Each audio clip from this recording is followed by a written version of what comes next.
While Berengar was making preparations for his armies to invade the northern German states, should it become necessary, Linde's vast network of spies, assassins, and saboteurs was already behind enemy lines, fanning the flames of war. Currently, an agent of the Austrian crown was undercover in Luxembourg, in a local tavern where a group of disgruntled peasants were gathered. The spy, clothed in a hooded cloak, stood at the back of the gathering, leaning against the wall and listening in silence as he sipped the watered-down beer served in these feudal realms. After drinking high-quality alcohol for so long, this swill was merely piss water in the agent's eyes. Nevertheless, he needed to maintain the appearance of a lone traveler and thus continued to drink the poor beverage as he watched a man preach to the local citizens about the need to rise against their sovereign. A large bald man with calloused hands and a blacksmith's apron boldly took the stand in the tavern to declare his beliefs to those who paid patronage to the establishment. With each passing word, he worked the local peasantry into a state of fury. The bastard of Luxembourg, who proclaims himself to be our rightful sovereign, has without provocation attacked the royal family of Austria. In doing so, he has failed to eliminate the target of his ire and instead gravely wounded the innocent princess of our neighboring realm. This is the same royal family of Austria that has opened their doors to citizens of our realm and the other German states when the war for the German crown was at its fiercest. Many of you have siblings and cousins who have moved to the southern kingdom and prospered beyond measure. Some of you are still alive because those same family members have sent back silver and gold to help support your families. Not only has Austria shown its benevolence towards us, the common people of the German states, but it is also the homeland of the German Reformation. Most of us here are die-hard reformists, and yet our Duke has spilled blood in the holy city of Kufstein. Are we supposed to stand by and allow him to invoke a conflict with our own brothers, sisters, and cousins? Are we supposed to march to our deaths against the most powerful army in Christendom? For what reason? Because the bastard of Luxembourg seeks to establish himself as king over us all. Tell me, why should we follow a man who seeks to appease the corruption of the Catholic Church, a church responsible for expelling all the German cardinals? Why should we kneel before a man who seeks to oppress the common people and force us to fight against a kingdom of honor and nobility, whose only goal is to unite the German people and uplift us to a better state of living? Do any of you want to spill the blood of your families who have long since immigrated to Austria and helped build that kingdom to its current state of prosperity? Or be killed by your kin as a response to our Duke's actions? When the man asked this question, the crowd of surly drunks immediately jeered in response. Fuck no. Down with the Duke. To hell with the von Luxembourgs and their bastard. The entire room was filled with angry shouts as the men and women gathered vented their anger openly. When the agent standing in the corner heard this, a smile curved upon his lips. Now was the time to present himself to these enraged masses. Ladies and gentlemen, I have a solution to your problems. When the agent spoke these words, all eyes shifted onto him. Not a single soul uttered a word as they waited for this man to finish voicing his intent.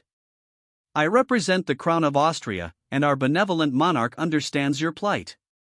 He knows full well that the people are not his enemy. Rather than send an army into your lands and risk killing the common people who were drafted into a suicide unit by their sovereign, he has decided to give you all the option to overthrow your wicked duke. I come bearing gifts. Weapons and munitions straight from the Austrian arsenals, enough to make the tyrant of Luxembourg tuck tail and run in fear for his life. It is all free, of course, you need only take your destiny into your own hands and march against the duke. The only other alternative is an outright Austrian invasion. The choice is up to you, the people of Germany. The people listened to every word the Austrian agent said, with equal parts respect and trepidation.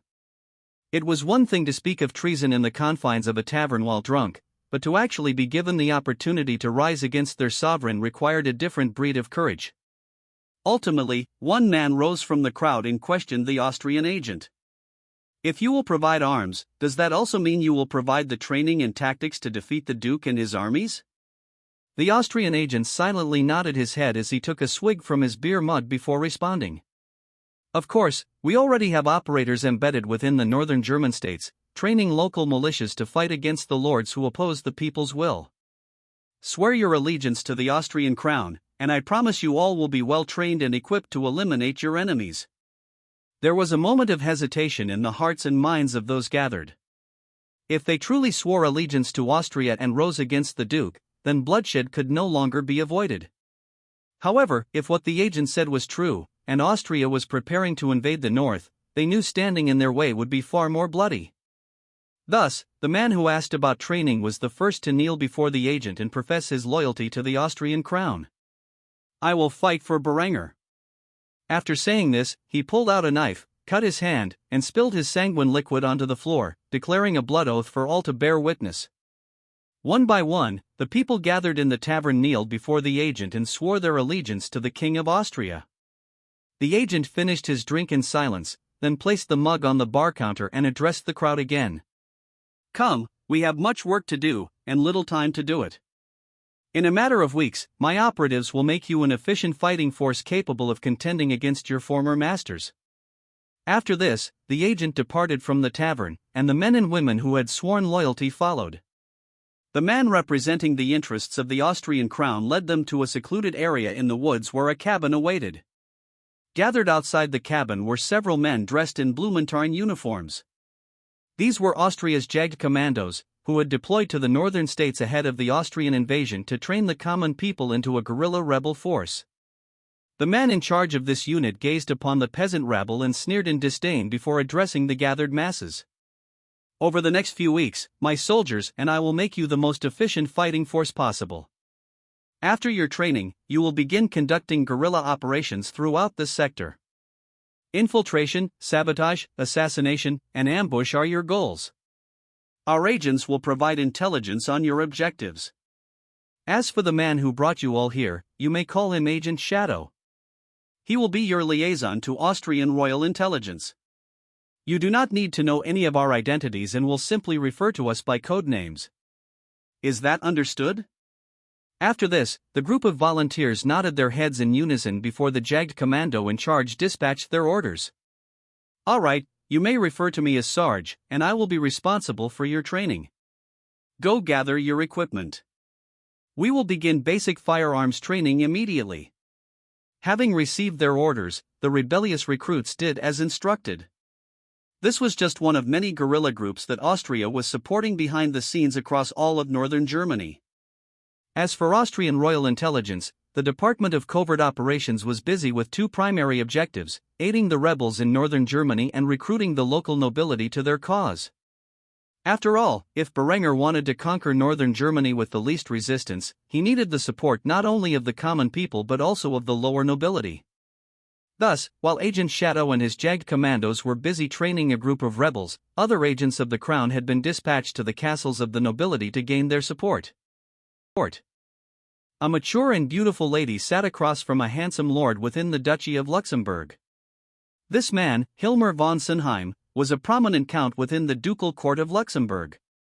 The lady across from him was an agent of Austrian intelligence, and she had approached the count to gain his support for the various rebels being trained in his territory. Hilmer was a cautious man, and he knew the winds of change were blowing. Berenger von Kufstein had risen through bloody conquest to become king over half of the German states. The armies of Austria were indomitable, and unfortunately for the count, his liege had provoked the Tyrant of Steel. He was looking for a way out from the violence that he knew was about to occur. Thus, when an agent of the Austrian crown approached him, he was more than happy to entertain her in his home. At the moment, they were eating some rather bland mutton, with a side of watered-down ale. Despite his wealth and power, it had become incredibly difficult for him to get his hands on Austrian ingredients. After all, Austria held a stranglehold over trade with the East via their Byzantine connections, and with the attack on his life, he had moved to isolate Luxembourg from many facets of trade that had once made their lands wealthy. Hilmer was no fool. He could tell by the displeased expression on the Austrian beauty's face that she was rather displeased with the bland food, and thus apologized for the lack of spice. "My lady, I must apologize for the lack of taste in this food. As you should be aware, Berenger has set up several embargoes against us after my liege's foolish attempt to claim the man's life. With your master shutting down his black market and calling on his allies to sanction us, it has become quite difficult to get the spices I need to make a good meal." Despite the bland mutton, the woman did not stop eating. A free meal was a free meal, and even if it failed to meet her tastes, it would at least fill her stomach. She sighed heavily before expressing her thoughts on the matter. Your master is a fool for attacking my king. If you think Berenger is being merciful by not invading the north, think again. I probably shouldn't be telling you this, but since you've taken pity on me, I'll give you a hint about what's happening behind the scenes. As we speak, Austria's special forces are training the common people to rise against your master. They are being equipped with sufficient arms, munitions, and tactics to bring your transportation and logistics to a complete halt. Assassinations of nobility and ambushes on your troops will soon become common. If I were you, I would think long and hard about where your loyalties lie. I understand you to be a man of refined taste, and I can promise you that, so long as your loyalty remains with the bastard of Luxembourg, you will not be able to get your hands on the luxuries you've taken for granted. Hilmer froze in his tracks when he heard this. He was already struggling to get by without salt, pepper, and other eastern spices. Now he was being told that all the other luxuries he enjoyed from trade with Austria and its allies, such as coffee, fine wine, beer, glass, textiles, and other items that added glamour to his life, were about to be taken away. On top of this, Austria was raising an army composed of his own people in his backyard, which was a concerning matter. If he were any other lord, he would have the woman sitting across from him taken to the dungeon and interrogated about what she knew. However, Hilmer was not so naive. Detaining an Austrian agent would easily provoke Berenger, especially since she had been so open about her position. In this case, the woman was acting as a delegate rather than a spy, and Austria would argue that the rules of diplomacy protected her. Thus, attacking her in any way would be an attack on Austria itself, and that could only end badly. The gears turned in the Count's head as he considered his options. When he suddenly realized the reason for the woman's visit, he placed his fork down and took a deep breath to calm his nerves before responding. I understand. What does the king request of me? When the female agent heard this positive response, a sultry smile appeared on her face as she took a sip from her wine chalice and teased the man. Good boy. She did not immediately answer his question with the information he sought. Instead, the beautiful, mature woman took her time eating her meal before relaying the orders Linda had given her. The Austrian crown knows the Duke favors you. Contrary to what you might believe, it is not as easy as you think for us to infiltrate his inner circle and spy on him. The man is more careful around his servants than other noblemen.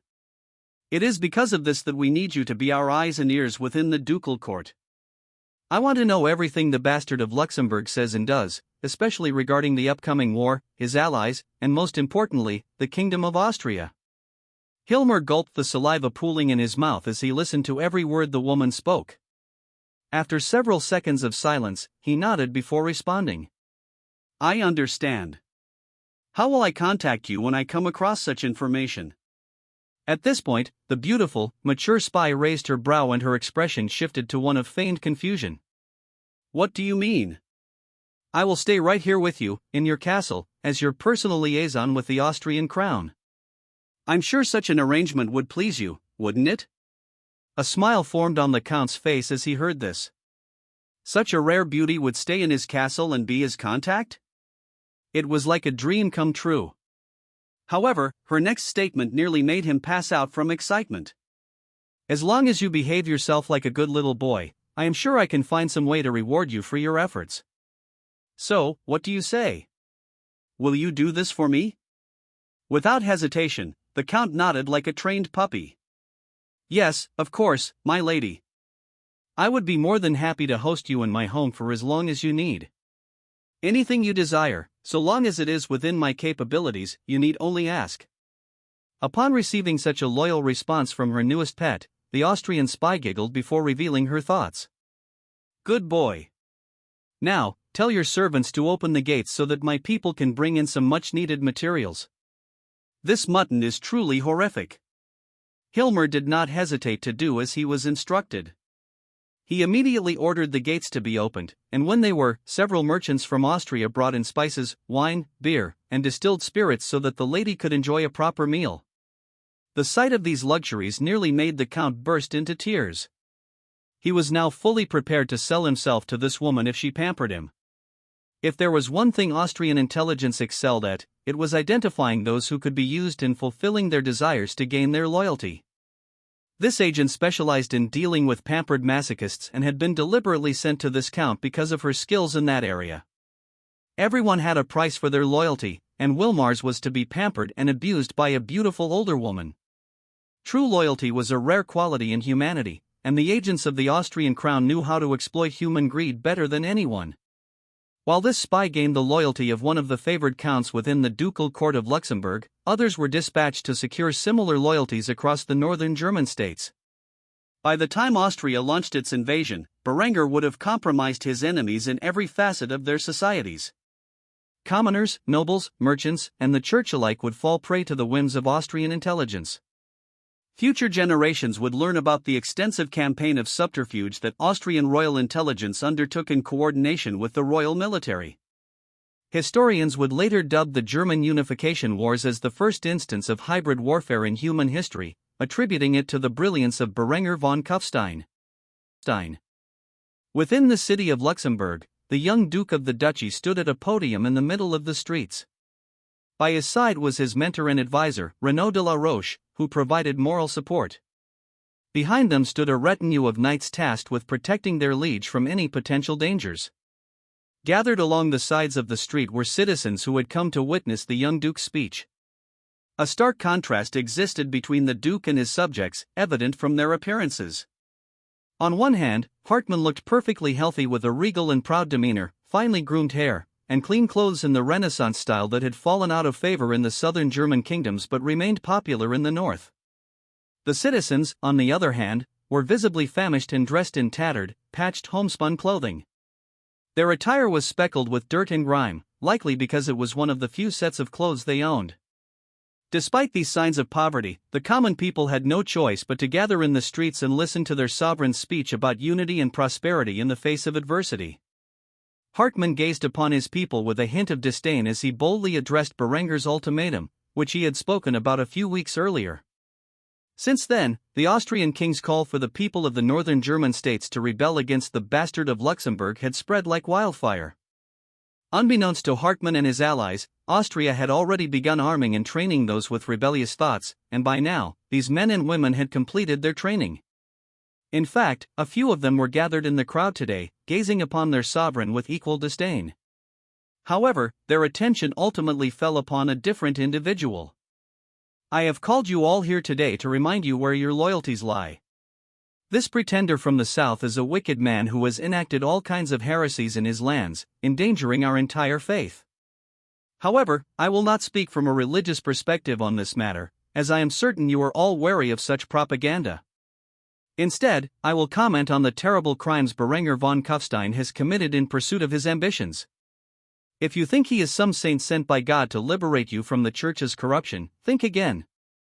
Though we know little of his early wars of expansion that led to him becoming a prominent figure in European politics, we do know that he murdered a small child in cold blood to obtain the position of Duke of Austria.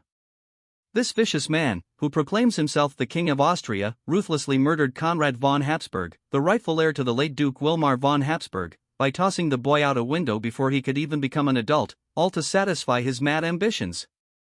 Officially, the late Duke Conrad committed suicide after the tragedy against his family, which was blamed on my long-term rival, Duke Dieter von Wittelsbach, a man who now swears allegiance to the one who murdered the rightful heir of Austria. After usurping the ducal throne of Austria, this man waged an unlawful war against our sovereign emperor Balsamo Corsini, attempting to declare himself king. As a result of this illegal war, the Austrian war machine brought the once proud city of Florence to ruin, killing all of its inhabitants in the process. It is a miracle that the emperor survived this ordeal. Our emperor was given an ultimatum to recognize Austria's independence or face further bloodshed. How could a human being even think of claiming more innocent lives in pursuit of their goals? When faced with such overwhelming evil, the emperor yielded to the devil's demands and recognized Austria's independence. Despite now being free to rule as a monarch, Berengar von Kufstein has continued to build up his armies, an act of provocation to all his neighbors. He claims that I have made an attempt on his life and, in doing so, wrongly injured his sister, but he has no proof of these allegations. It is far more likely that Berengar himself is responsible for the attack on his life to justify a war against us all. Now he seeks to undermine my authority, as granted by God, and incite you all to act in rebellion on his behalf. Despite this public condemnation, filled with partial truths against Berenger, the people were unmoved by their liege's words. They merely stood silent, waiting for the man to finish his speech so they could return to work. When Hartmann saw this, it filled him with scorn toward his own people. Shouldn't his speech have roused them to defy Berenger's wishes? Instead, it was as if they were staring at him with pity. Such a reaction only invoked his ire. He was about to command them to show him some respect when Renaud stepped forward to scold the people. Is this the respect you show your liege? If I did not know any better, I would assume that you were all influenced by Austria's propaganda and are traitors to the Duchy of Luxembourg. Have you nothing to say for yourselves? It was at this very moment that something unexpected occurred. A peasant in the second row pulled out a revolver and pointed it at Renaud's head, screaming aloud for all to hear, "Rule Germania!" He then squeezed the trigger, sending the .38 special cartridge into the veteran knight's skull, leaving a bloody hole. A look of shock appeared on the man's face as he collapsed to the ground, lifeless. Immediately, the assassin ran through the crowd, which was in a state of panic. Meanwhile, the knights under Renaud's command aimed their arquebus at the fleeing suspect and fired, but by the time they could light the matches and take a shot, he was too far away, and they missed entirely. Amidst the chaos, Hartmann approached his fallen advisor, grabbed hold of his lifeless body, and sobbed as his tears streamed down the man's lifeless face.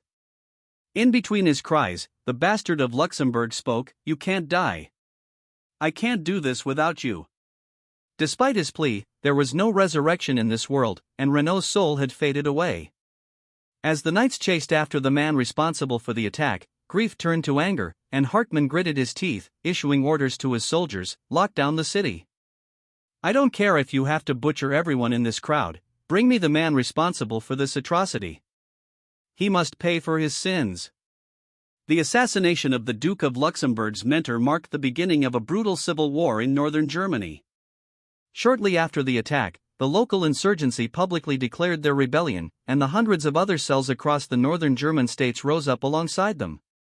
The bastard of Luxembourg had sought to unify his people against Berenger and his goals, but the Austrian king was already 10 steps ahead of his rival to the north. While the Duke was preparing for war with Austria, his enemy emboldened his own citizens to strike against him. With Renaud dead, Hartmann's greatest form of support was cut off. After all, Renaud was not only his mentor but also his greatest general and closest confidant. As more of his lords and peasants turned against him, the young Duke grew increasingly isolated and paranoid, especially regarding what Berenger had planned for him. History would later remember this assassination as the shot heard around the world, a single instance of gunfire that sparked the German unification wars. How much bloodshed would northern Germany have to endure before Austrian intervention? That remained to be seen. The bastard of Luxembourg sat upon his ducal throne with a pitiful expression on his face. His closest friend and ally lay dead, and he had not had a proper moment to grieve. Days had passed since Renaud's assassination, and a group claiming to represent the people of Germany had declared open rebellion. As far as Hartmann was aware, insurgency cells had instantly appeared in every corner of his realm and that of his allies. It became immediately apparent to him that Berenger had been secretly training and funding these groups without his knowledge. Unfortunately for Hartmann, this meant he could not even attend the funeral of his late mentor. With an ongoing rebellion in full effect, he did not have the time for such a thing. Due to Renaud's untimely demise, the bastard of Luxembourg was forced to seek counsel from an old friend and had thus dragged the count out of isolation and into his court. The young duke remained entirely unaware that this friend had already sworn his service to Austria, specifically to its beautiful and mature female spy. Count Hilmar von Senheim stood at his liege's side as an emissary from the church stood before them. This cardinal was a man of great prestige within the Catholic world and hailed from the Kingdom of France. Though he did not kneel before Duke Hartmann, the crimson-clad cleric showed his generosity with gifts, which his servants brought forth. Hartmann responded with a warm smile as he welcomed the representative of the Holy Father into his home.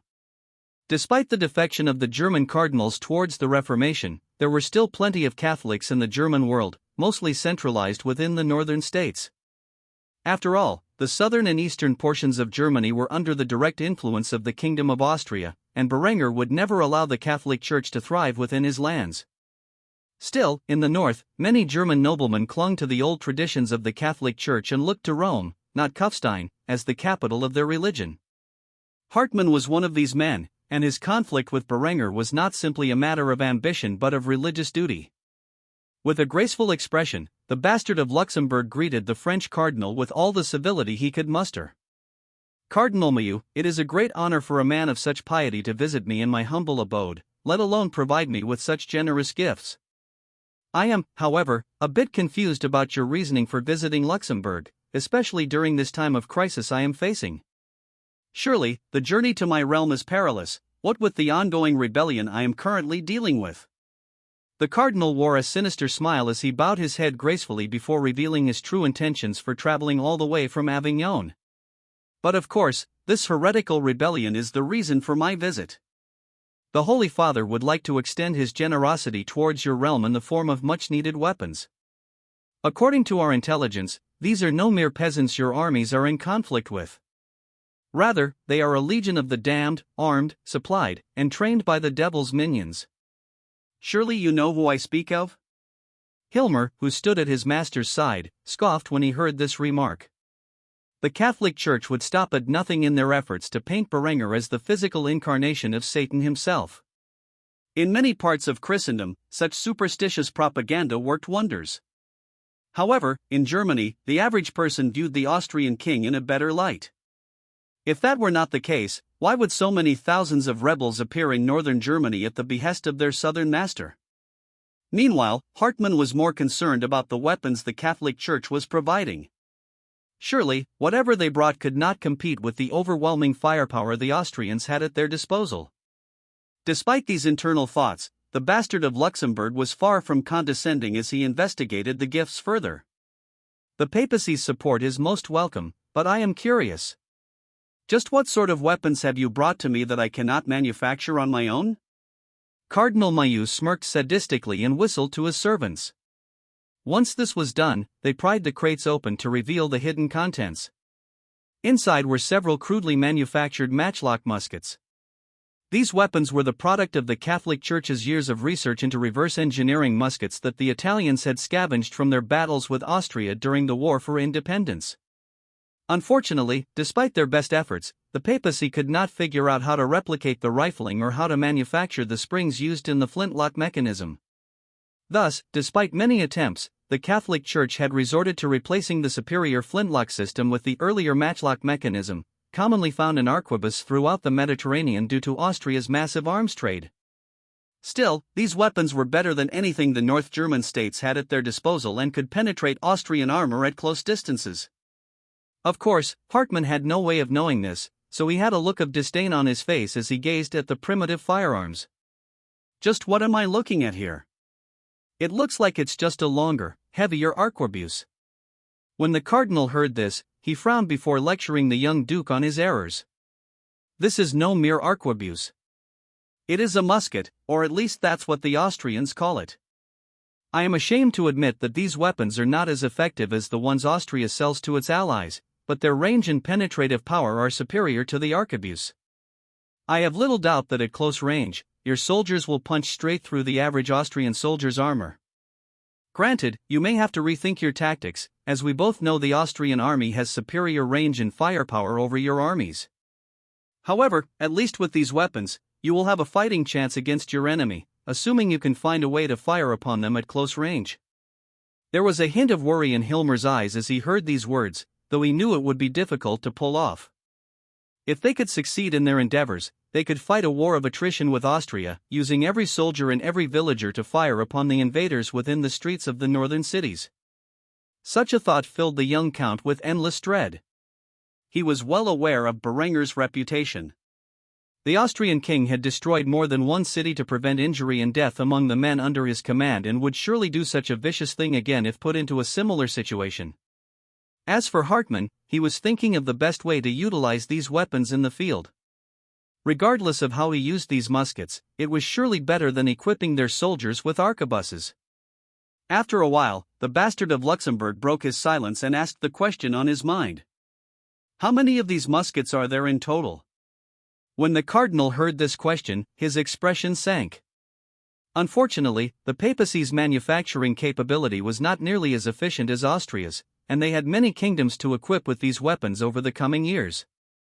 Thus, he lowered his voice, responding with a hint of shame. Roughly 1,500. When Hartmann heard these words, he clenched his fists in rage, nearly breaking the skin on his palms. He could not help but lash out at the cardinal.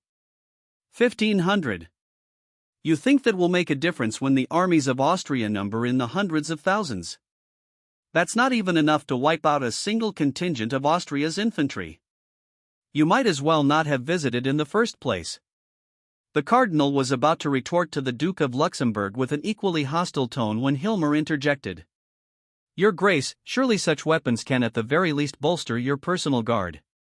With these so-called muskets, your protection is greatly enhanced. You should be thanking the Cardinal and the Holy Father for their efforts to aid you. Upon hearing this advice, Hartmann sighed heavily before nodding silently. After a few moments, he apologized for his harsh words. I am sorry, Cardinal Mayu. The death of a close friend and the ongoing rebellion have put me under a lot of stress. I understand your intentions and thank you for the help you have provided. Please stay in Luxembourg and enjoy yourself for the time being. When you feel it is time to return to Rome, bring my regards to the Holy Father. The cardinal's anger subsided momentarily as he, too, sighed in exhaustion. He had no choice but to accept the young duke's apology, so he forced a smile as he responded. Apology accepted. I understand you are going through a difficult time, and I absolve you of your sins. I will relay your kind words to the Pope when I return to Rome and thank you for your hospitality. After saying this, the cardinal departed from the room, accompanied by some of the duke's servants, who led him to his quarters. When Hilmer and Hartmann were finally alone, they discussed their options in hushed voices. The Duke of Luxembourg was the first to voice his concerns. You think these muskets will help in the slightest? Hilmer scoffed when he heard this question, then shook his head. Not in the slightest. At most, they might protect you from the Austrians at close range, but from the cardinal's words, these things are practically useless against enemy armor at longer ranges. We all know how capable the Austrian army's rifles are. My guess is the Pope is merely showing respect and doing what little he can to help against his greatest adversary. If things continue as they are, we will lose this war before the Austrians even invade. I think it's time to call your counts back to Luxembourg. We will need all the help we can get. Hartmann sighed heavily at these words. However, he could not help but agree with Hilmer. Very well. We will have to make do with the weapons we have. Bolster the border defenses.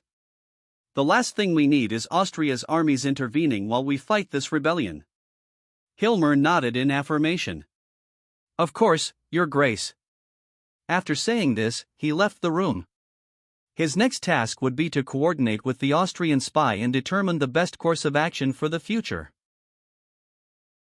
Hartmann stood at the forefront of his soldiers, who had gathered in a small woodland town within the Duchy of Luxembourg. Reports of rebels coming and going from this town had reached the ears of his spies, and though the information could not be confirmed, the bastard of Luxembourg did not care. The assassin of his mentor had escaped, and the Catholic Church had provided him with much-needed firepower. Despite Hilmer's best efforts to console the Duke, the moment his grief subsided, it was replaced by an insatiable wrath. Thus, in his fury, the Duke had given the village an ultimatum: hand over the rebels, or die with them. Currently, there was a standoff between the Knights of Luxembourg and the poor peasants who struggled to live their lives in this unforgiving feudal landscape. The village chief was an elderly man with many years of experience speaking on behalf of his people to the local lordship. He negotiated peacefully with the enraged Duke as the soldiers herded his people into the center of the village. Your Grace, I do not know what you have heard, but I can speak on behalf of the people of this town. There are no rebels here, nor have we aided them.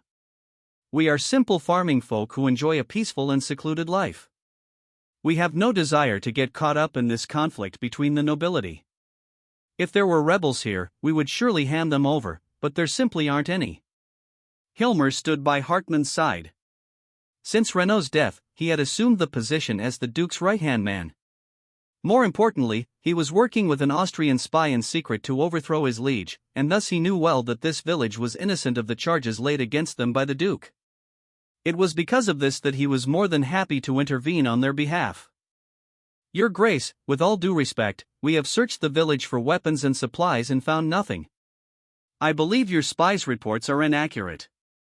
There is no evidence to support the claims that this village is associated with the rebels in any way.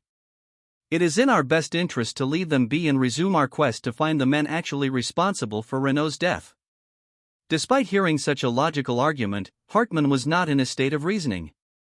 There was only bitter hatred in his eyes as he drew his dagger from its scabbard and grabbed a small village girl, placing his blade to her neck before screaming at the local villagers in fury. "If you do not hand over the rebels this instant, I will cut this girl's throat, and then I will order my men to raze this town to the ground. You have 5 seconds to comply." The girl's parents fell to their knees and pleaded with the Duke to see reason. "My lord, let our baby girl go. She is innocent. How could such a small child bear the sins of the traitors?" Despite this valid reasoning, the Duke was too outraged to listen and began to count down while the villagers protested his ruthless actions. 5. The village chief tugged at the Duke's bracers, pleading with the man to show mercy. "Your Grace, please, she is but a small child." Hartmann did not give in and continued to count down. 4. More villagers called out to the Lord to rethink his actions. "My lord, you're being unreasonable." Hartmann continued to count, undeterred.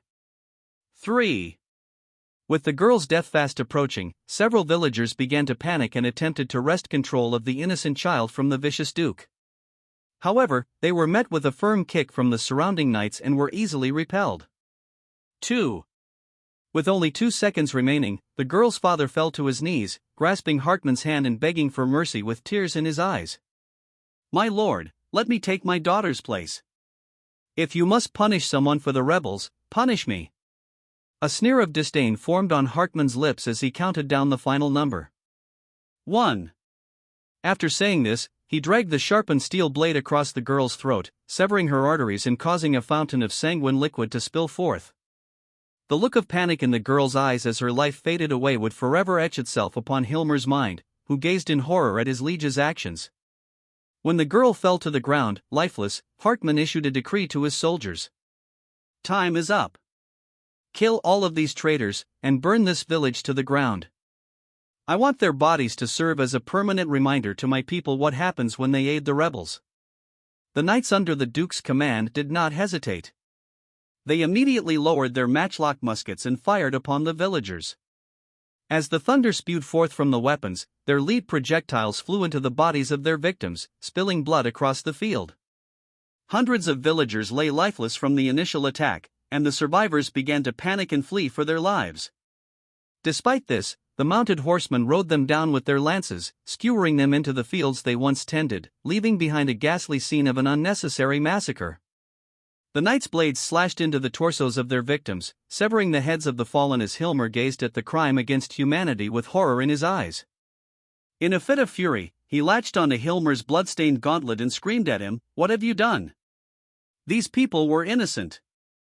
However, despite these protests from his most senior advisor, Hartmann merely shook off the man's grip and stared at him with hate-filled eyes before issuing a threat.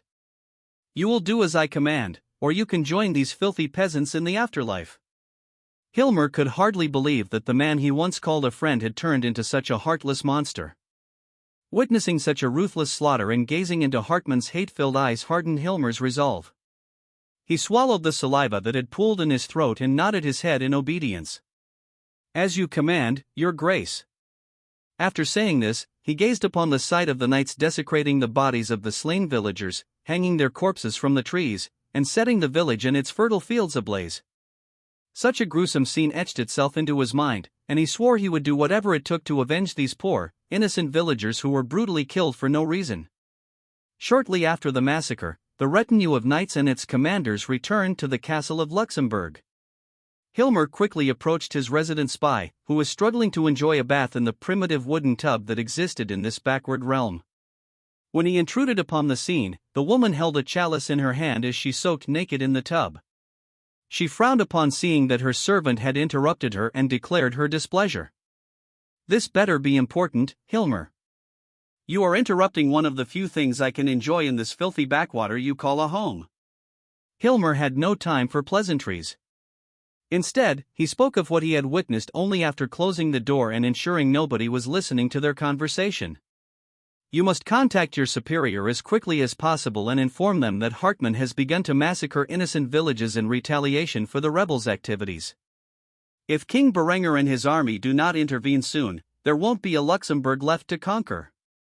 When the mature beauty heard these words, she dropped the chalice in her hands into the pool of water she was soaking in. She immediately stepped out of the bath, displaying her curvy naked body to the count before wrapping a silk robe around herself. Under different circumstances, Hilmer would have enjoyed the sight, but after witnessing such brutality, he had no stomach for the desires of the flesh. The spy patted Hilmer on the shoulder and whispered in his ear, "You have been a good little soldier. I will report what you have said to my superiors. It is up to them how Austria responds to this news. I will reward you for your efforts later." After saying this, the woman quickly left the scene, eager to contact her handler, who would relay the news to the Department of Intelligence. Once confirmed, the news would be reported to the director, who would then inform the king of this grave news. One thing was certain: Hartmann's crimes against his own people would speed up Berenger's timetable, forcing him to react. Berenger stood on the balcony of his royal palace, gazing into the distance toward his enemies in northern Germany. In his hand was a hemp cigarette, which helped calm his nerves. Though the lands surrounding Kufstein were calm, he could see a large storm gathering in the distance. It was rare for him to have a peaceful moment where he could simply enjoy the gentle breeze of the Austrian Alps. After all, he spent most of his time either in his office or in meetings with people from various branches of government. As time passed, the cigarette in Berenger's lips degraded into nothing, causing him to flick away its remains and stomp out the flame. Despite having just smoked a whole cigarette, he immediately reached into his coat pocket, grabbed another, and lit it. Unbeknownst to the Austrian king, his wife, Yasmin, stood in the doorway, observing his actions. The Moorish beauty could tell something was troubling her husband, but she didn't want to interrupt his tranquil moment. After all, she knew that sometimes a man needed to be alone, so she kept watch to prevent any of the meddlesome little girls he surrounded himself with from interrupting his brief, much-needed respite. It was only after Berenger finished his second cigarette that he turned away from the ledge, which offered a view of the alpine landscape. When he saw his bride standing there, protecting his serenity like a guardian angel, he could not help but smile. Gazing lovingly at the woman, who was quickly becoming his favorite wife, he spoke softly. "How long have you been standing there?" A beautiful smile curved on Yasmin's full lips as she bashfully tossed her bangs to the side before responding. "Long enough to know that something is troubling you. Do you want to talk about it?" Upon hearing these words, the young king's smile turned bitter as he gazed in the direction of his enemies once more before speaking about the conflict within his own mind. "It is not much. I just know that I will have to march to war soon. Intelligence has reported that the rebels have successfully assassinated the right-hand man of the bastard of Luxembourg, but the man has resorted to unnecessary cruelty in his attempts to root out his enemies. It seems I do not have the 3 months I initially gave myself to prepare for this invasion." Yasmin frowned when she heard that her husband would march into danger so soon after achieving peace. Despite her fervent belief in her deity, she did not preach the words of her faith to him. Unlike Adela, who hijacked every conversation to talk about God's will, Yasmin knew better than to discuss divine plans with Berenger, as such talk would only irritate the man she loved. Instead, she offered the comforting words he needed to throw himself into the fray once more. "You once told me you think of the entire German people as your own, despite ruling over only a small portion of them. Right now, those same people need you and your armies to deliver them from the evil of their masters. If intelligence reports are accurate, then intervention in this civil war is the only way to save the lives of so many people who believe in you and your cause. You must remember that you did not start this conflict. The bastard of Luxembourg did so the moment he tried to claim your life and injured your sister." Upon hearing these words of wisdom, Berenger grabbed his pregnant wife's hand and kissed it intimately. After doing so, he drew her into his embrace and whispered the words she longed to hear. You always know just what to say to comfort me when I'm feeling troubled. Where did you acquire this skill? Yasmin merely giggled before kissing her husband on the lips. After doing so, she responded to his question with a vague answer. You can consider it one of my many gifts. Though such an answer did not wholly satisfy Berenger's curiosity, it was enough for the time being. Berenger sighed heavily as he let go of his bride and walked to the edge of his balcony, gripping its railing firmly. It seems that bloodshed is unavoidable. I thought that with my support, the rebels could quickly conclude this war, but I never expected the madman to actually massacre his own people in retaliation. There is no choice. I must march to war as swiftly as possible, or else there may be nothing left when I finally march into his lands. Yasmin approached Berenger's back and wrapped her arms around the back of his neck, whispering in his ear. Try to end the war as quickly as possible. From what your other wives have told me, you have a tendency to be absent when they give birth to your children. I'd hate for our son to be brought into this world without gazing upon his mighty father. Berenger chuckled at this. He grasped Yasmin's loving hands and nuzzled his head into her chest before responding. How do you know it's a boy? As far as I'm aware, we don't yet have the technology to determine such a thing. The Granadon princess giggled in response to Berenger's question, then replied with a confident tone. I just know. The Austrian king gazed into his wife's amber eyes, nodded his head, and responded to her claims.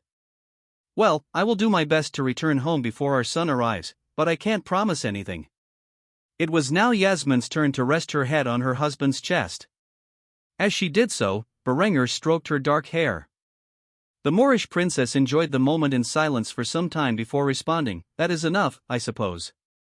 The couple stayed in this position for a while before the eldest princess of Austria intruded upon them. Henrietta gazed at the affectionate scene with a bit of jealousy in her cute, azure eyes. She puffed out her cheeks and pouted. The look on her face would have been adorable if Berenger had seen it, but he was too busy enjoying the comfort that Yasmin provided. Eventually, Henrietta crossed her arms and called out to her precious elder brother, Big Brother. There is something I want to talk to you about. When Berenger heard his little sister call out to him, he sighed and gently dismissed his bride. Thank you for your support, Yasmin, but it seems duty calls. I need to speak to my sister alone for a bit. Yasmin nodded and bowed respectfully to her husband before giving the two siblings some space. Of course, husband, whatever you desire. After saying this, she walked past Henrietta and gave her a stern glare before disappearing back into the palace. When the two siblings were finally alone, Henrietta rushed into Berenger's arms and planted a passionate kiss on his lips, then hugged him tightly, resting her head on his broad and muscular chest. You're going back to war so soon? It seems like you just got back from one. Why must you always put yourself in danger? Berenger petted the girl's silky golden hair, then wrapped his arms around her and hugged her tightly. Henrietta, it is a king's duty to lead his soldiers onto the battlefield. Besides, my role is not as dangerous as it once was. I seldom see actual battle these days. If anything, I have become the physical incarnation of my soldiers' morale as I guide them to victory. I promise you that I will return unharmed, as I always do. When Henrietta heard this, she frowned at her brother, then grabbed his eye patch and stretched it out. Upon releasing it, the thick leather snapped against Berenger's eyelids, causing a brief sense of pain. Tears formed in the Austrian princess's light azure eyes as she scolded her brother for his inaccurate statement. You call this coming home unharmed? I'm not an idiot. I hear stories from the siblings of my friends who have served with you. You are always the first man into the fray, usually leading the cavalry into battle. When you're not cutting men down with your sword on horseback, you're on the front lines firing upon the enemies with your rifle. You always put yourself in harm's way for no reason. It slightly surprised Berenger to see his sister was so well informed about how he usually conducted warfare. What she said was true to some degree, though he was certain that the soldiers under his command may be exaggerating some details of his heroism. Still, it appeared he could not easily allay the girl's fears. Thus, all he could do was kiss her forehead gently and wipe the tears from her eyes. I promise, nothing bad will happen to me this time. Besides, it has been a while since someone injured me on the battlefield. I swear I have learned from my youthful mistakes and won't put myself in a position of unnecessary danger."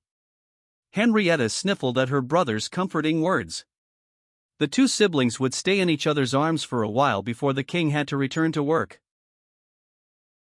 Honoria sat within the confines of her ironclad sloop of war. Flanking its sides were 4 ironclad frigates, which carried the military personnel necessary to begin the construction of Austria's second colony in the New World. For the past couple of weeks, she and her crew had been at sea, sailing toward their objective. By her count, it would not be long before the steep mountains of the Andes revealed themselves above the South American coastline. Truthfully, she had not even come up with a name for this territory yet, nor had her husband, the King of Austria. While North America was currently referred to by the ancient term of Vinland, and the area once known as New York in Berenger's previous life was now called New Vienna, the Austrian government still had not created an official name for the New World, let alone for a largely undiscovered region in the south. Thus, for now, the Austrians simply referred to this territory as South Vinland until an official name could be approved by the king. Unlike the last time the Byzantine princess visited this place, Honoria now had a proper understanding of the layout of the land, as well as the hostility of the locals. It was because of this that a sizable force of Marines was tasked with following the privateers to this region to act as guardians of the settlers chosen by the crown to construct the port colony. Currently, Arnulf acted as the Grand Duke of New Vienna, and status reports between the colony and the fatherland were a regular occurrence.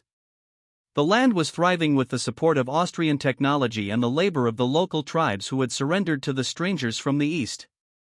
It was because of this success that Berenger had asked Honoria to return to what was once called Venezuela in his past life and establish the first southern colony. The young woman had a frown on her face as she closely observed the charts they had created from their initial contact with this foreign land. While Honoria was studying this, a knock resounded on her door, followed by a familiar voice from the other side. "Captain, we've reached our destination. We are awaiting your orders." When Honoria heard this, she hopped out of her seat and opened the door, revealing the petite figure of her explosives expert, Elfrun. The first thing Honoria noticed was that the cute girl had a total of 12 grenades strapped across her torso. Despite this, Honoria was not the slightest bit concerned, as Elfrun had repeatedly demonstrated her ability to handle such destructive weapons safely. A single phrase escaped Honoria's lips as she climbed the stairs out of her captain's quarters and onto the deck above. "Very well." Standing on the deck of her ship, the privateer captain found her small fleet in the bay outside the area where they had landed previously. With the Andes in the background, it truly made her feel tiny and insignificant. However, she quickly snapped back to reality and issued orders to her troops. "Prepare the landing craft. I want proper fortifications and shelter built by nightfall. Remember, we are in hostile territory with limited supplies. Make every shot count."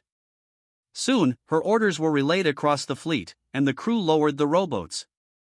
Honoria was the first to step aboard, perhaps influenced by her time with Berenger, as she, too, liked being the first into the fray. After a while, the rowboats, containing the Marines and engineers, landed on the shores, where they quickly got to work. Honoria and her privateers worked alongside the Marines to secure the area. Eventually, Honoria pulled out her binoculars and gazed off into the mountains above. Though she did not see any locals, she suspected they were already aware of her return and were preparing for conflict. She did not know that the limited contact she had with the locals had already spread disease throughout the land. In the last few months since she had journeyed back to her fatherland, pestilence had claimed thousands of lives.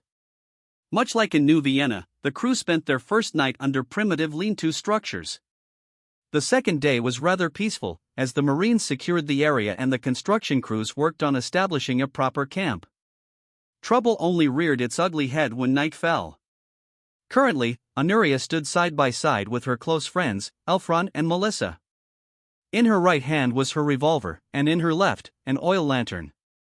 The three of them acted as sentries around the northern portion of the camp, directly beneath the mountains.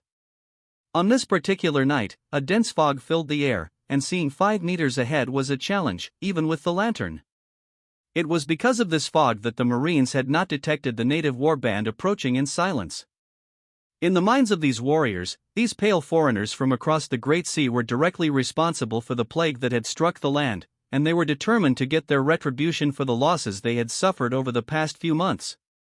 No matter how much they prayed to their gods, the sickness would not abate, and it claimed the lives of the young and old with each passing day. They believed there was only one way to end it: to spill the blood of those responsible. Thus, they quietly approached the glowing lights, hiding in the darkness. Each light represented a squad of Austrians, and though they could not discern this, they recognized them as targets. These warriors raised their bows, pointed them toward the lights, and fired blindly, hoping to hit something. Meanwhile, Honoria and her squad were unaware they had been surrounded. It wasn't until an arrow pierced through the fog and hit the ground in front of her that she realized they were under attack. She quickly took action, screaming to the other patrols about the threat. "We are under attack." With that, she raised her revolver toward the area where the arrow had been fired and pulled the trigger, causing a loud bang to resound in the air as the .38 special projectile tumbled down range and toward its target. After firing, Honoria and her team ran to a different location, fearing the retaliation that was sure to follow. However, just like the native warriors, she had missed her target, firing blindly into the fog. In response to her gunshot, a rain of arrows fell upon their previous position. Had Honoria not wisely shifted her unit's location, she might have been skewered then and there. Elfrun frowned, realizing there was no reasonable way to hit their targets without expending a significant amount of ammo. Instead, she slung her rifle over her shoulder and grabbed a grenade from her webgear. She held the stick grenade, pulled the pin, and tossed it in the general direction of where the arrows had been fired from. As she did so, she screamed, "Frag out!" Shortly after, an explosive blast tore through the fog, and a giant flame engulfed the area. Evidently, her throw was accurate, as various screams echoed in the air, and a few chunks of flesh flew in her direction. Although the girl was splashed with blood and bile, she did not frown. Instead, a vicious smirk filled her face as she pulled out another grenade and tossed it wildly into the night. Another thunderous explosion rocked the area, and the seemingly innocent girl claimed the lives of the native warriors with her grenades. Despite the fun she was having, Honoria quickly grabbed the girl and halted her from tossing another. With a stern look in her mint-green eyes, the princess scolded, "Don't waste your grenades. Quickly fall back to the camp. We must hold our ground." In response, Elfrun pouted but nodded her head in agreement. Thus, Honoria and her squad fell back to the small camp her troops had set up, in order to properly defend it from the natives' ambush. Despite the initial shock after witnessing the grenades, the warriors were still determined to make these invaders bleed for their sins, and they pursued the privateers and marines who fought their way back to the camp. Thus, on the second night of Austria's second attempt to colonize the New World, a bloody battle had begun. One thing was certain: this conflict was far from over. Honoria stood side by side with her crew of privateers and the Austrian marines who had secured the beachhead and campsite. Behind the makeshift defenses, a group of riflemen with bayonets attached pointed their weapons toward the fog, where they knew the enemy waited. The Byzantine princess gazed over at the crew, who handled one of the few Schmidt guns they had brought on this journey, and nodded her head silently. This was the signal to open fire. While she had initially wanted to conserve ammo as much as possible, Honoria did not expect her crew to be attacked so soon after landing and under such debilitating circumstances. This was quite different from when she and Berenger had landed in New Vienna. Upon seeing the commander of this operation give the signal, the man in charge of operating the Schmidt gun rotated its crank. After a few seconds, thunder echoed repeatedly in the air. With each rotation of the weapon's crank, lead flew out of its 10 barrels, piercing through the thick fog. Though the operators of the mechanical firearm could not see their target, the wailing and wheezing that resounded in the shadows signaled that they were hitting something living.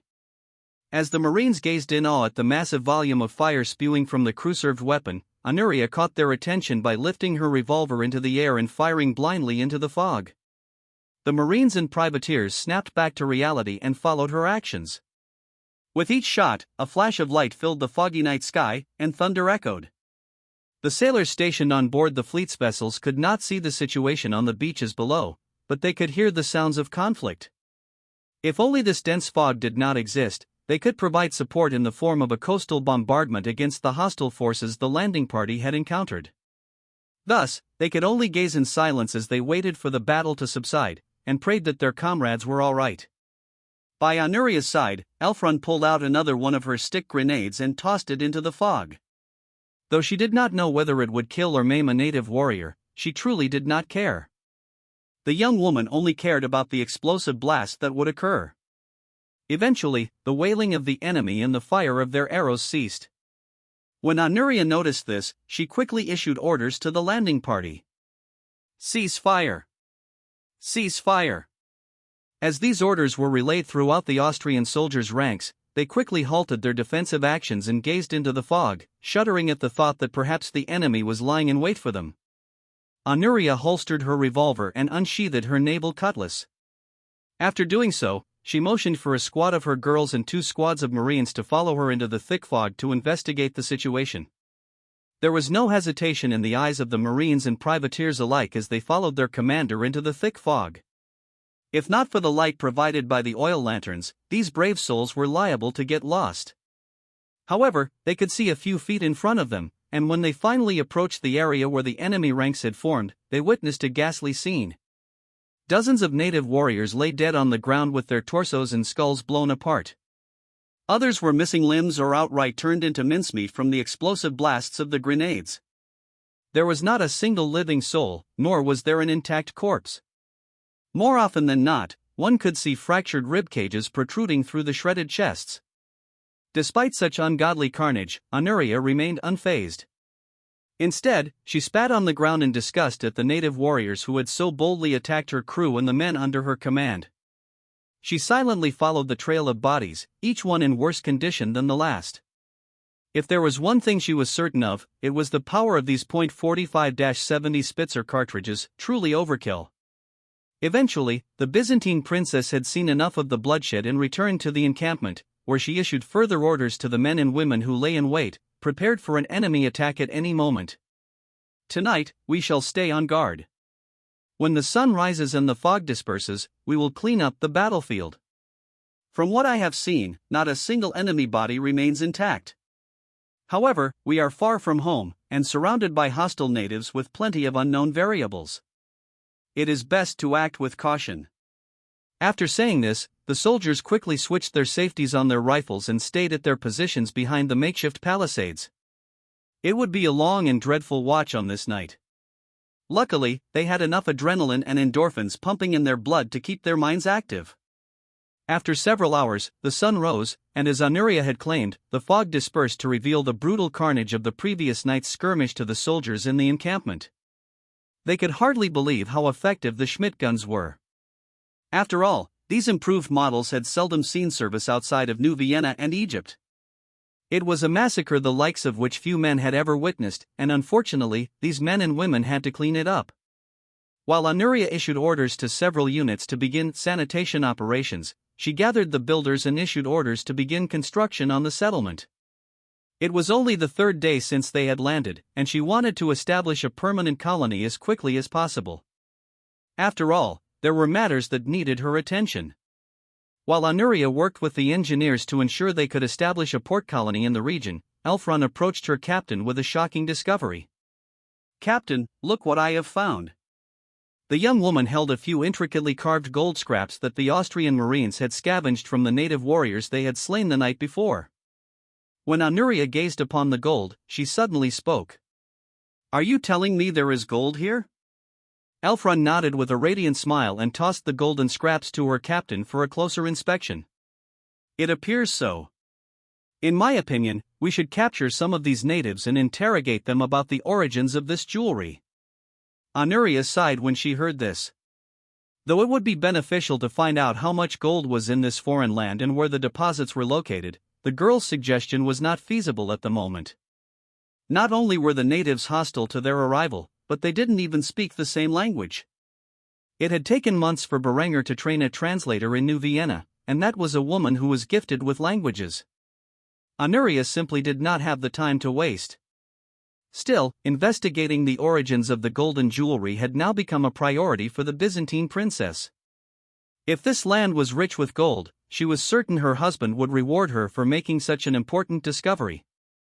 Thus, Honoria issued her orders to Elfrun.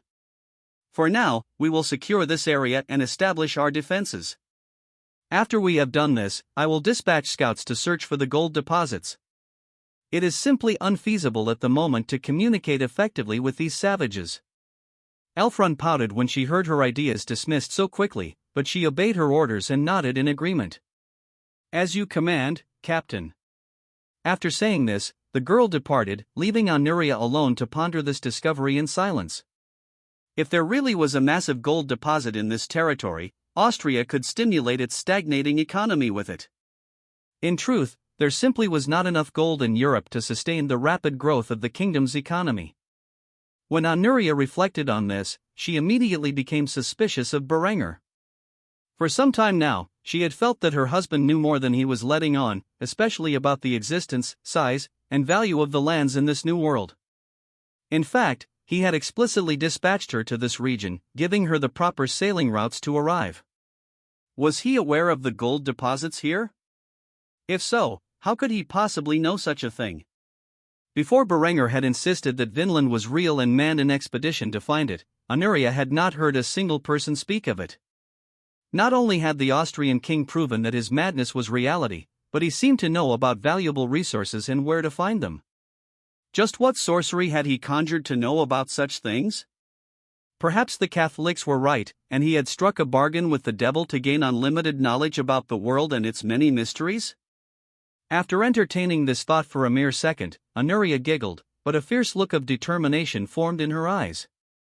She doubted such a scenario was real, but she was now determined to uncover the secrets her husband was hiding from her. Nearly 3 months had passed since the civil war in Luxembourg began, and news of Hartmann's brutality in hunting down the insurgents had spread across Europe. Berenger, while sympathizing with the rebels' plight, refused to directly involve himself in the war until his rival's reputation was so tarnished that the world would consider military intervention a humanitarian necessity. However, this did not mean he sat idly by. On the contrary, he expanded the South German Confederation's military capabilities by arming and training entire divisions of its member states with the best available weapons. He also invested considerable effort in replacing his personal army's needle rifles with the new G22 bolt-action rifles. Most importantly, the Austrian king had spent a small fortune ensuring that a railway stretched from the city of Kufstein to the northern borders of Bavaria. This was critical for the rapid invasion of Luxembourg he had planned and crucial for the success of his logistics network. Now, Berenger was merely counting down the days until this network was complete and he could deploy forces and equipment to Bavaria's northern borders. At the moment, the Grand Duke of Bavaria, Dietger von Wittelsbach, stood in Berenger's office. Along with him were the other leaders of the South German Confederation, including Eckhard von Marienburg, who wore his various military honors with pride. Though the middle-aged man was no longer a military official, he remained an important political figure in the union of the South and Eastern German states. For some time, Eckhard had been dealing with the nobles of his realm, attempting to coerce them into obeying the laws he had implemented under Berenger's authority. However, resistance was inevitable, and he had thus taken Austria's military aid with much enthusiasm, raising an army from the peasants in his personal territory.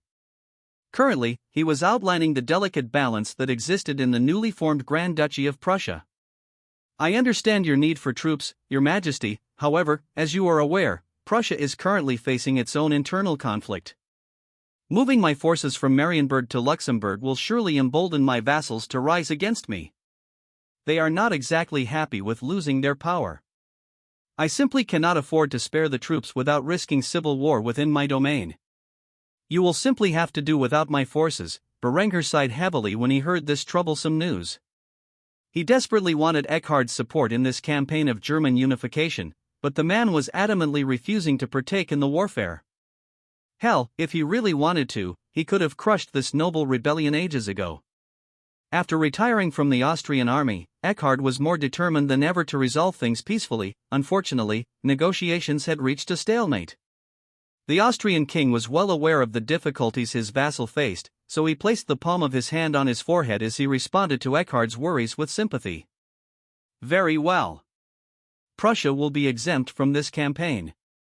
You need not send your forces to the battlefield. However, I will require you to contribute to the war effort through additional material aid. After all, we are all united against the Northern Alliance, and I do not plan to let a single one of my vassals escape their duties. Eckhard's expression remained stoic as he nodded in response to his liege's demands. Very well. I am sure I can satisfy your request. Send a report to me on everything you will need to ensure our confederation's victory, and I will do my best to supply it. With the matter of Prussia's participation settled, Berenger gazed upon the map sprawled out across the table in his war room, and pointed toward the railway that now stretched to the northern borders of Bavaria. It will be at most a fortnight before the railway through Bavaria is complete. When it is, I will send the first 3 divisions of my Royal Army and the 1st Division of Bohemia's army through the vast network we have established to the northern border. I expect Bavaria's troops to already be gathered within the region, and to provide support for my army, which will act as the spearhead towards the Northern Alliance. As for the rest of you, it is unfortunate, but we simply did not have the time to connect your lands via the rail network.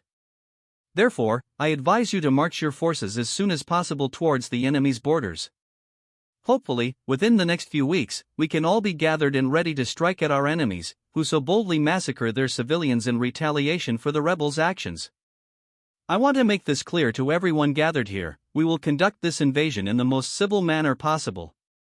That means outright bombarding civilian targets, even if there are hostiles stationed within, is a criminal act. We are not fighting foreigners, but our own German brothers, and unnecessary bloodshed is not only explicitly forbidden but also a tragedy of the highest order. Remember, we are here to liberate the German people from their corrupt masters, and we are certainly not going to add to their suffering. The various Grand Dukes who surrounded Berenger nodded their heads in silence, agreeing to these terms. After all, none of them wanted to get on their liege's bad side. Thus, they kept quiet, all except for one.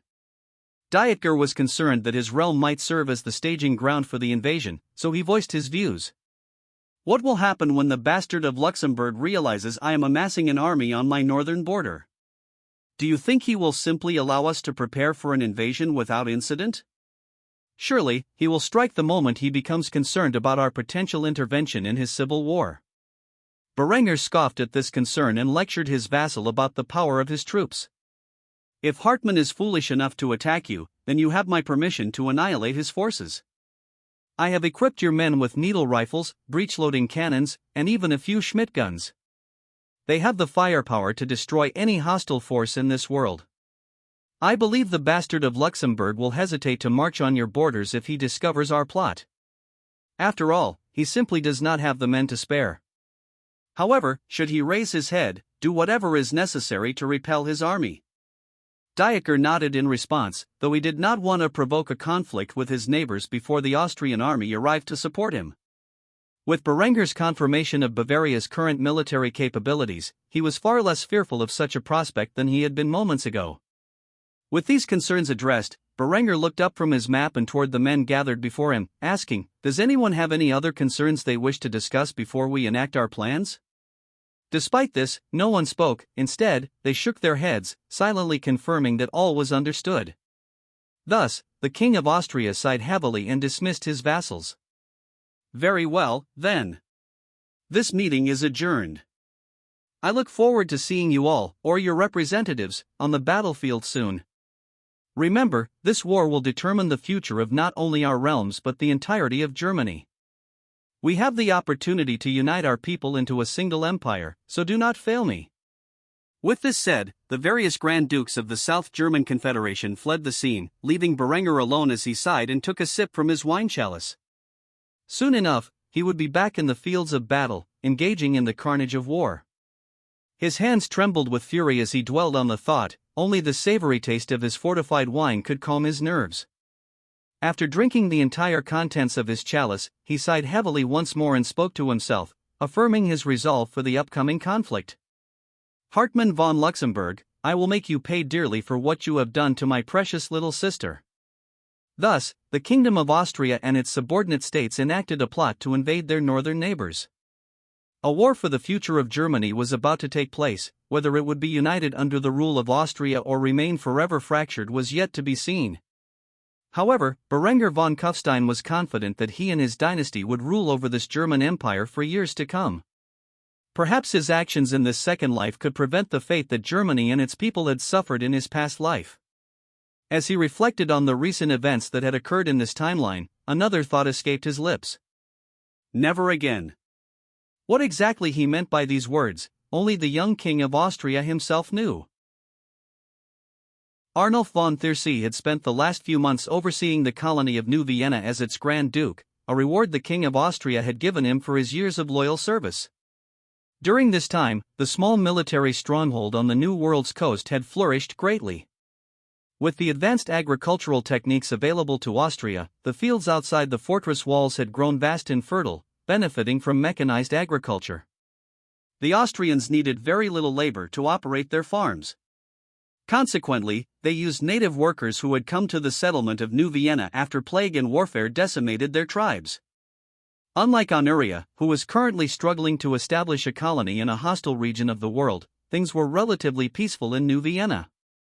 Although the Austrian Jaegers had engaged in small skirmishes on the frontier against hostile tribes, the settlement itself had not been attacked since the initial Algonquin siege months ago. In fact, most tribes they encountered were open to trade, which led to the cultivation of several cash crops, such as tobacco, in the fields outside the colony. These crops were processed and shipped back to the fatherland for consumption, creating a profitable trade. The natives lacked a fundamental understanding of currency, so the Austrians traded for their resources with scrap iron. After counting the prospective profits from the year's harvests, Arnulf had a wide smile on his face as he jotted down his reports. The king would be pleased to hear that the colony was already turning a profit, especially since expenses had been minimal due to mechanized agriculture and the labor conducted by natives who did not understand the value of currency. As a result, Arnulf could pay the laborers with housing and meals. When compared to the primitive longhouses the natives were used to, the half-timber houses provided by Austria offered a quality of living far surpassing what they had previously endured. Thus, despite not being paid a proper wage like laborers were in the fatherland, all their needs were met, and they considered this sufficient. While reviewing these reports, a knock resounded on the Grand Duke's thick oak door, and a familiar voice called from the other side. "Your Grace, our scouts have something important to report. Do you have a minute?" Arnulf immediately rose from his seat and opened the door to reveal Kawita, the young and beautiful Mohawk translator who had stayed behind and acted as a major influence on diplomatic affairs within the colony. Despite being a native, she held a prestigious position in New Vienna and often served as Arnulf's secretary. When the Grand Duke saw the woman, a smile formed on his face as he led her into his personal office. After sitting down at his desk, he pulled out a wooden pipe filled with tobacco, lit it, and took a large draught. He then handed the pipe to Kawita, who followed his example. After exhaling the smoke, she spoke about the reason for her visit. "As you commanded, the scouts have been searching for mineral deposits of industrial resources. I believe we have found a substantial reserve of what you call coal. The only problem is that an Algonquin village currently resides nearby, and if you wish to gain access to the area, we will need to either convince them to grant us access to the land or repel them." Unlike Berenger, who used war as a tool of diplomacy, Arnulf was far more interested in peaceful solutions. Though the Algonquin had been hostile in the past, after suffering several brutal losses, they established a peaceful agreement with the Austrian settlement. Arnulf did not wish to see any more senseless slaughter. In fact, he quite enjoyed the peaceful position he had been given. Thus, he tapped the ash from his pipe and lit another pipe as he pondered a peaceful solution to this diplomatic issue. After several moments of silence, he nodded and gave the girl her orders.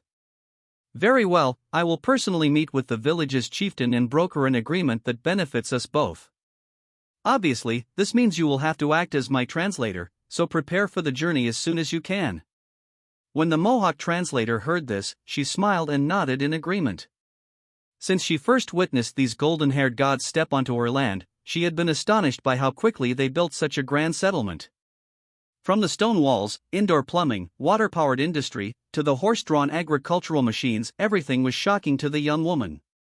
Despite their overwhelming technological advantage, these men conducted themselves fairly peacefully, resorting to violence only as a last resort. She had deep respect for the Austrian settlers, especially the Grand Duke Arnulf.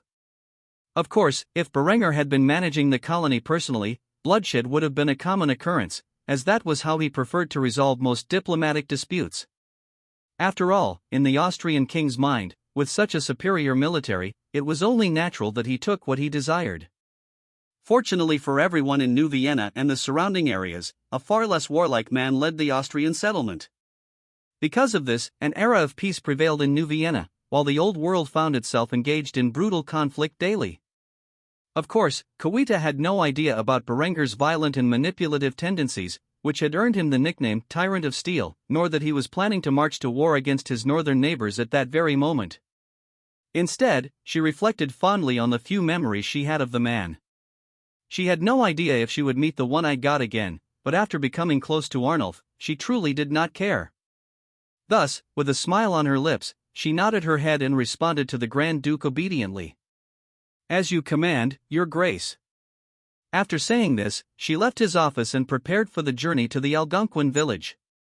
Meanwhile, Arnulf dispatched orders for his personal bodyguard to prepare for the diplomatic visit and the conflict that might result. Though things were peaceful between the Algonquin and New Vienna, it was far from a calm peace. Arnulf knew that if he wanted this colony to become self-sufficient, he would need the coal for his burgeoning industry, and he would do whatever was necessary to get it. However, he would not resort to violence unless he had exhausted all other options. Hopefully, the Algonquin village's chieftain would see reason and agree to give the Austrians mining rights in the region.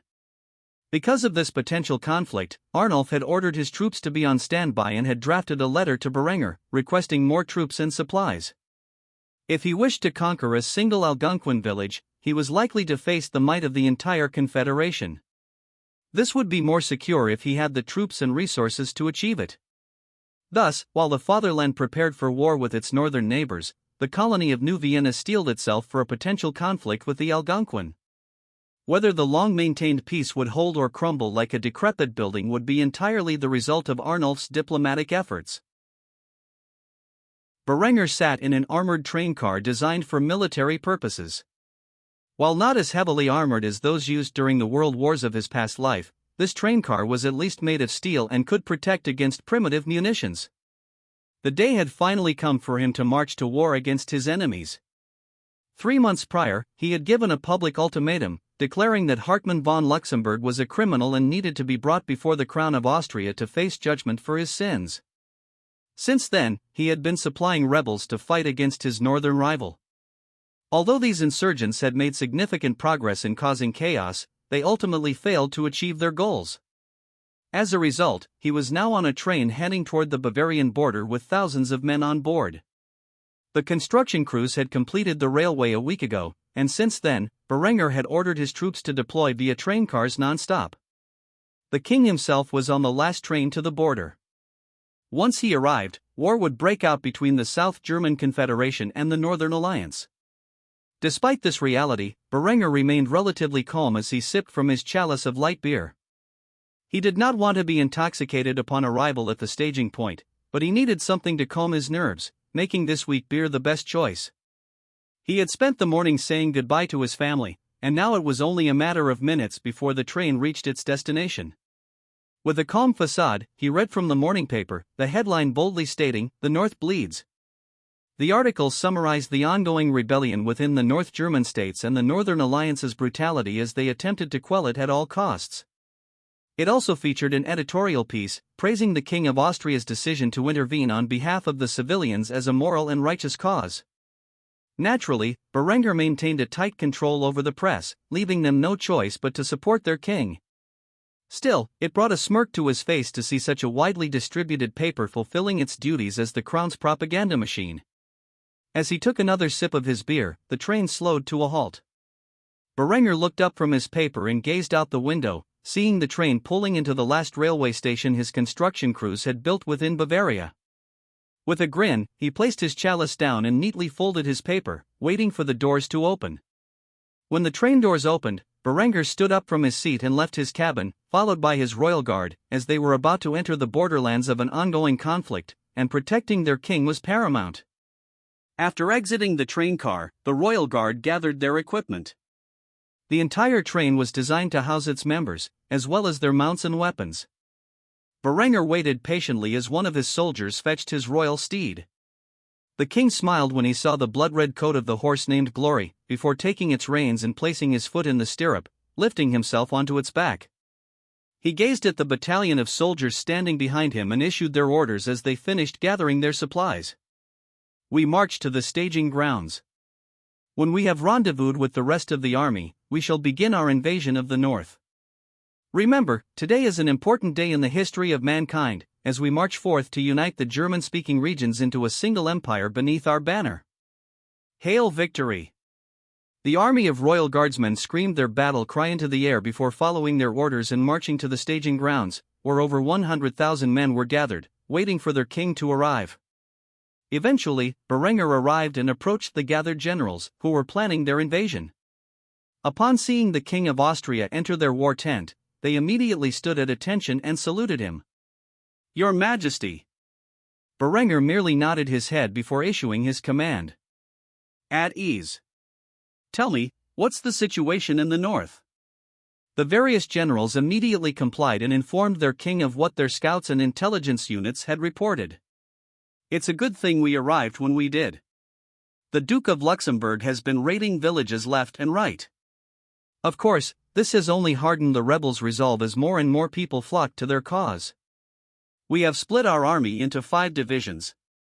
Each will operate independently as we march into the various states that form the Northern Alliance. As our king, it is your right to choose whichever theater you wish. We have informed our operatives embedded with the rebels of our impending invasion and have tasked them with beginning the next phase of their operations. While we invade from the south, the rebels will rise within the cities and begin causing chaos. The result will be a combination of civil strife and foreign invasion at the same time. As for the guerrillas outside the cities, their aim is to secure strategic locations and ensure that the enemy does not engage in scorched earth tactics before our invasion. To put it simply, because of the internal and external threats the enemy will face, this will be a rather quick campaign. It will not take long for us to enter the capitals of each state and force them into submission.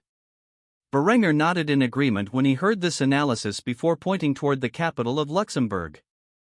With a sadistic grin on his face, he called out his target. "Very well, I will lead my royal guard and the 1st Division into the heartland of the bastard of Luxembourg. I will have the fiend who dared to harm my beloved sister groveling before me before the week is over." Upon witnessing their king's malevolent expression, a sense of dread filled the air. The generals silently pitied the fool who had the nerve to harm Berenger's sister. They each knew the cruelty their liege would engage in after capturing Hartmann and did not envy the man. In response, the gathered generals nodded their heads in agreement. "As you command, Your Majesty." Berenger smiled before giving the command that would change the fate of Germany forever. "Very well. Muster the men and begin the invasion. I will not rest until I have brought the perpetrators of my sister's assault to justice. For king and fatherland." The generals quickly saluted their king, repeated the phrase he had said, and departed from the tent to issue the orders to their respective divisions. As for the King of Austria, he rallied his royal guard in the 1st Division, where they packed their belongings and gathered their weapons before marching into the borders of the Duchy of Luxembourg. The war had just begun, and Berenger fully intended to be as ruthless to the enemy as possible. Any man who stood on Hartmann's side was an enemy guilty of the highest of sins, and he would afford them no mercy. As for the people of Germany, Berenger intended to treat them with a generosity seldom seen by a conquering warlord. After all, Berenger's goals in this conflict were not to increase the hatred toward him and his dynasty, but to come as the savior of the German people against their vicious masters, and to liberate them from the shackles of feudalism. As such, the King of Austria rode atop his steed, incarnate as the horseman of war. With a graceful smile and an army of 30,000 men at his back, he was a symbol of earthly authority. The bastards of Luxembourg and their soldiers were about to receive a rude awakening as they faced off against a semi-modern army. By Berenger's side rode the generals in charge of his royal guard and the 1st Division. These men wore equally confident expressions as they gazed upon their king's immaculate image. They had long served in the Austrian army and had witnessed its many victories. To them, there was no chance of defeat in this war. Every soldier in the army shared this sentiment as they marched forward, with victory in mind and a vision of forming a new empire to rival the might of ancient Rome. The drums of war resounded in the air as the Austrian soldiers marched to their beats. The enemies of Austria would soon face the fury of a king enraged by an unprovoked attack on his family. Blood would be shed, and heroes would emerge as the age of knights and chivalry finally came to an end. A company of soldiers accompanied the two as they headed towards a nearby Algonquin village, situated atop a massive coal deposit. The purpose of the visit was simple: to negotiate mining rights for this valuable resource with the natives. The young native woman rested her head on Arnulf's shoulder as she slept during the journey. A hint of drool escaped her lips, falling onto the sleeves of the Grand Duke's regal attire. Despite this, he did not mind and simply shifted the girl's bangs away from her closed eyes. From his perspective, the young woman had been quite busy lately and needed the rest. After a brief journey, the convoy arrived at the gates of the Algonquin village, where its warriors guarded the entrance. The moment the Austrians approached, the native tribesmen became suspicious. Though they had received word of the Grand Duke's visit, they did not fully believe that these pale-skinned invaders came with peaceful intentions. Clutching their iron weapons tightly, they slowly opened the gates to allow Arnulf's entrance. Through the trade of resources between Austria and the local tribes, the natives had rapidly advanced their technology. Iron tools had become quite common, and inventions such as the wheel had spread across the tribes of New Vienna, allowing for easier transport, even if it was in the form of hand-drawn carts. Despite these new advancements, the natives were still significantly behind their European counterparts, especially in agriculture and architecture. Thus, the general layout of the village remained largely unchanged since the Austrians landed in the New World. Arnulf cared little for the small advancements the natives had made and instead focused his attention on the bark-covered wigwam atop the hill where the village was founded. As he and his convoy closed the distance, the Grand Duke noticed the hostile gazes the villagers gave him. The peace between Austria and the Algonquin was fragile at best, and suspicion existed on both sides. Despite marching into the proverbial lion's den, Arnulf seemed at ease with the situation. Rather than quaking in fear of potential conflict, he exuded an aura of confidence as the convoy stopped in front of the wigwam belonging to the village chieftain. In the next moment, he wiped the drool from his translator's mouth before shaking her awake. "Kawita, we have arrived at the Algonquin village." The young native woman instantly opened her chestnut-colored eyes and stared at the man she served in disbelief. She thought she had only closed her eyes moments ago, and yet they had already arrived at their destination. Despite this, she quickly came to her senses and stepped out of the vehicle alongside Arnulf, who quickly introduced himself to the village's chieftain, who was glaring at the Austrian Grand Duke and his Mohawk translator. "I am Arnulf von Thiercy, the Grand Duke of New Vienna. Please accept this gift as an offering to your people." After saying this, Arnulf whistled, and one of his soldiers dragged a jug of wine out from the carriage and handed it to the elderly chieftain in a peaceful gesture. The chief stared at the red liquid for some time before taking a whiff of its fragrant scent. After doing so, he took a quick swig before handing the jug to his son. With this gesture, Arnulf and his translator were allowed within the chieftain's home, while his guards remained outside. This did not cause Arnulf to worry. Instead, he sat down by the fire and accepted the peace pipe. He took a hefty draught of its tobacco before giving it back to the village chief. After the Algonquin chief took a hit of his own, he placed the pipe aside and asked the question that was on his mind. "Why have you come to our village? I warn you, if you come for war, we will be ready." Arnulf had to prevent himself from scoffing as Kawita translated the man's words. Rather than lash out at the chief for needlessly expecting violence, he calmly responded with his true intentions. "I have come to negotiate for the rights to mine the coal that your village sits upon. I realize that your people have no need for such a substance, but my people would be very much interested in obtaining it for ourselves." After Kawita conveyed Arnulf's thoughts to the chieftain, the chief stared at the two of them in silence for some time. He knew nothing about mining or the value of coal. In fact, he wasn't even aware that his village rested on such a vast deposit of the resource. However, he knew that Arnulf was not the only one to approach the village with intentions of negotiating for natural resources since his arrival. It was a common tactic for the Grand Duke to visit nearby tribes and coerce them into signing treaties regarding the natural resources of the land they inhabited. These treaties heavily favored Austria, and the natives seldom understood the value of what they were signing away. In return, the Austrians provided the natives with some meaningless technology or resources that could aid them at the moment, such as iron tools, primitive metallurgy, and basic agricultural technology like early crop rotation. Essentially, Austria provided them with the knowledge and skills needed to advance beyond a Stone Age society while taking control over the natural resources on the land they inhabited. Now it was the Algonquins' turn, and their leader was far more suspicious of Arnulf's true intentions than his neighbors, due to the mistrust that stemmed from previous conflicts between the two factions. Thus, the elderly chieftain scratched his chin for several moments as he considered Arnulf's demands. "What will you give us in return for this so-called coal that you desire?" A smile formed on Arnulf's face as he reached into a satchel and pulled out something that surprised the Algonquin chieftain. In his hands was a shirt of riveted mail armor that Austrian soldiers had scavenged from a European battlefield. Normally, Berenger's strategy was to recycle the weapons and armor recovered from enemy corpses. However, with his colonization plans in place, Berenger had ordered some items to be spared, repaired, and used as bargaining chips with the natives. If the value of the mail armor was properly demonstrated against the primitive stone weapons the natives wielded, it would surely entice them to give up their resources. After all, while peace had been established between the Austrian settlement and the Algonquin, the Iroquois and the Algonquin were still in a heated rivalry. Thus, a confident smirk appeared on Arnulf's face as he stated his terms. "We will provide each of your warriors with a mail shirt.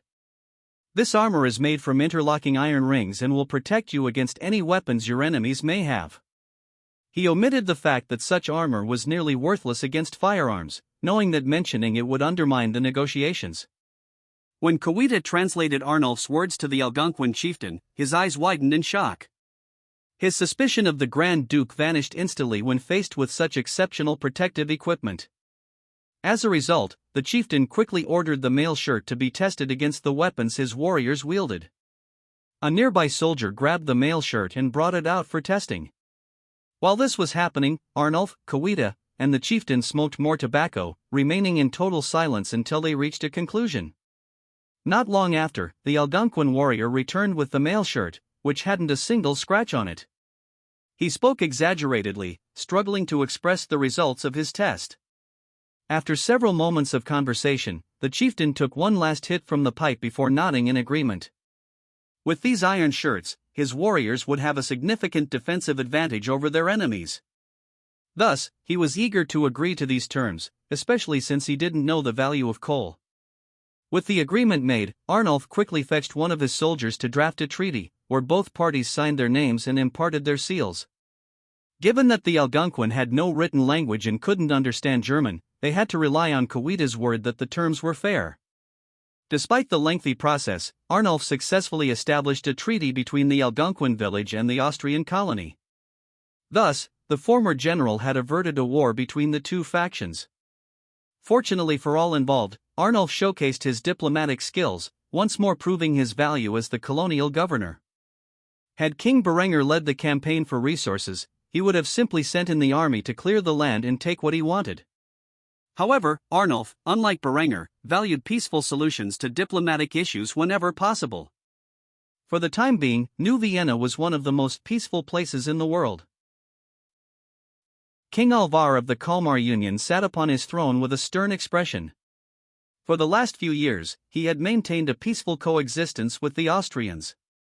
Although he had faced pressure from his more fanatical Catholic subjects to fund the papacy's crusade against the German Reformation, he had abstained from doing so. For a long time, Alvar had maintained an attitude of disregarding southern affairs.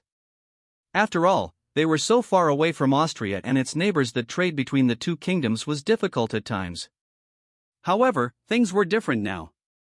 Austria's territory grew each year, to the point where a sizable chunk of the western Baltic was now under their control. This matter, however, was not the greatest concern for the Kalmar Union.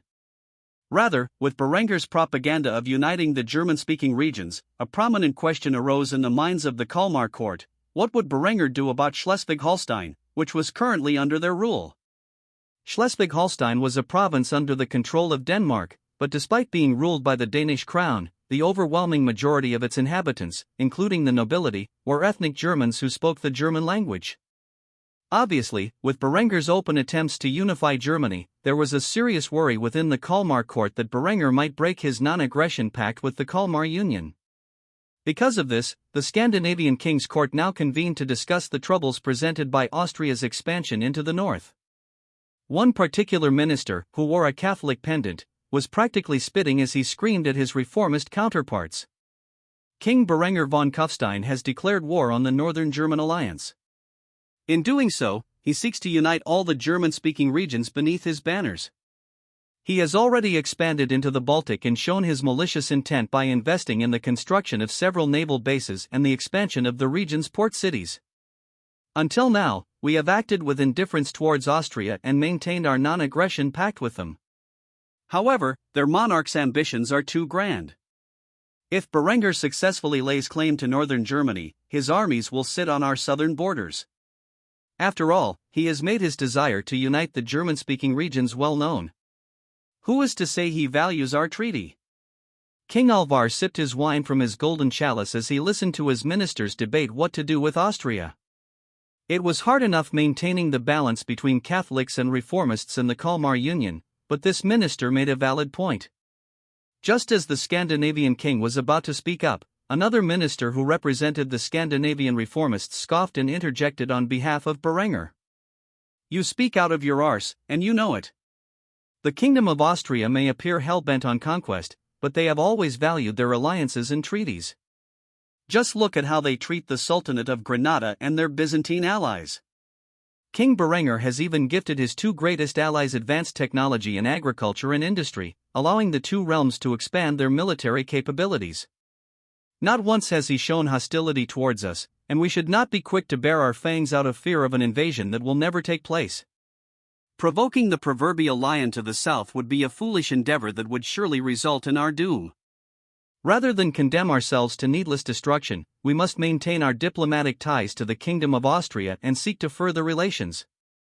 So far, all we have done is maintain a non-aggression pact and allow free trade with Austrian merchants. However, with their expansion into northern Germany, the Crown of Austria will surely invest in rebuilding the North German states into industrialized regions similar to the Austrian heartland. We should seek to take advantage of this and invite further trade opportunities with Austria before they achieve victory in this conflict. The territory of Schleswig-Holstein has always been difficult to control. The Germans who live there are fiercely proud people. I say it is better to offer the region to Berenger in return for technology that will make our lives easier here in the north. Perhaps even a more permanent alliance could be brokered via matrimony? I hear the man has several sons. Though King Alvar was initially leaning towards the previous minister's argument, after hearing the reformist speak, he was now convinced that peaceful relations were the route to go. With Berenger's current rate of expansion, it was only a matter of time before he turned his sights to Schleswig-Holstein, and defending a region that was constantly on the brink of rebellion against a united German army was more trouble than it was worth. Besides, the Kalmar Union could not win a war with Austria. Alvar knew this well. If losing Schleswig-Holstein was inevitable, he might as well get something out of it. Thus, he agreed with the reformist.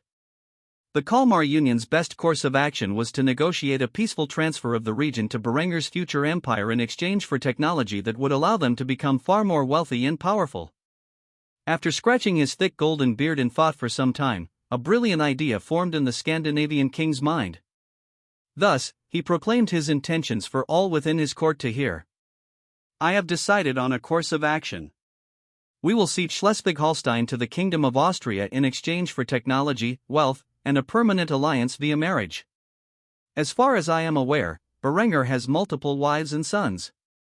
Surely one of them can marry one of my granddaughters when they come of age." The Catholic minister was about to interrupt the king's statement when Alvar glared menacingly at him, instantly silencing the man. "Schleswig-Holstein has little value for our great union, anyway. If giving it to Austria means avoiding war while securing the aforementioned benefits, then it seems like the most appropriate decision I can make as king. This settles the matter. I will dispatch an emissary to the Kingdom of Austria immediately to make our intentions known to the Austrian crown. As for negotiations, I would like to meet with King Berenger face to face after he has seized northern Germany for himself." The ministers bowed their heads, accepting the king's decree. "As you command, Your Highness." After saying this, the ministers left the throne room, leaving only the reformist minister, who had made the suggestion, behind.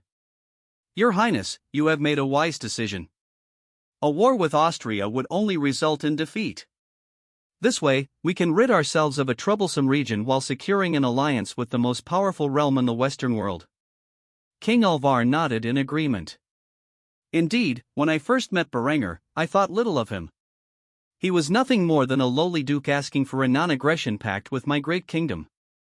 I merely signed the treaty on a whim because I enjoyed his company. To think that in a few short years, he would become not only king but the most powerful man in Christendom, I must say I truly underestimated him. Erland, my old friend, I can only trust you to send this message of peace to Kufstein. Thus, it is your responsibility to speak with the royal family of Austria and convey our intentions.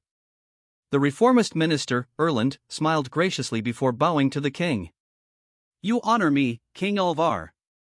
I assure you, I will not fail you in this vital task. The Austrian crown will hear of our peaceful intentions, and I will secure an audience between the two of you when Berenger returns from his campaign.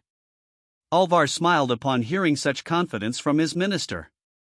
Afterward, he sighed heavily before dismissing the man. Very well.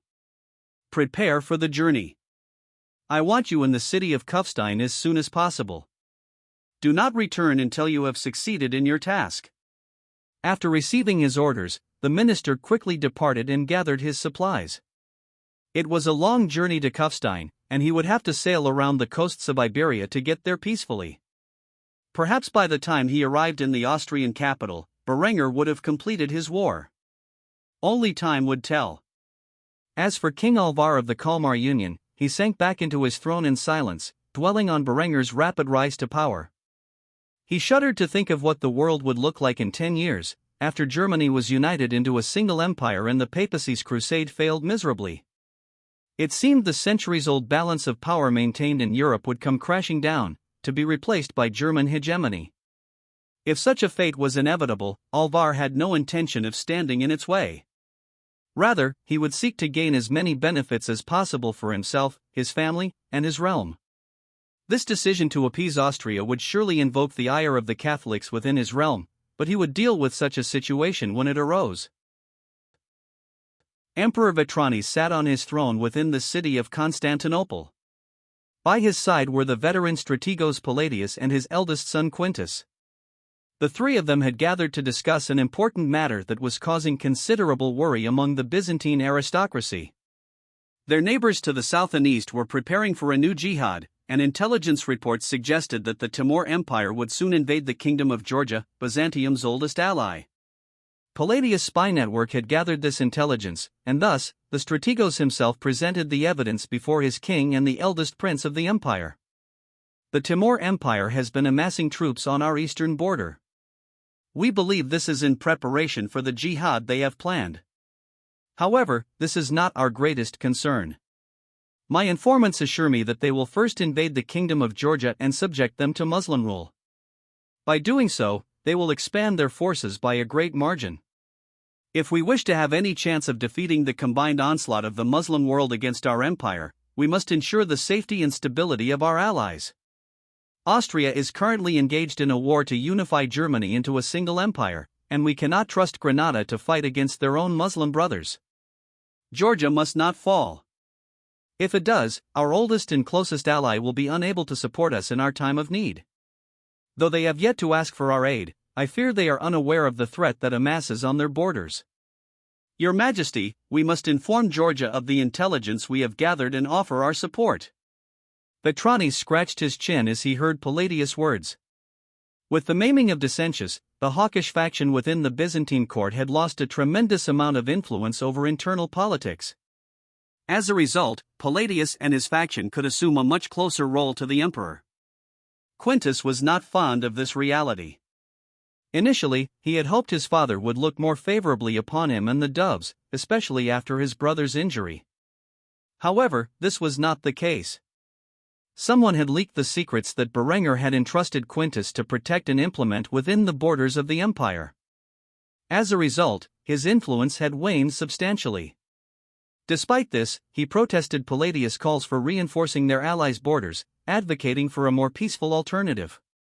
Father, let us not be rash. War is not inevitable, and though Palladius claims the Timurids intend to invade our lands in pursuit of jihad, I have yet to see any evidence of these claims. Until the Timur Empire makes their intentions clear, any military action, whether moving our troops to our borders or into allied lands, could be seen as an act of aggression. I advise we send an emissary to the east to discuss our differences and see if we can dissuade the Timurids from their hostility towards our allies." Palladius merely scoffed when he heard these words. Truly, the boy was too passive. If the empire were left in his hands, it would be overrun in a matter of years. Sometimes, a preemptive strike was necessary. Though they would not be taking overt action against their rivals to the east, securing the Kingdom of Georgia was essential for the empire's survival. Thus, he did not spare his tongue as he lashed out at the eldest prince. "With all due respect, Quintus, I fear your passivity will be this empire's undoing. If you are to succeed your father one day, you must understand that military action is often necessary for matters of national security. If Georgia falls and the Timurids subjugate its populace under Muslim rule, our enemies will have more men and wealth at their disposal to aid them in future conflicts with us. Whether or not you believe it, jihad is coming. For hundreds of years, Muslims have unprovokedly aggressed into Christian lands, and though the Crusades successfully stemmed the tide of their onslaught, it has only bought them time to recover. Our reconquest of Egypt and Cyrene has enraged our eastern neighbors, and once more, they seek to steal the Holy Land from us. The movement of troops to the border with the Kingdom of Georgia is proof of this. If we do nothing, we will allow yet another Christian kingdom to fall to the Islamic faith. Such an outcome harms us all, as it means we have one less ally in this world." Quintus snarled as he heard this thorough rebuttal of his pacifistic stance. He simply responded with a casual attack on Palladius' character. "You sound just like my brother. I am sure you and Decentius have a lot in common." This caused a frown to appear on Palladius' face. He could not believe he was being compared to the hawk's puppet, and instead, he began to bitterly protest this personal attack. "Your brother and those fools who support him call for endless war with our neighbors. Such a path would surely be the death of our empire, just as your pacifistic tendencies would be. I represent the balance between the extremes that you two brothers represent.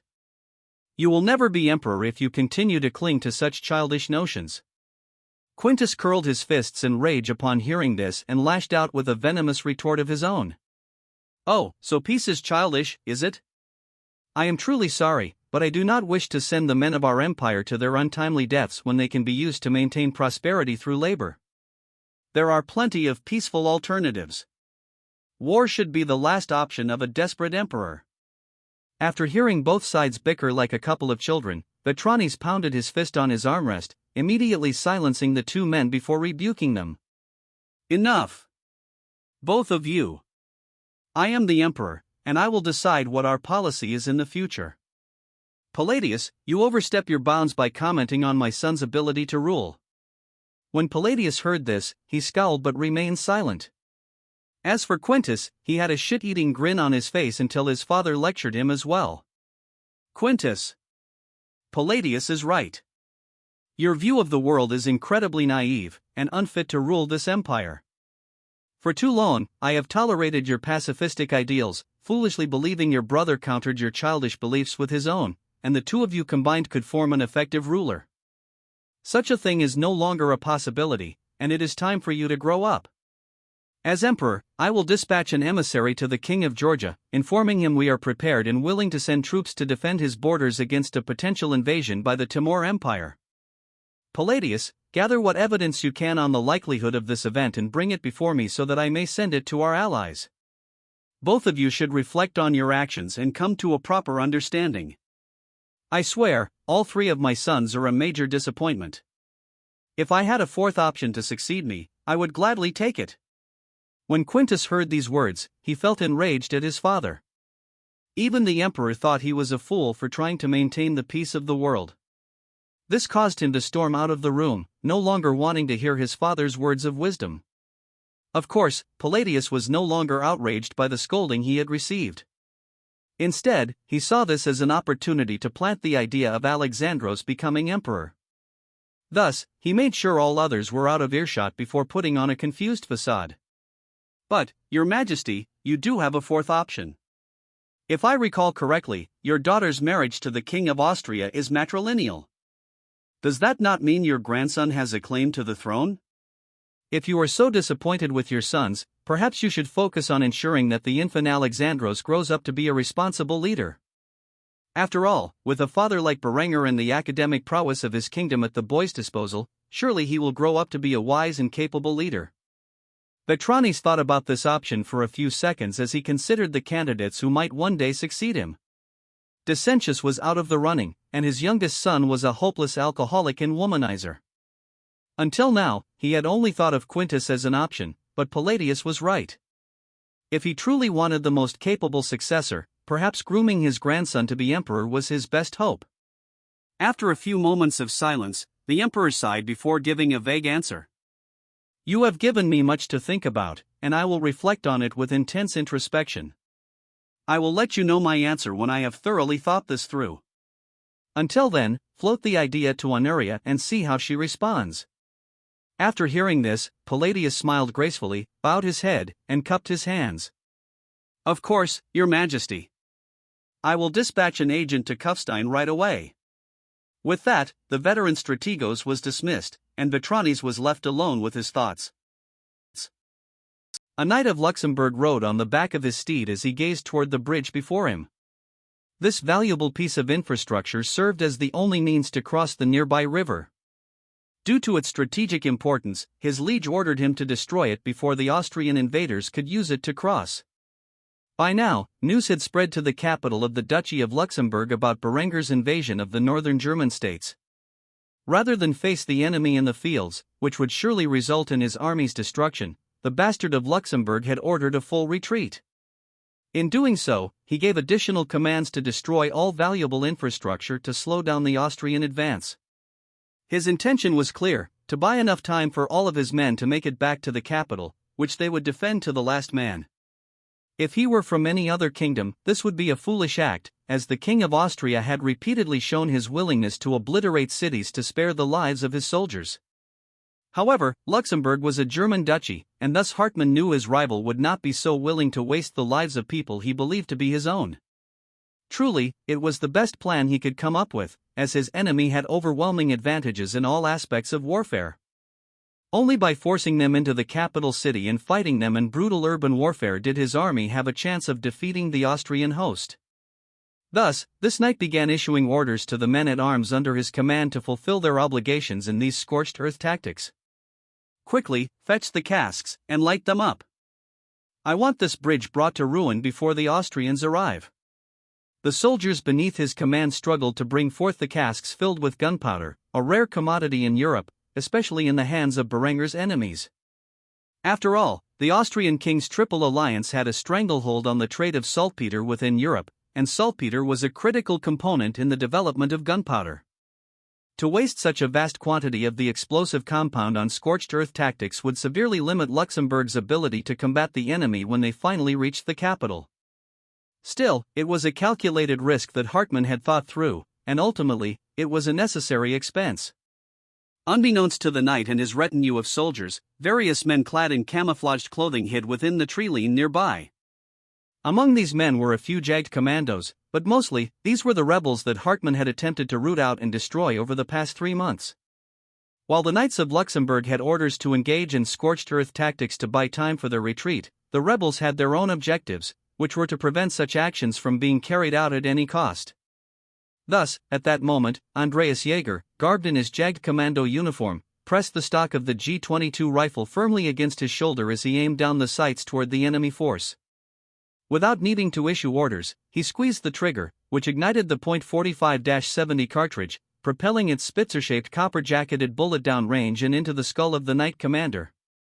Before the enemy commander could even react, his skull was blasted apart, and his body fell off his horse, landing lifelessly on the ground. Yet Andreas was not the only one to shoot. A thunderous roar accompanied by plumes of smoke surrounded the tree line as dozens of rebels opened fire on the enemy forces.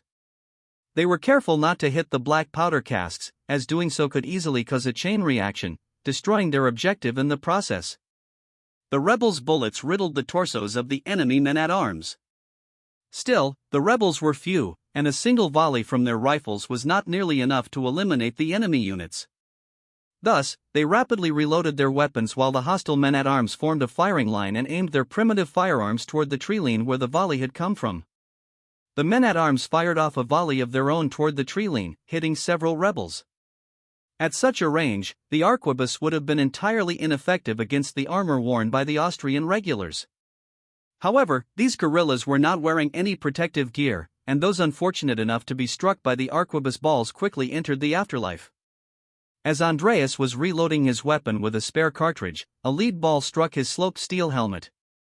Luckily for him, his helmet protected against shrapnel and even modern pistol rounds. Thus, the primitive projectile deflected upward, leaving Andreas with a minor case of whiplash and nothing more. As he struggled to gather his thoughts, he quickly realized that he had instinctively loaded his weapon. As he came back to reality, he aimed down his sights once more and fired his cartridge toward the enemy forces. Like his previous targets, the projectile found its way into the enemy's body, burst through his armor, and emerged on the other side, followed by a stream of blood and bone fragments. The man quickly collapsed and rapidly bled out. By the time the soldier had passed away, Andreas had already loaded another round and fired toward the enemy again. Despite having an overwhelming numerical advantage, the sheer rate of fire that the rebels possessed with their needle rifles quickly caused the Luxembourg numbers to dwindle. In the end, a single man-at-arms took command and issued the following orders: retreat. Abandon the mission. With this said, the Luxembourg unit rapidly broke ranks and routed, allowing the rebels to reveal themselves as they secured the bridge. Andreas, despite having suffered a mild concussion, quickly gave out orders to his troops. I want those casks removed. The last thing we need is for an accident to occur and for this bridge to be brought to ruin. After you have removed the explosives, secure the area and wait for our main force to arrive. Not a single guerrilla under the Jagged Commando's command disobeyed. Instead, they quickly did as they were instructed. By now, these men were well accustomed to following orders without question, and thus they acted with the same discipline as the regular army. Before long, the explosive casks were removed, and the bridge was secured. The rebel guerrillas maintained operational security until they witnessed the Austrian host in the distance. Only then did they sigh in relief. Eventually, Captain Andreas Jaeger stood before his king, who had a smile on his face as he surveyed the remains of the battlefield. Captain, I am glad to see that you and your band of rebels have secured the bridge. This makes my life easier as we advance toward the capital city. At this rate, the war will be over before the leaves fall from the trees. This was not the first time Berenger had used this quote, and unlike the origins of the quote, which ended up being a colossal blunder, every time the Austrian king had said these words, they became reality. In response to Berenger's claim, Andreas merely smiled and uttered his thoughts aloud. I hope you are right, Your Majesty. Tell me, what are my orders now? Berenger quickly began informing the Special Forces captain about the current state of the war effort. By now, we have secured the southernmost region of the duchy with limited conflict. Intelligence supports the idea that Hartmann is withdrawing his forces to the capital to force our army into a bloody struggle for the city. He intends for every man, woman, and child to fight us to the bitter end, like Carthage in its last days. I won't stand for such needless bloodshed. With this in mind, I have a special task for you and your insurgents. I want you and your troops to infiltrate the city and ensure that you prepare the people to rise against their masters when we finally arrive.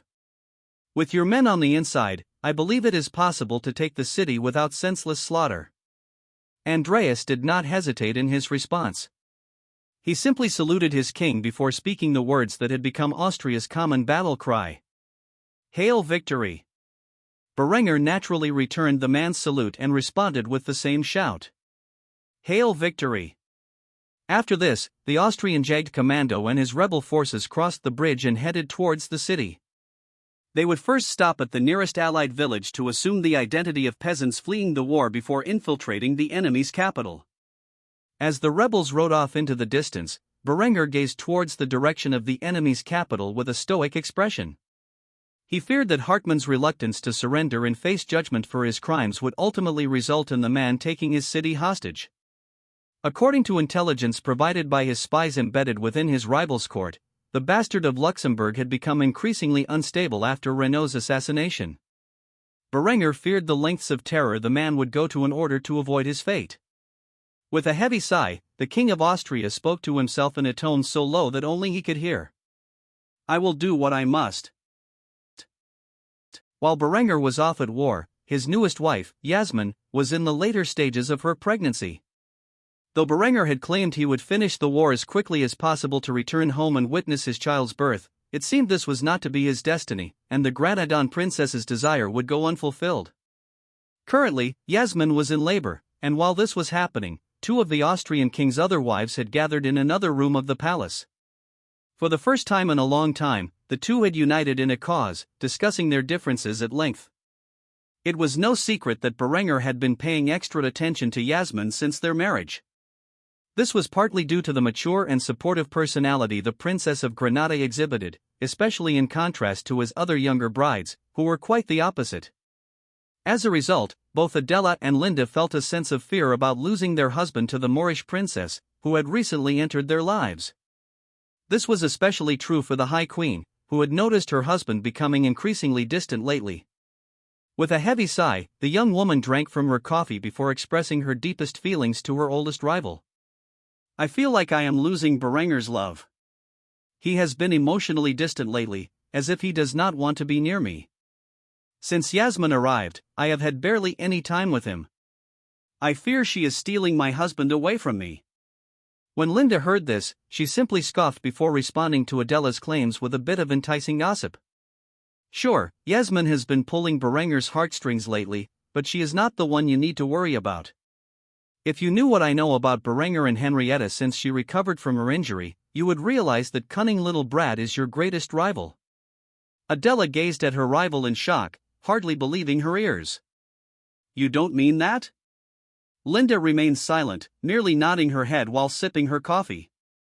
She did not wish to speak openly about the specifics between the two siblings, and though she had learned the truth of Henrietta's lineage, the relationship her husband had with his sister-aunt was rather taboo in her eyes. After hearing this news, Adela could hardly believe her ears and immediately questioned the validity of the information. "How did you come by this? I refuse to believe it." In response, Linda sighed before revealing the extent of her knowledge. "It is my job to uncover secrets, and despite what Berenger might think, he is rather poor at keeping things from me. However, if you must know, I have been especially attentive to the affairs of the royal family ever since that fateful night when Henrietta was harmed under my watch. Unfortunately, things haven't been the same for me and Berenger since, and I believe he has partially blamed me for the incident. Because of this, I have kept a close eye on the two of them and have discovered some rather shocking details. For starters, you may not be aware, but Henrietta is not Berenger's blood-related sister. She is actually his aunt and a bastard. However, they grew up like siblings, and Lord knows that my family has its own problems with such a taboo. Even then, it still makes my skin crawl just thinking about it. So if you think Yasmin is the greatest of your worries, guess again. That close relationship between Berenger and Henrietta is something we all need to be worried about. However, I must inform you that even though Berenger has surrounded himself with multiple beautiful women, the reason for his distance from you is entirely your fault." Adela nearly shattered the porcelain cup in her hand from the sheer rage she felt when she heard Linda's last remark. Did this woman seriously just say she was at fault for her husband's distance? Just as Adela was about to scold her rival, Linda smirked and thoroughly rebuked her. "See, that right there, the way you are acting as if you are better than me, and everyone else around you, is exactly what is turning Berenger away from you.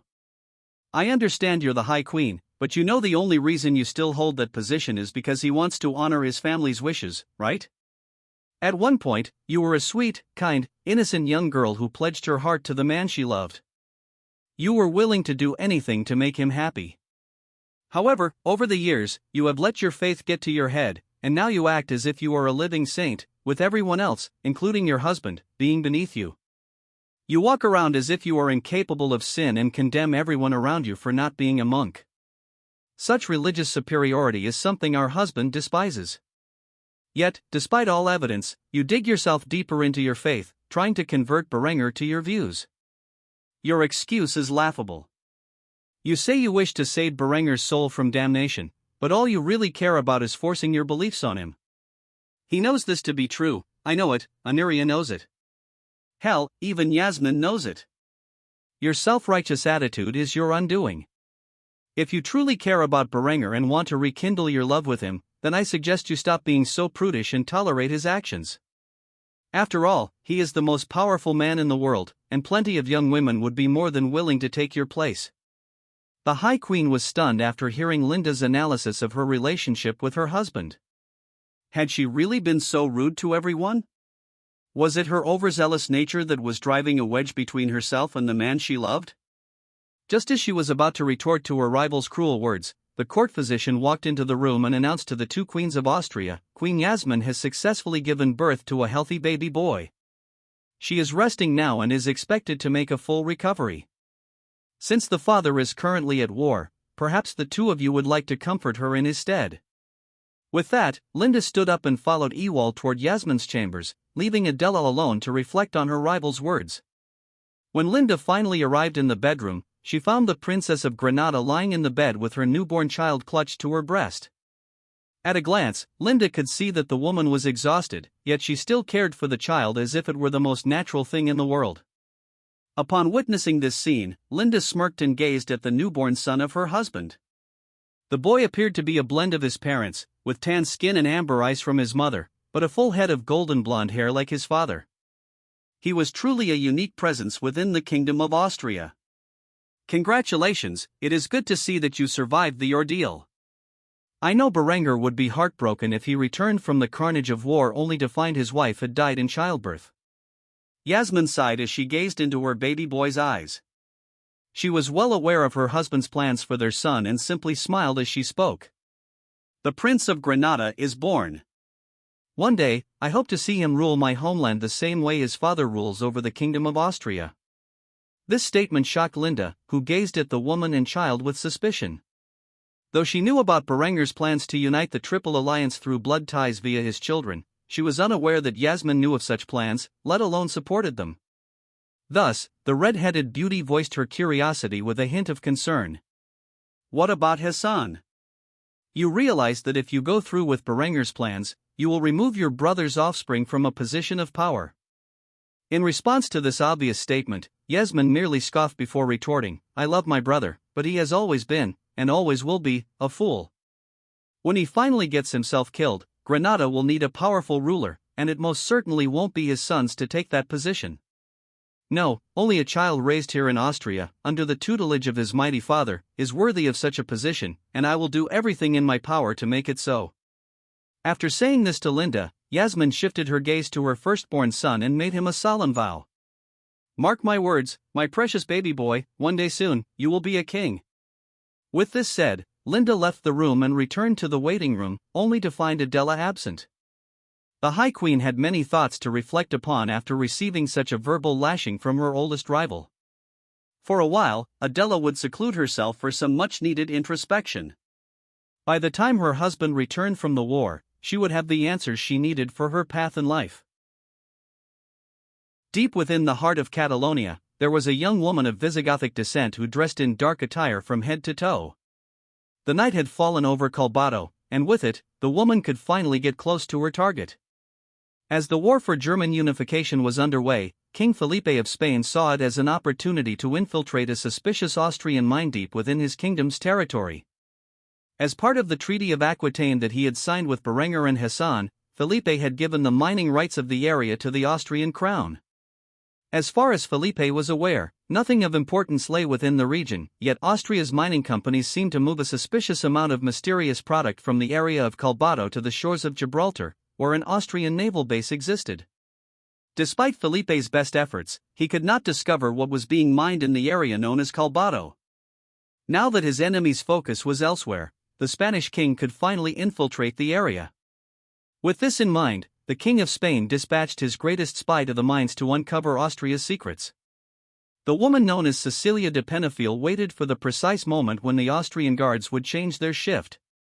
Over the past week, she had examined the patrols from afar and was now intimately familiar with their schedule.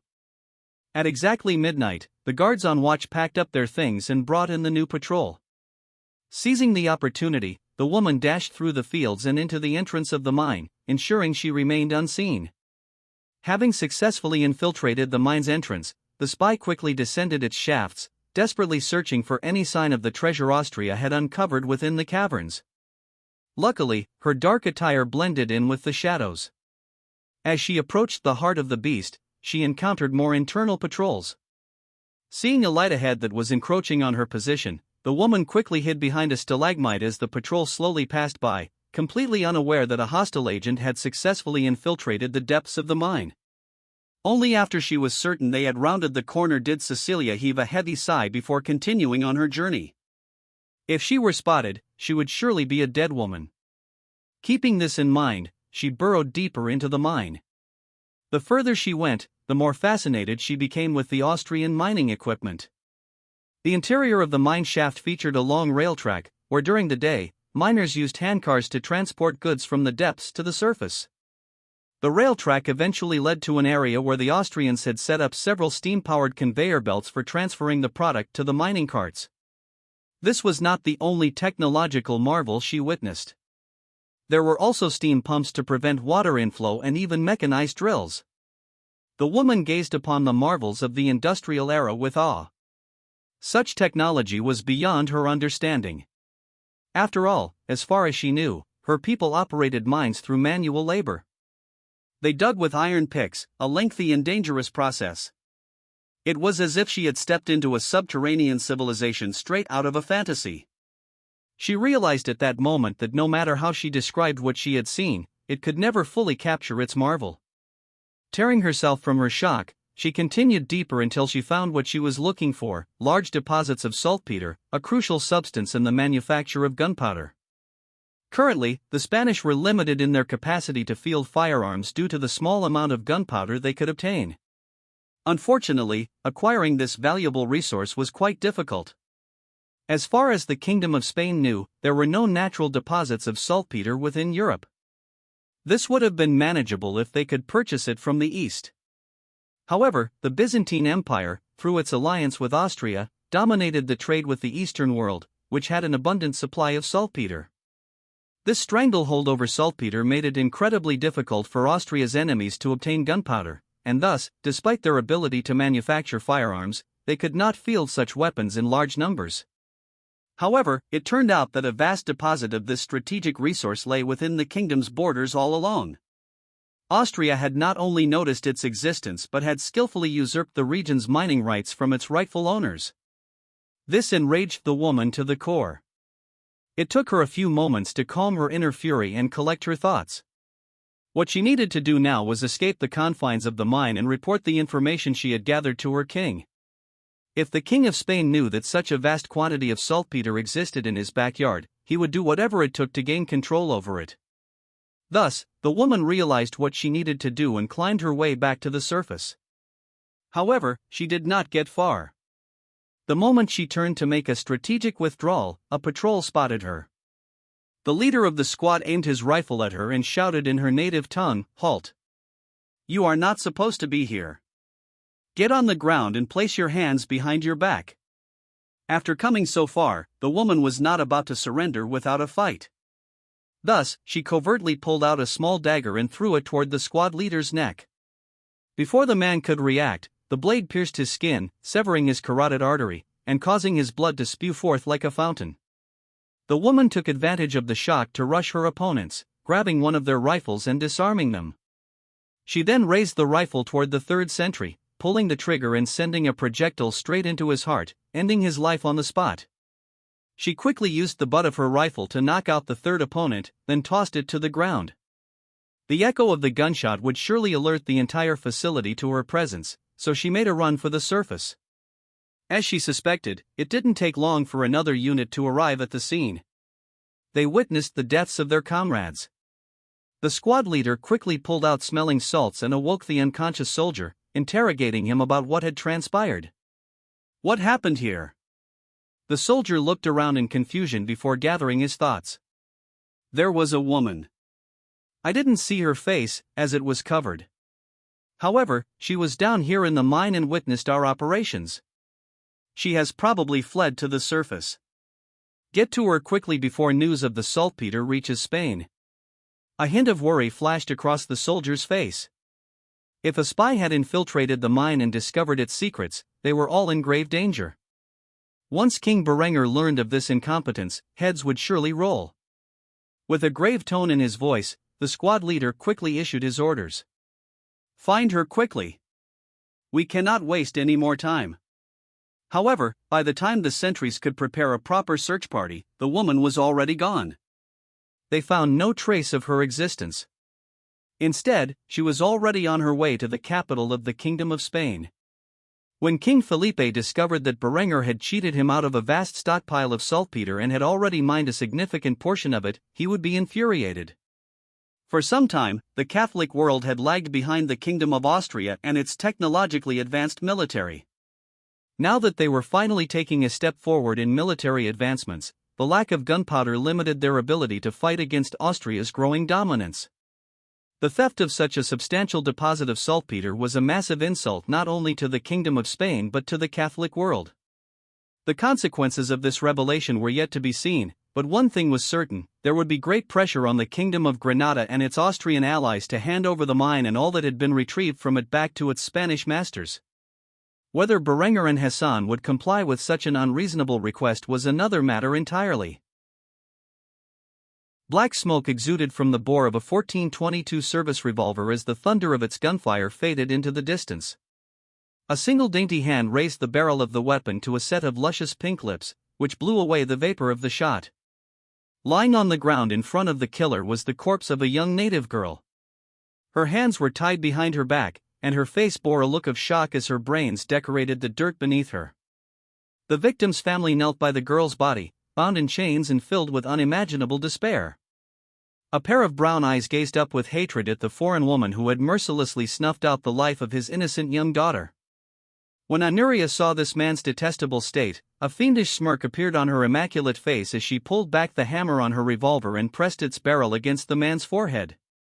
While staring into the depths of the father's resentment, the Byzantine princess pulled out a chunk of golden jewelry from her coat pocket and shoved it in the man's face. Though neither of the two spoke a common language, the intent was as clear as day. Lead me to the gold, or die like your daughter. When faced with such an overbearing threat, the man did not falter. Instead, he spat upon the indigo-haired woman's face, causing her brows to twitch in fury. The moment Anuria's crew saw this expression, they knew their captain would shed blood. Thus, it came as no surprise when the privateer queen pointed the barrel of her revolver at the man's young son and fired, ruthlessly claiming the child's life. The father of the two slain children stared in disbelief at the woman, only to see the gold jewelry pressed against his face once more, and the barrel of the strange weapon she wielded pointed toward yet another of his children. There was utter contempt in Anuria's mint-green eyes as she mouthed words the natives could not possibly understand. You have 2 more children, and I have 4 more bullets. Tell me where the gold is, and I will spare their miserable lives.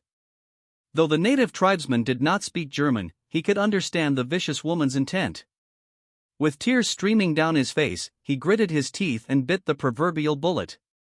With a slight nod of his head, the man struggled to rise to his feet and marched off into the distance, leading Anuria and her crew toward what they sought to claim.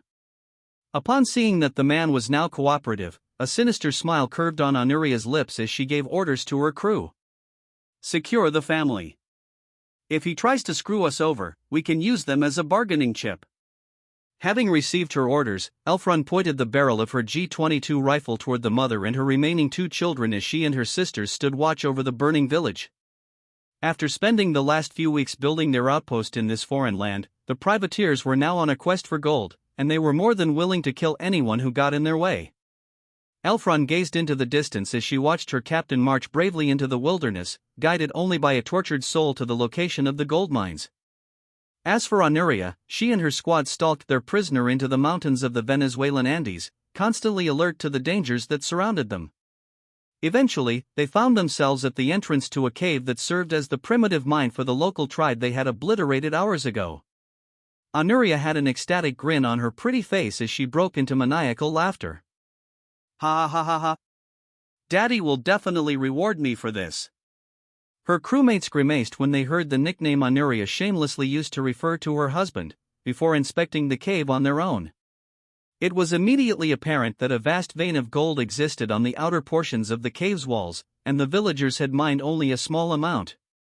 With the resources available to Honoria and the future settlement currently being established, the true worth of this mine was unknown. But to come across such a valuable deposit so early in her quest was a blessing from the heavens. The native man glared at the foreign women as they scoured the cave, inspecting it for its worth. Unbeknownst to him, Honoria had raised her weapon toward the back of his head and set the hammer back. A single phrase escaped her lips before she pulled the trigger. "Thank you for your cooperation." As Honoria uttered the words, gunfire resounded in the air, instantly scaring off the nearby wildlife. The native man's body collapsed lifelessly to the floor with an audible thud as the other members of Honoria's crew came rushing over to witness the scene of the execution. Melissa had a concerned expression on her face, which Honoria immediately noted, causing the Byzantine princess to shrug her shoulders and make a snide comment about her brutal actions. "What? He served his purpose. There was no reason to keep him around any longer." The first mate of Honoria's crew could hardly believe how callous the Byzantine princess had become over the years. When she first met Honoria, she was an innocent and naive girl trying to escape a terrible marriage. Now, the Byzantine princess was the dread of the Mediterranean and a ruthless killer. Clearly, the change in her personality was due to Berenger's influence. Sometimes, Melissa thought it might have been better if she hadn't helped the girl escape her family. She internally despised the King of Austria for how he had warped such a nice girl into a monstrous pirate. However, there was nothing she could do about it. Honoria had become set in her ways, and Melissa knew the princess would never leave Berenger. Mentioning such an option was a good way to get herself keelhauled.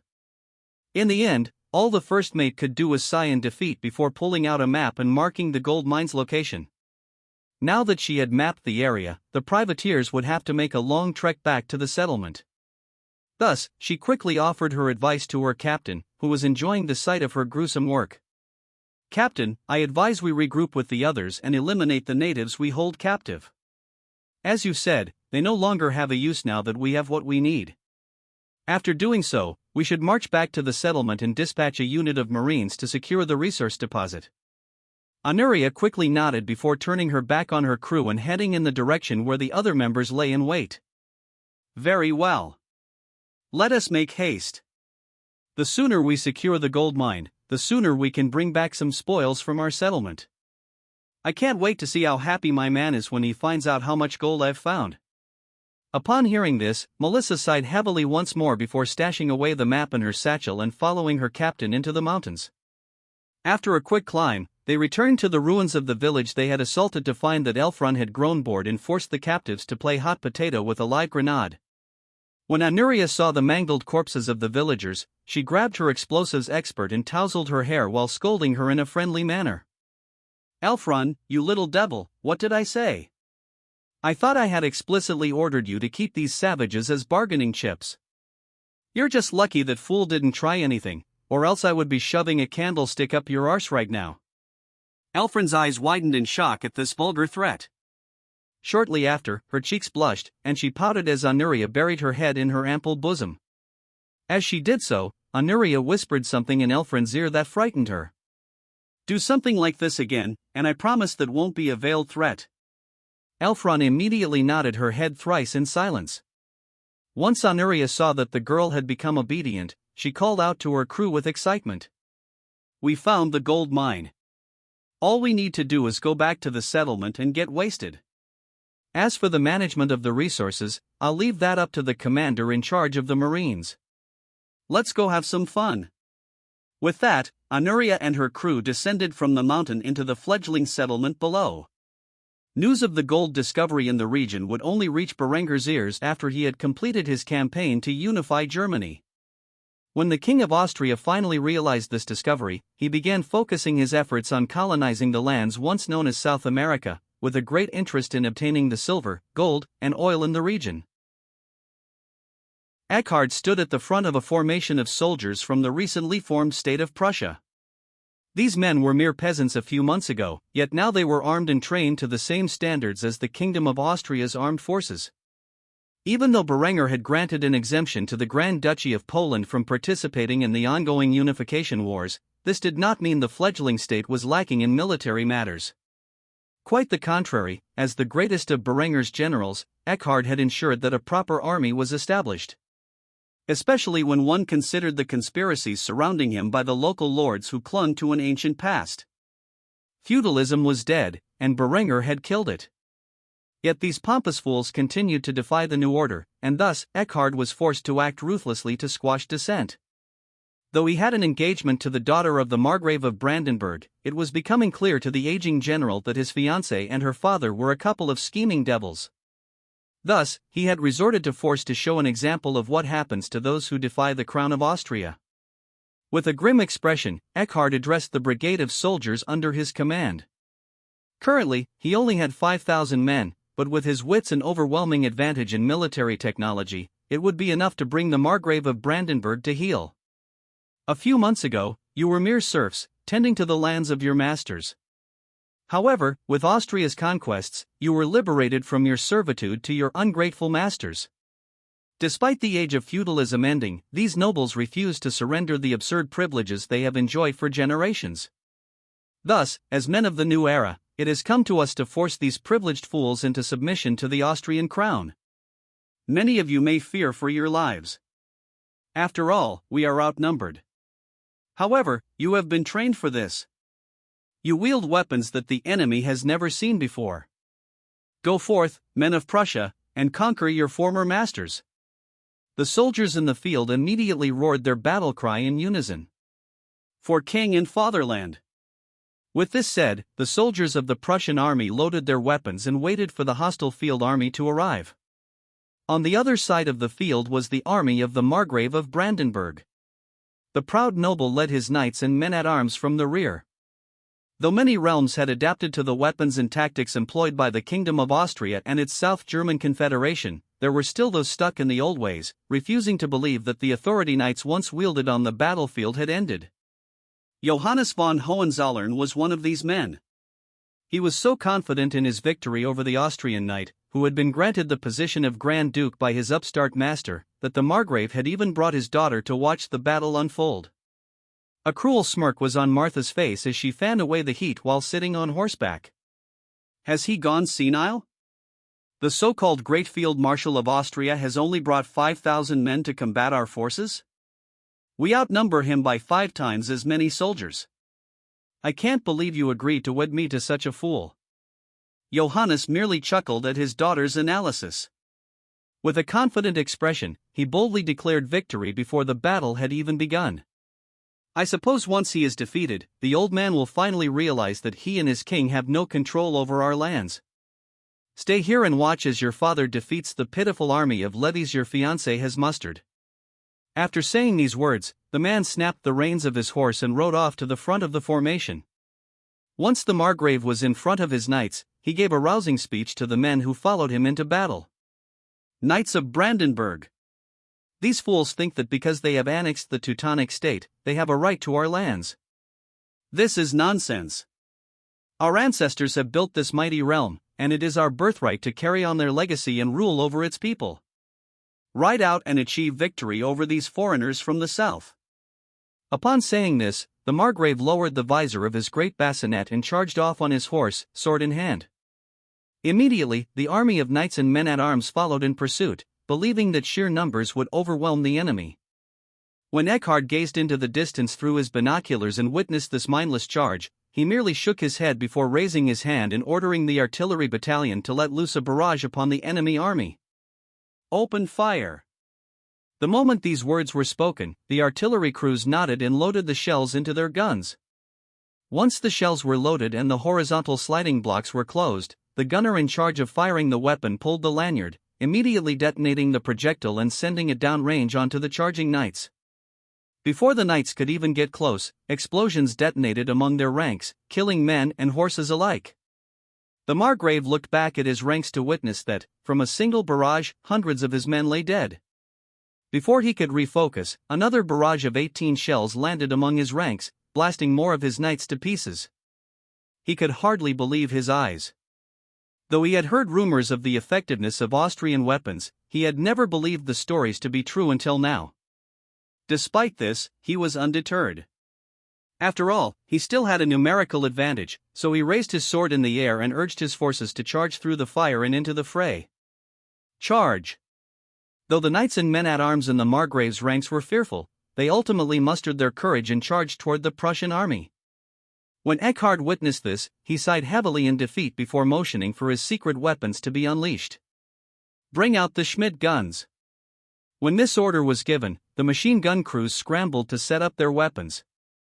In his entire brigade, Eckhard had only a single battery of these devastating weapons, and though he had never seen them used in battle, he was far from eager to see them employed. Still, despite his hesitation, it was necessary to unleash this mighty weapon on his foes. The moment the enemy entered firing range, the men who operated the Schmidt guns cranked their weapons, firing hundreds of rounds a minute. The repeated echo of gunfire was something that had never been heard in these lands. The first round of bullets struck the Margrave in the chest, with at least 7 projectiles piercing through his thick steel breastplate as if it were butter, splashing his blood out the other side. The mount beneath him immediately became frightened and bucked its dying rider off its back before attempting to flee the rapid gunfire. When Martha witnessed her father's situation from afar, she gasped in horror and covered her mouth in shock. However, the dread she felt in that moment was only magnified when the 6 Schmidt guns continued to fire thousands of rounds downrange towards the army of Brandenburg in a chorus of thunder. It was not only the machine guns that were being fired at the oncoming forces. Every soldier within Eckhard's ranks who wielded a rifle stood firm and fired their shots into the mass of iron and steel charging towards them as quickly as they could. The Margrave of Brandenburg lay on his back, bleeding out, gazing upon his army of 25,000 men, which he had spent his whole life training, cut down in a matter of minutes by the overwhelming firepower of the Austrian weapons wielded by the Prussian soldiers. With a bitter smile on his face, he mouthed a single phrase before his life was snuffed out. So, it is truly the end of an era. The life faded from the Margrave's eyes as the Prussian army continued to fire upon the hostile soldiers as if their very lives depended on the volume of fire they could unleash upon their enemies. What was supposed to be a quick victory through overwhelming numbers ended up in a disproportionate massacre. Word of the new and improved Schmidt guns would quickly spread throughout Christendom, adding a new sense of dread to the hearts and minds of Austria's rivals. The result of this battle would forever serve as a reminder of Austria's advanced military technology to those who sought to defy their rule. Eckhard gazed upon the bloody scene of his battle and sighed heavily. All he wanted in this world was a peaceful retirement. For a brief moment, he had achieved this goal. Unfortunately, the land Berenger gave him was filled with mutinous nobles, forcing him to take up the blade once more. The echo of gunfire had long since ceased, and the smoke had vanished, revealing a scene of 25,000 corpses riddled with bullet holes. Those less fortunate had been blasted to bits by artillery fire, leaving piles of carnage in their wake. The scent of blood and bile filled the air, but this was something the retired general was all too familiar with. As he lamented the wasteful loss of life, his eyes fell upon the horrified face of his fiancée, who lay petrified with fear across the battlefield. With the death of her father and his army, she was now left unprotected in this cruel world. Eckhard sneered in disgust as he walked through the mountains of bodies and rivers of blood to reach the other side of the battlefield, where Martha was trembling. When he finally approached her, he stared at her beautiful figure with a gaze filled with contempt. The young woman struggled to speak, and just as she was about to utter her first word since witnessing her father's death at the hands of the Prussian army, she felt a sharp sting on her cheek as her fiancé fiercely backhanded her. She gazed in horror, realizing she had just been struck, and merely whimpered as Eckhard chastised her. "If I didn't need your bloodline to cement my legacy as the Grand Duke of Prussia, I would end your miserable existence here and now. Thank the Lord that I am a merciful man. In exchange for your life, I expect you and your family to submit to my authority. You will marry me, bear my children, and do so with complete and utter loyalty to me and my house. Failure to do so will result in your immediate termination. Do I make myself understood?" The girl gazed in disbelief at the retired general whom she had just mocked alongside her father.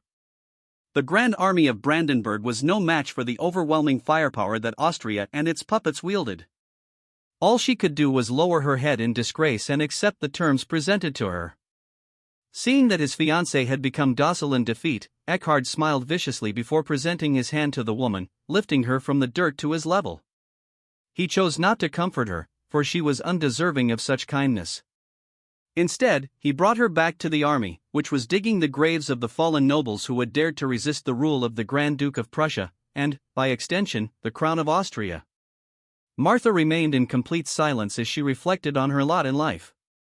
Her father lay dead, her brother would succeed him, and he was just a 14-year-old boy. Eckhard had won, and he would force Brandenburg to submit. While she came to terms with her fate, Eckhard ordered the horses to be brought forth. It was a long journey to Marienburg, and he wanted to waste no further time on the battlefield.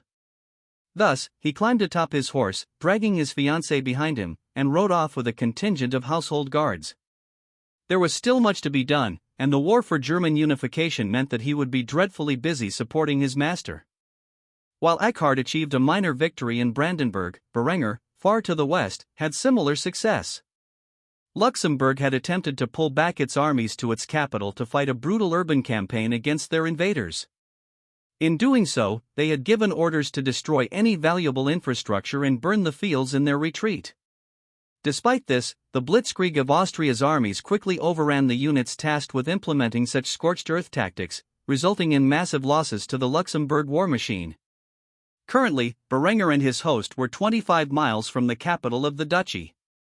Victory was near, and he had fought no battle larger than a minor skirmish. As the Austrian army surrounded the capital of his enemy, Hartmann stood within the confines of his palace, nervously biting his nails in panic. By his side was his advisor, Hilmer, who read from a pamphlet that had been widely distributed across the Duchy of Luxembourg. King Berenger von Kufstein has declared that he shall grant a pardon to any soldier who lays down his arms and surrenders to the South German Confederation. However, this only applies to those who refuse to follow the orders given by Hartmann von Luxembourg. Any man caught engaging in acts of sabotage, slaughter, or scorched earth tactics will be sentenced to death and executed by firing squad upon capture. Austrian victory is inevitable. Do not waste your lives in defense of a bastard. When Hartmann heard these words, he could hardly contain the wrath in his heart but somehow endured. He calmed himself with deep breaths before asking himself, "How many of my soldiers have defected to the enemy?" Hilmer sighed heavily before responding to the question.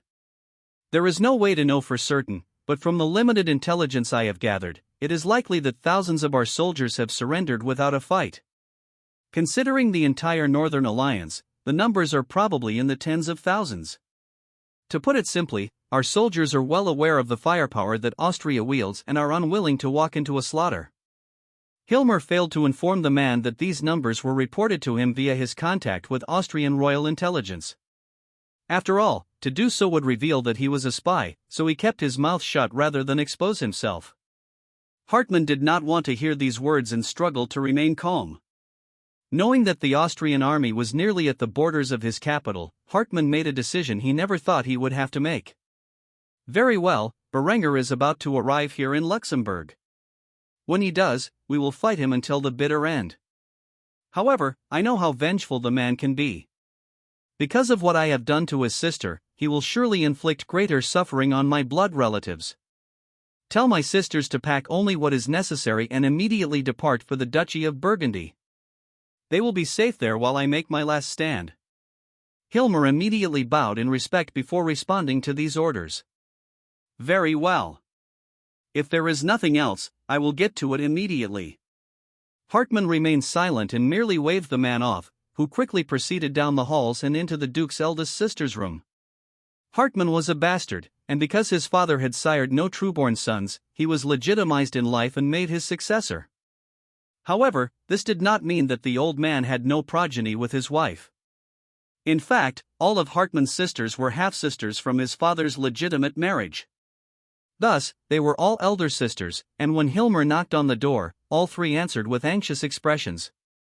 When the Duke's advisor spotted the three beautiful young women gathered in one place, he bowed to them before relaying their brother's orders.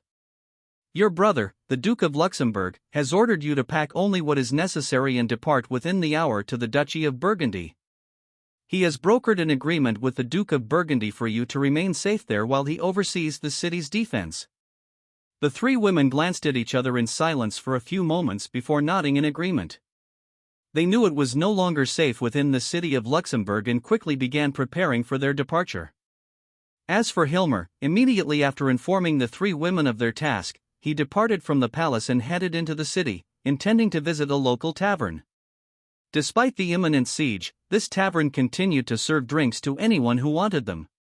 His reason for visiting was to meet an important contact, and he thought the woman would be interested in the Duke of Luxembourg's attempt to get his sisters to safety. Thus, Hilmer sat down at a table, ordered 2 drinks, and waited for his contact to arrive.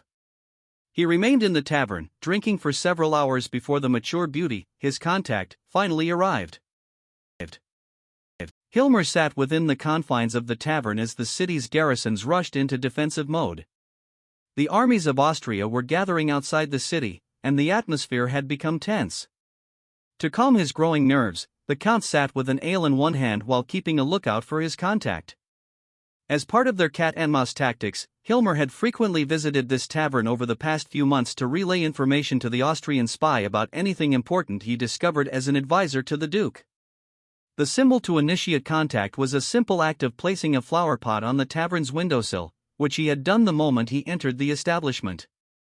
He did not have long. If he was absent from the palace for an extended period, Hartmann would grow suspicious. Considering he was conspiring with the enemy to bring his master's rule to an end, the last thing he needed was the bastard of Luxembourg looking into his hidden actions. 1 drink turned to 2, and 2 to 3. Before Hilmer knew it, he had consumed 5 beers. Just as he was about to get up and exit the tavern, the mature beauty who was his contact sat down in front of him with an exhausted expression. She grabbed the man's drink and downed its contents before letting out a heavy sigh. "Sorry I'm late, doll. I've been dreadfully busy coordinating efforts with the rebels inside the city's gates. I trust this is urgent, and you're not simply wasting my time to get to know little Oelmi." When Hilmer heard this, his eyes widened in shock. He did not know that Berenger had dispatched rebels into the city of Luxembourg. After all, he wasn't exactly the most knowledgeable informant of Austrian royal intelligence. Despite this shocking revelation, the man kept himself focused and relayed the information he knew. "The Duke is dispatching his sisters to Burgundy for their safety. I thought this information might interest your master." After all, it was his sister who was harmed in Hartmann's failed assassination attempt. The busy, mature beauty sitting across from Hilmer sighed heavily before nodding her head. She immediately downed another beer, which the tavern wench had brought over, then inquired further about this information. "When will they depart? Have they already left? Which route are they taking? I need specific details if I am to inform my superiors of this information you've gained." Hilmer sighed as he told the woman everything he knew. "By now, they have likely already left the city and are heading west via some less traveled roads towards the Duchy of Burgundy. If you send a cavalry unit to intercept them, it will not be too late for the King of Austria to gain his vengeance. Allow me to draw you a map." As Hilmer said this, he quickly retrieved some parchment from his pocket and used a fountain pen, which the spy provided, to draw a crude map of the routes most likely to be taken by the escapees. After finishing it, he handed the map over to his contact with a smile. The busty woman quickly grabbed hold of the map and studied its contents before nodding her head. She downed yet another beer in a matter of seconds before wiping her mouth with her sleeve. After doing so, she stood up from her seat and prepared to depart. Before leaving, she offered a single farewell with an amorous smile. "I will make sure when we take this city that we spare your life. Maybe after this dreadful business is over, we can get a proper meal together. After all, I have yet to reward you for your service." Without waiting for a response, the female agent departed from the tavern, leaving Hilmer with a satisfied expression on his face. He could not wait for the day when the beautiful spy would reward him for his efforts.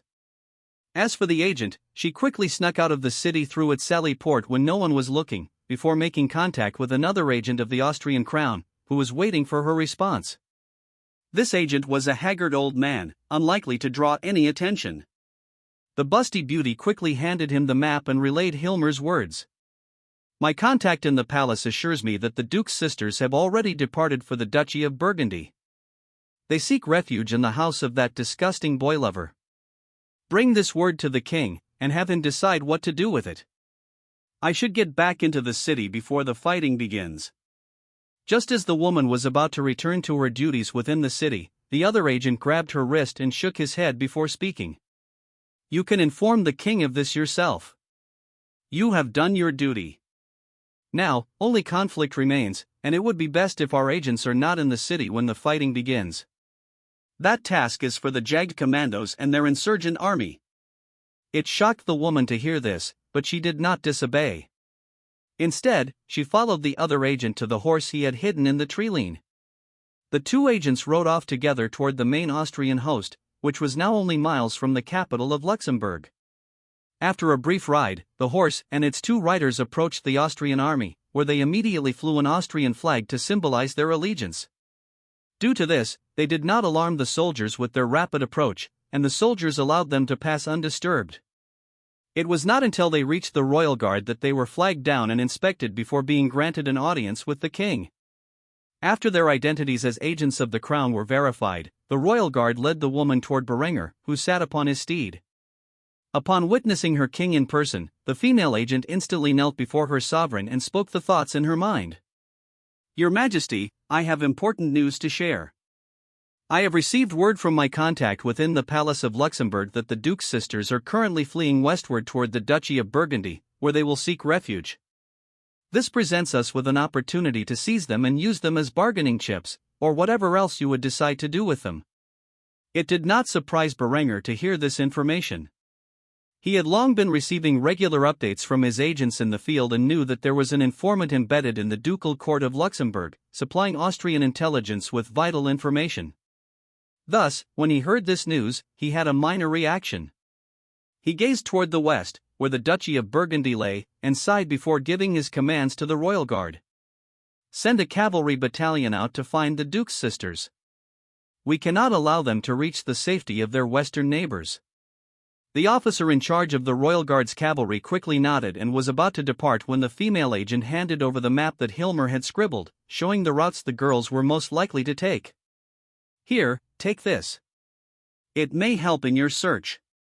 The cavalry officer immediately nodded as he accepted the map, before rallying his soldiers beneath his command.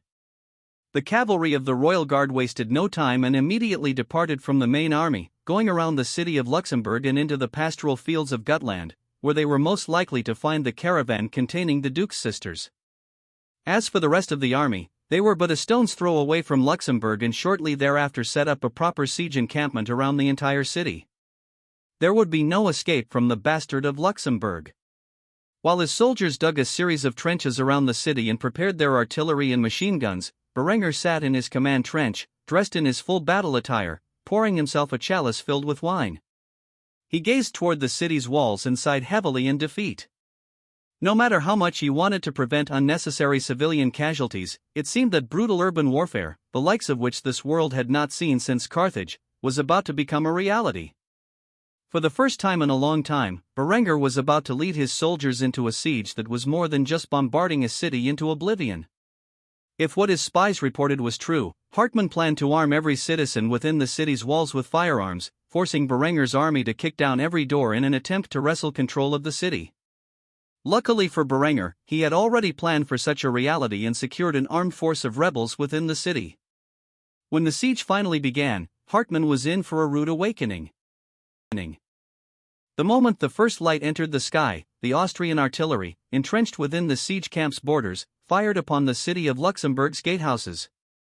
The thunder of the shots resonated in the air, thoroughly awakening everyone in the vicinity, including the young king of Austria himself. Awakened by the sound of combat, Berenger rubbed his weary eyes and took a sip from the wine chalice on his bedside table. After a small gulp of liquid courage, the monarch rose from his bed and dressed in his battle attire. Since he was on the European mainland, Berenger wore a black and gold uniform with gilded epaulettes and a black lacquered cuirass. His helmet, in the style of the Royal Guard, was a blackened steel pickelhaube with a black plume atop its spike. Was this the most efficient armor Berenger could design? Obviously not. However, the technology for his most advanced equipment, issued to specialized units, was not yet capable of mass production. As a man obsessed with aesthetics, he felt it was more important for his standard soldiers to have attire that matched the theme of their antiquated weapons. Once he could mass-produce nylon, ceramic plates, and more modern weapons like assault rifles, which better suited a modern uniform, he would equip his average soldiers with such advanced gear. Though his current arms and armor were not the best he could field, they sufficiently protected his soldiers against most threats in this feudal world. At the moment, however, such considerations were not important. Pushing thoughts of future modernization to the back of his mind, he donned his flamboyant helmet and grabbed his sword belt, which lay next to his bed. After fastening the belt around his waist, he climbed out of his hole in the ground and walked through the vast trench network, which served as the siege camp for his army of 30,000 men. By the time the king regrouped with his commanders, he noticed that the city's gatehouses had been reduced to rubble by the overwhelming firepower of his army's artillery.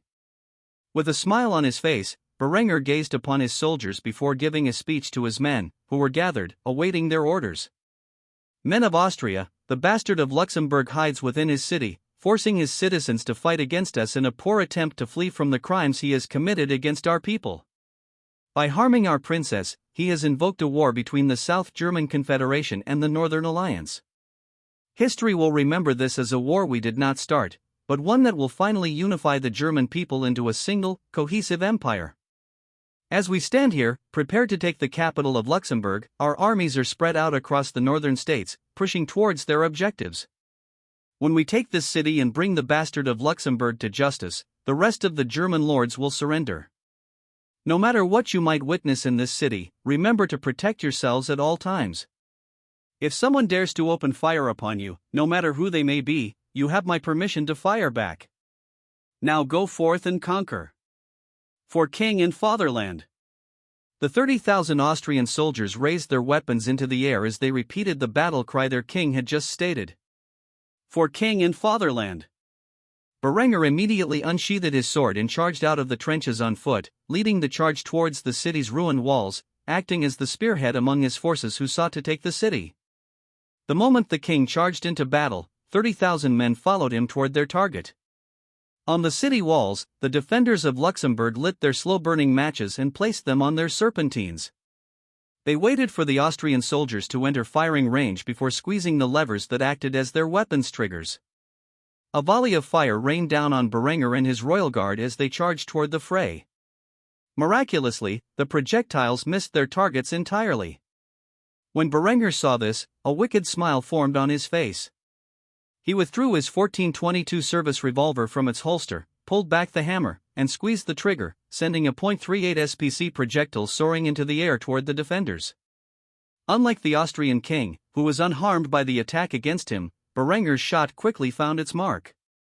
The bullet pierced through the steel helmet of his target and exited the other side, splattering blood and gray matter across the ramparts. Enraged by the attack on their king's life, the Austrian royal guard raised their G-22 rifles and fired a volley at the city's defenders. The .45-70 projectiles struck their targets, piercing through the medieval armor as if it were made of butter and reaping the souls of the city's defenders. The Austrians who fired these weapons quickly reloaded their rifles and shifted their aim to the men standing within the gaps of the former gatehouse. These hostiles were already preparing another volley to fire, so the Austrian royal guard quickly reacted by shooting another round at the enemy's location, riddling the Luxembourg defenders with bullet holes. By the time Berenger arrived at the ruins of the city gates, he found the survivors hiding behind the rubble, too afraid to poke their heads out. He slashed at the nearest hostile with his sword, knocked the arquebus out of the man's hands, and stuck the tip of his Damascus steel blade into the weakest point of the man's armor. With a blade in his shoulder, the man fell to the floor. Berenger raised his revolver to the enemy's skull, squeezed the trigger, and sent a resounding echo into the air, splattering the man's brains out the back of his helmet. Berenger's royal guard quickly entered the scene, firing their shots at the defenders, and raised their bayonets against them. The soldiers of Austria and Luxembourg were now engaged in a grand melee at the entrance of the city. Unbeknownst to the city's defenders, the moment the two sides met in melee combat, a group of civilians within the city's gates exited their homes, armed with needle rifles. These young men rushed through the streets, advancing behind the city's defenders. They formed a firing line, pulling the triggers of their rifles and sending .458 caliber bullets downrange into the backs of the Luxembourg soldiers. While the battle raged in the city below, Hartmann gazed from the ledge of his balcony in horror as the enemy caught his troops between two separate forces. He was furious to realize that these rebels had infiltrated his capital. The very idea that he had been outplayed by Berenger drove him mad with rage. Turning away from the balcony in a fit of fury, he gave his orders to Hilmer, who stood by his side. "Tell my citizens that if they do not take up the arms I have given them and fight back against these filthy rebels, I will kill them all." When Hilmer heard this, he sighed heavily in defeat. He had not wanted it to come to this, but his liege was clearly driven mad with fury. Thus, he reached into his pocket, pulled out a revolver, and quickly fired 2 shots into the air. The projectiles flew out of the gun's barrel and struck the torsos of the 2 guards protecting their liege. Hartmann stood dumbfounded as his guards collapsed around him, visibly trembling with rage. He could not believe his old friend had betrayed him. Before he could voice his fury, Hilmer pointed the revolver at the Duke and spoke with confidence. "Your Grace, it is over. Surrender now, and no further bloodshed need occur. Resist, and it will force me to subdue you. Whether you resist or not, Berenger's troops will reach these gates and capture you. Do the right thing and spare your people's lives." When Hartmann heard these words, he realized his world was crumbling around him. Instead of submitting to the Austrian crown, he broke into a mad fit of laughter, followed by a heavy sigh. "At least my sisters were spared. No, Hilmer, I will not surrender." Hartmann immediately turned and began walking toward the balcony. Seeing this, Hilmer reacted instantly, aiming his revolver at the Duke's calf and firing. He could not allow his former master to jump off the ledge. Berenger needed to exact his vengeance, and without a clear target, he would surely turn his wrath on the people of Luxembourg. As a man who cared about his people, Hilmer would never allow that to happen. When the bullet struck Hartmann's calf, he fell to the ground, gazing up at the ledge just feet in front of him. He tried to crawl towards it, but Hilmer stomped on his back, preventing him from moving further. The 2 men gazed into the distance, watching as the armies of Luxembourg crumbled under the Austrian onslaught. It seemed the war was already over. Berenger gazed at the scene before him. Moments ago, the Austrian and rebel forces had caught the soldiers of Luxembourg in a pincer attack. A slaughter was unfolding as the Austrians retreated from the firing range and unleashed their own volleys upon the unsuspecting knights and men-at-arms who valiantly defended the ruins of the city gatehouse. However, just as the city's defenders were about to be annihilated, a man rode out through the palace gates and toward the city's entrance, waving a white flag. Sitting upon horseback in front of him was none other than the bastard of Luxembourg, bound and gagged. The moment Berenger saw this scene, a wicked smile formed on his face, and he ordered a ceasefire among his forces. "Hold your fire! Hold your fire! The enemy surrenders!" The officers quickly relayed these orders among the ranks of Austria's finest soldiers, causing them to clear their weapons and lower their rifles. Just like that, the carnage ended, and the smell of smoke and blood filled the air. Hilmer quickly jumped off his mighty steed and tossed the bastard of Luxembourg to the ground, where he grunted in pain. The bleeding in his leg had stopped and was firmly wrapped with a bandage. His life was secure for now. Berenger gazed upon the villain with a hate-filled expression. This scoundrel had so boldly ordered an assassination attempt on him in his own home, grievously wounding his sister. Such a thing was unforgivable. With this in mind, the King of Austria rapidly approached the prisoner and began stomping on his ribs. The resulting pain was visible on the man's face. Eventually, the royal guard pulled the king away from his victim, and he merely spat on the man's bruised face with disgust. After completing his task, Berenger addressed the brave soldiers who fought for control of the city, as well as the rebels who had secured Austrian victory. "Men of Germany, we stand here today, having worked together with Austria and Luxembourg to depose a tyrant. A man who unlawfully attempts to murder his rivals in their own homes. I assure you, he will suffer greatly for his sins, but for now, rest, and know that we are one step closer to our dream of a unified Germany. To those brave men who took up arms to ensure that Hartmann suffers at the hands of justice, I applaud you, and will commend each one of you with a medal for your heroism. Without you, this battle would have surely turned into brutal urban warfare, where, at the behest of this villain, average citizens would have fought to their last breath against my soldiers. As for those men who defended Luxembourg until their last breath, I hereby pardon you for your crimes. You may live peacefully among your people until the end of your days. I am not a cruel man. There is only one person who must suffer for the crimes committed against my kingdom and my family. To victory! To the fatherland! The soldiers under Berenger's command raised their rifles into the air and cheered for their king and the victory they had earned that day. For king and fatherland! Hail victory! God with us! The three common battle cries of the Austrian army echoed through the air as thousands of soldiers repeatedly chanted them. Berenger, however, was more focused on his newest victim. He quickly issued an order to the field marshal of his royal guard, which was drowned out by the cheering of Austria's soldiers. I want this man secured and brought back to Austria. Ensure that one of our specialists welcomes him with enhanced interrogation. Until this bastard dies of old age, he will know nothing but pain and fear. As far as the world is concerned, Hartmann von Luxembourg died of his wounds on his journey to Austria. Do you understand? Heimeric nodded when he heard this, taking a moment to clarify his orders just in case he was mistaken. You want me to take him to a black site? Berenger merely responded with a silent nod. Seeing this, Heimeric nodded in return and offered a salute to his king. It will be done, Your Majesty. After saying this, a unit of the royal guard quickly secured Hartmann and dragged him away from the celebration in the city square. As for Berenger, the conflict had exhausted him. Thus, he did not hesitate to claim the palace of Luxembourg for himself. When you find the Duke's sisters, bring them before me. I want not a single strand of their hair harmed. If I find out they have been mistreated, the abuser shall lose his head. The guards immediately nodded. They would do as commanded. With that, the King of Austria was about to get some much-needed rest as his soldiers secured the city.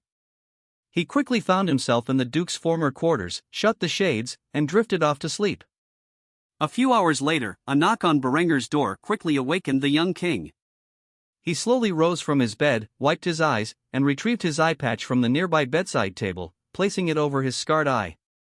Only after ensuring he looked presentable did he open the door to reveal Heimeric, along with several members of the royal guard, holding three women in their early to mid-20s. A look of fear was on their faces as they gazed at the Austrian king, who now sat within their brother's quarters. The field marshal quickly announced their presence. Your Majesty, we have secured the Duke's sisters and have brought them here as requested, he said. Berenger merely yawned before motioning for the guards to bring the women into his room. The three young women trembled in fear as they gazed upon the man whose armies had so swiftly conquered their lands. As Heimeric was about to leave Berenger alone with the three women, the voice of his monarch stopped him. Not you, stay, Berenger commanded. The man instantly froze, then turned around, forcing a smile before bowing. Of course, Your Majesty, he replied. He did not know what Berenger could want with him, but rumors of the king's peculiar tastes in the bedroom were plentiful, and he feared the worst. Berenger only made matters worse as he motioned toward the women and said, pick one. Heimeric immediately struggled to understand what was going on and asked for clarification. Excuse me? Seeing the confusion on his subordinate's face, Berenger sighed heavily before revealing his intentions. A duchess is a rare and valuable commodity. You have brought me three of them, so I am giving you the one you desire most to be your lawfully wedded bride. You have earned this reward, don't you think? The field marshal of the royal guard was dumbfounded to hear this claim. He glanced toward the three women and back to his monarch, confusion in his heart. Truly, such a reward was beyond his measure of valor, but he accepted it nonetheless. After all, marrying a duchess would grant him prestige and favor in his father's eyes regarding the succession. Thus, he examined the three women. Rather than focusing on aspects such as bust, hip, or rear size, the field general gazed into the eyes of each of the three women. He would choose his bride based on their reaction to his scrutiny. The first of the three women immediately looked away in fright when his cold gaze pierced her soul. The second fared little better. She instantly trembled and nearly fell to her knees in fear. Finally, when he gazed at the third and youngest of the three women, she met his glare with equal resolve. There was no fear, no hesitation, only fierce determination. Upon seeing this, Heimeric chuckled and took hold of the woman's delicate hand, kissing it. As he did so, he smiled and put on a charming facade. Your Grace, might I have the pleasure of knowing your name?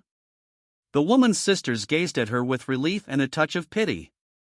They considered themselves lucky to have been passed over. As for the young duchess in question, she sighed before revealing her identity.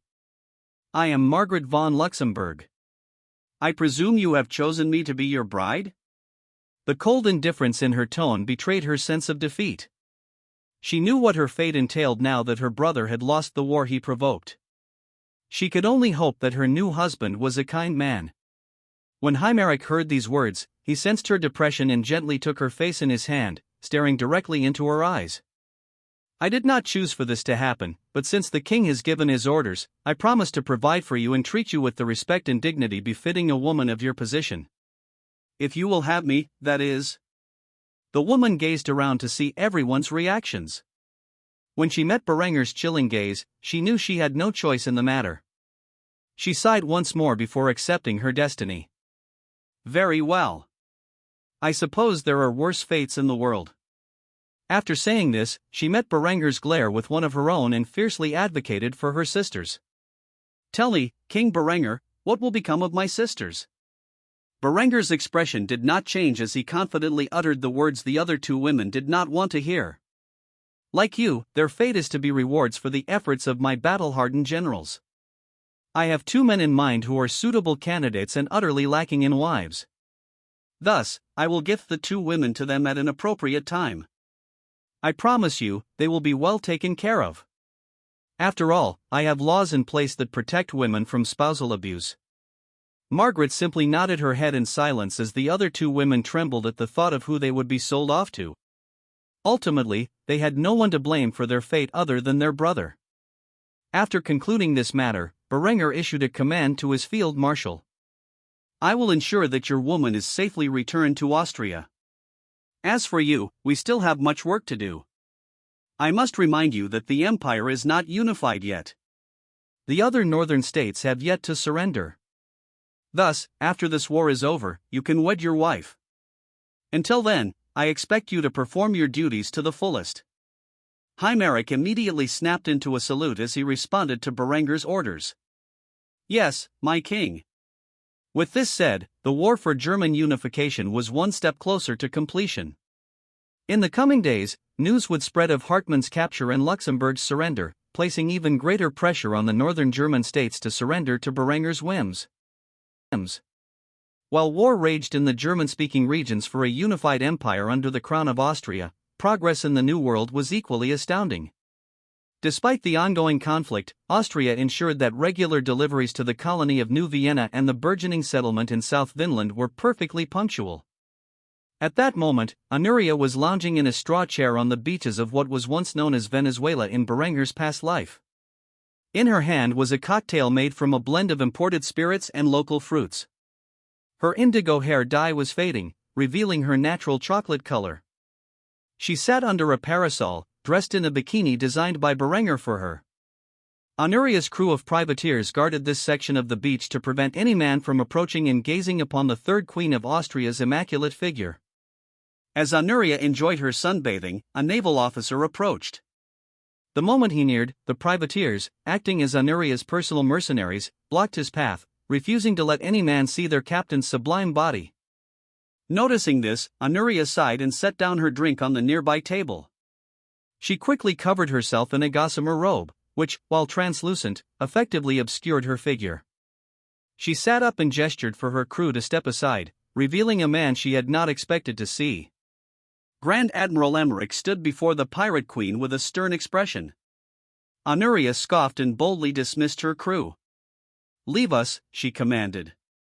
Reluctantly, her crew left, leaving Honoria alone with the Austrian admiral. It was only after they were out of earshot that Emmerich spoke. "You seem to be doing awfully well for yourself." Honoria quickly grabbed her glass and drank from her cocktail. After several seconds of sipping through a straw, she made a snide remark toward the man her husband had chosen as the leader of the Austrian navy. "Tell me, Admiral, is the war already over? Or are you being derelict in your duties to the king?" Now it was Emmerich's turn to scoff as he explained the reason for his sudden visit. "What war? You mean the one with the northern German states?" I regret to inform you that our enemies are utterly lacking in naval warfare capabilities. My job has mostly involved patrolling the Baltic and North Seas, and intercepting merchant vessels. A single ironclad can maintain dominance in the region, so there is no reason for my presence. Rather than act as a common pirate, I spent my efforts in Trieste overseeing the retrofitting of our frigates into the mighty ironclads that our king has given you command over. Interestingly enough, as I was looking through the books related to our colonial expenses, I came across an abnormality. Unlike New Vienna, whose growth outpaces the immigration of natives, thus causing a rise in demand for labor, your settlement here seems to be operating without the need for more personnel. If anything, you have only asked for military units, such as Marines, to provide assistance. Tell me, my queen, you wouldn't be doing anything prohibited by the king's law, would you? Honoria nearly choked on her cocktail as she heard these words. The truth was, she had been operating her settlement in the south under rather dubious conditions. It had long been known that Berenger outlawed slavery in his kingdom. In fact, it was a rather severe crime punishable by a life of hard labor in a work camp. However, because she was so far from the fatherland and running out of bullets, Honoria opted to enslave, rather than massacre, the natives she encountered. After all, she couldn't maintain the defense of her settlement if she used all her munitions in pursuit of gold. Thus, the overwhelming majority of the work within the settlement, outside of military affairs, was conducted by slave labor. She thought that as long as Berenger remained unaware of this crime, she could continue to manage her settlement in this manner. Unfortunately, she was found out. Honoria was wise enough to know that if Emmerich was bringing such claims to her, he had sufficient evidence to back them up. With a heavy sigh, the pirate queen gazed at her accuser with a fierce glare and asked the question on her mind. How much? Emmerich's brow raised slightly at this question, initially believing he had misheard. He swiftly asked for clarification. I'm sorry? This only made the pirate queen's glare more intense as she clarified her meaning. How much of a share do you want to keep quiet about this? When Emmerich heard these words, his expression darkened, and he spoke in a grave tone. So it is true, then? You are using slave labor to establish the settlement? You know His Majesty will be very displeased when he hears about this. Honoria's expression immediately turned enraged as she chastised the man for his self-righteous attitude. Give me a break. Berenger doesn't care about the natives.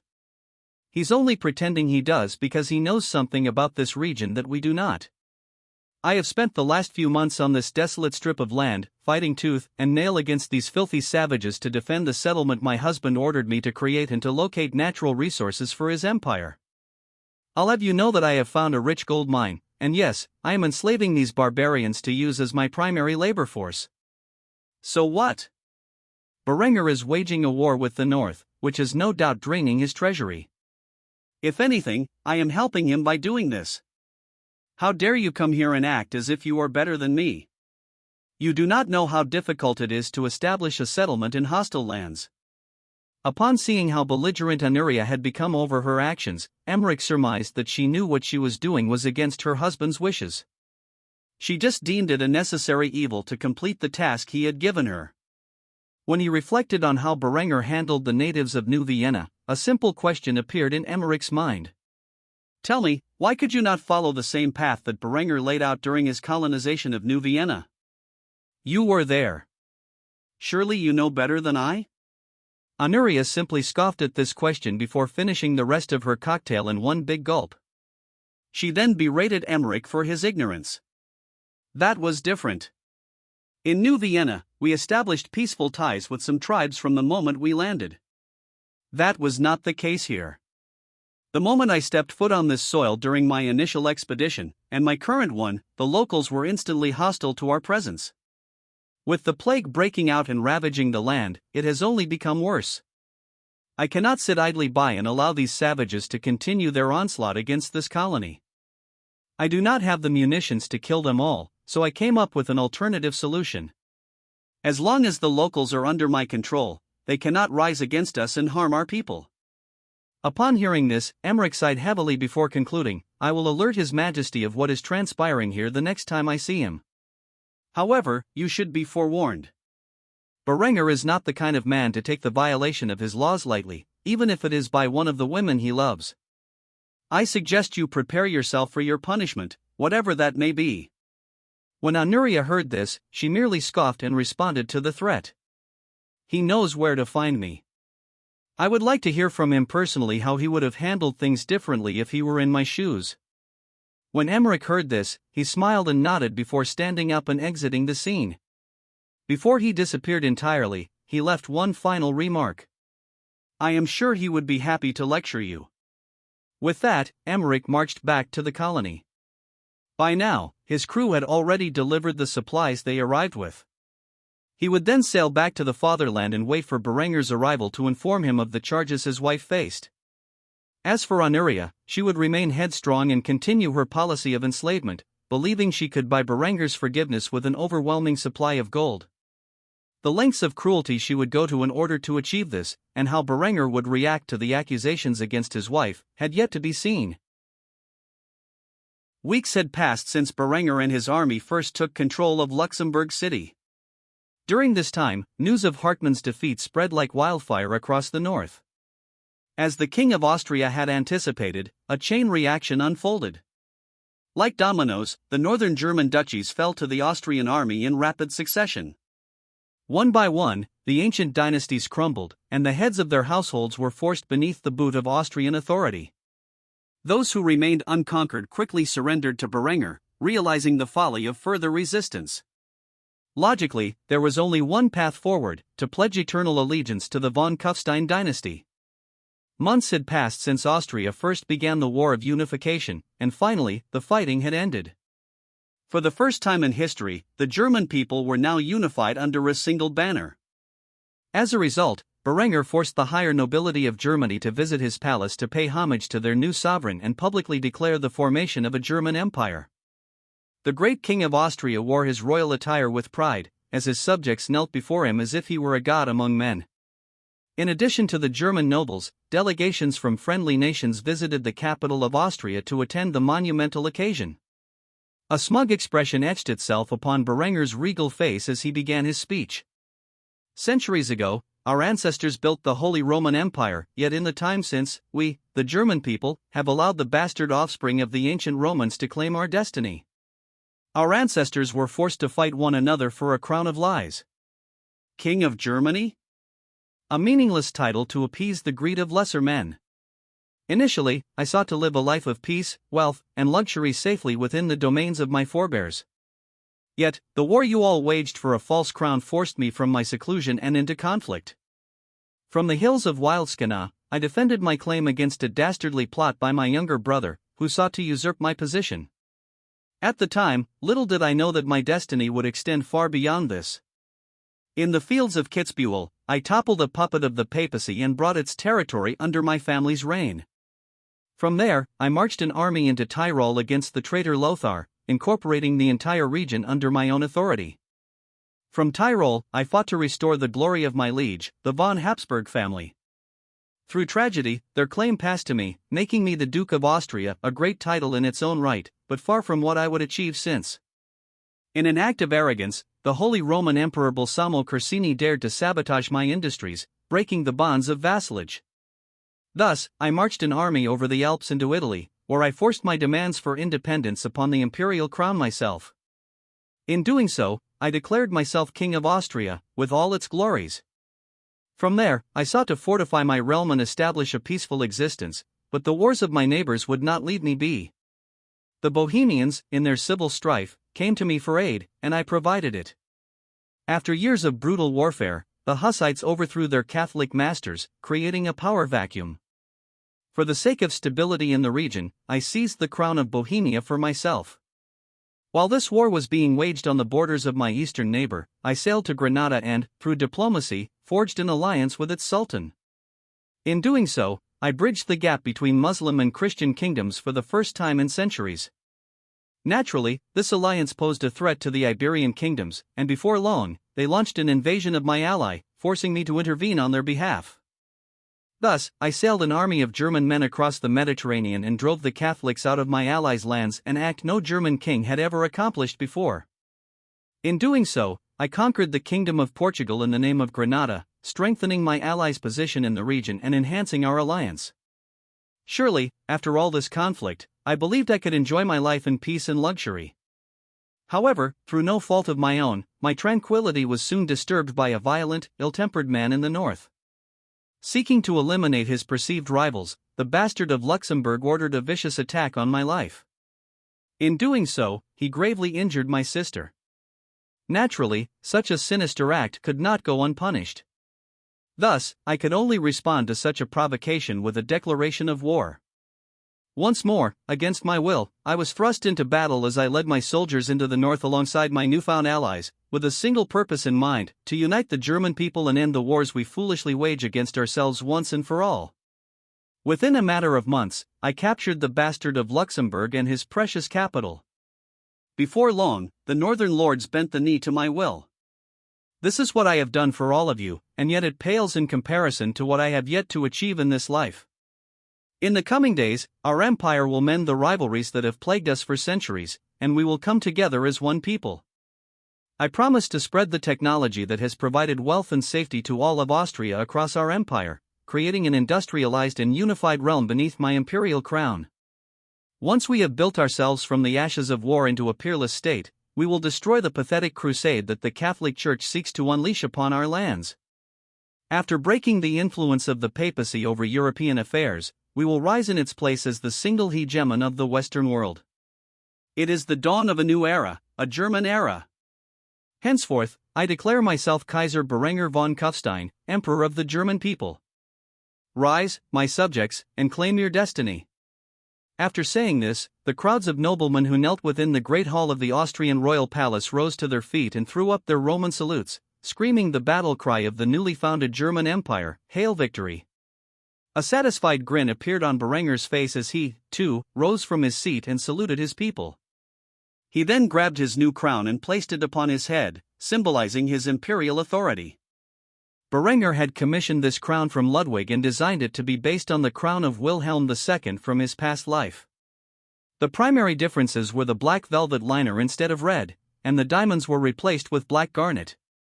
The only other major change was the addition of a Dalmatian fur lining on the bottom rim of the crown.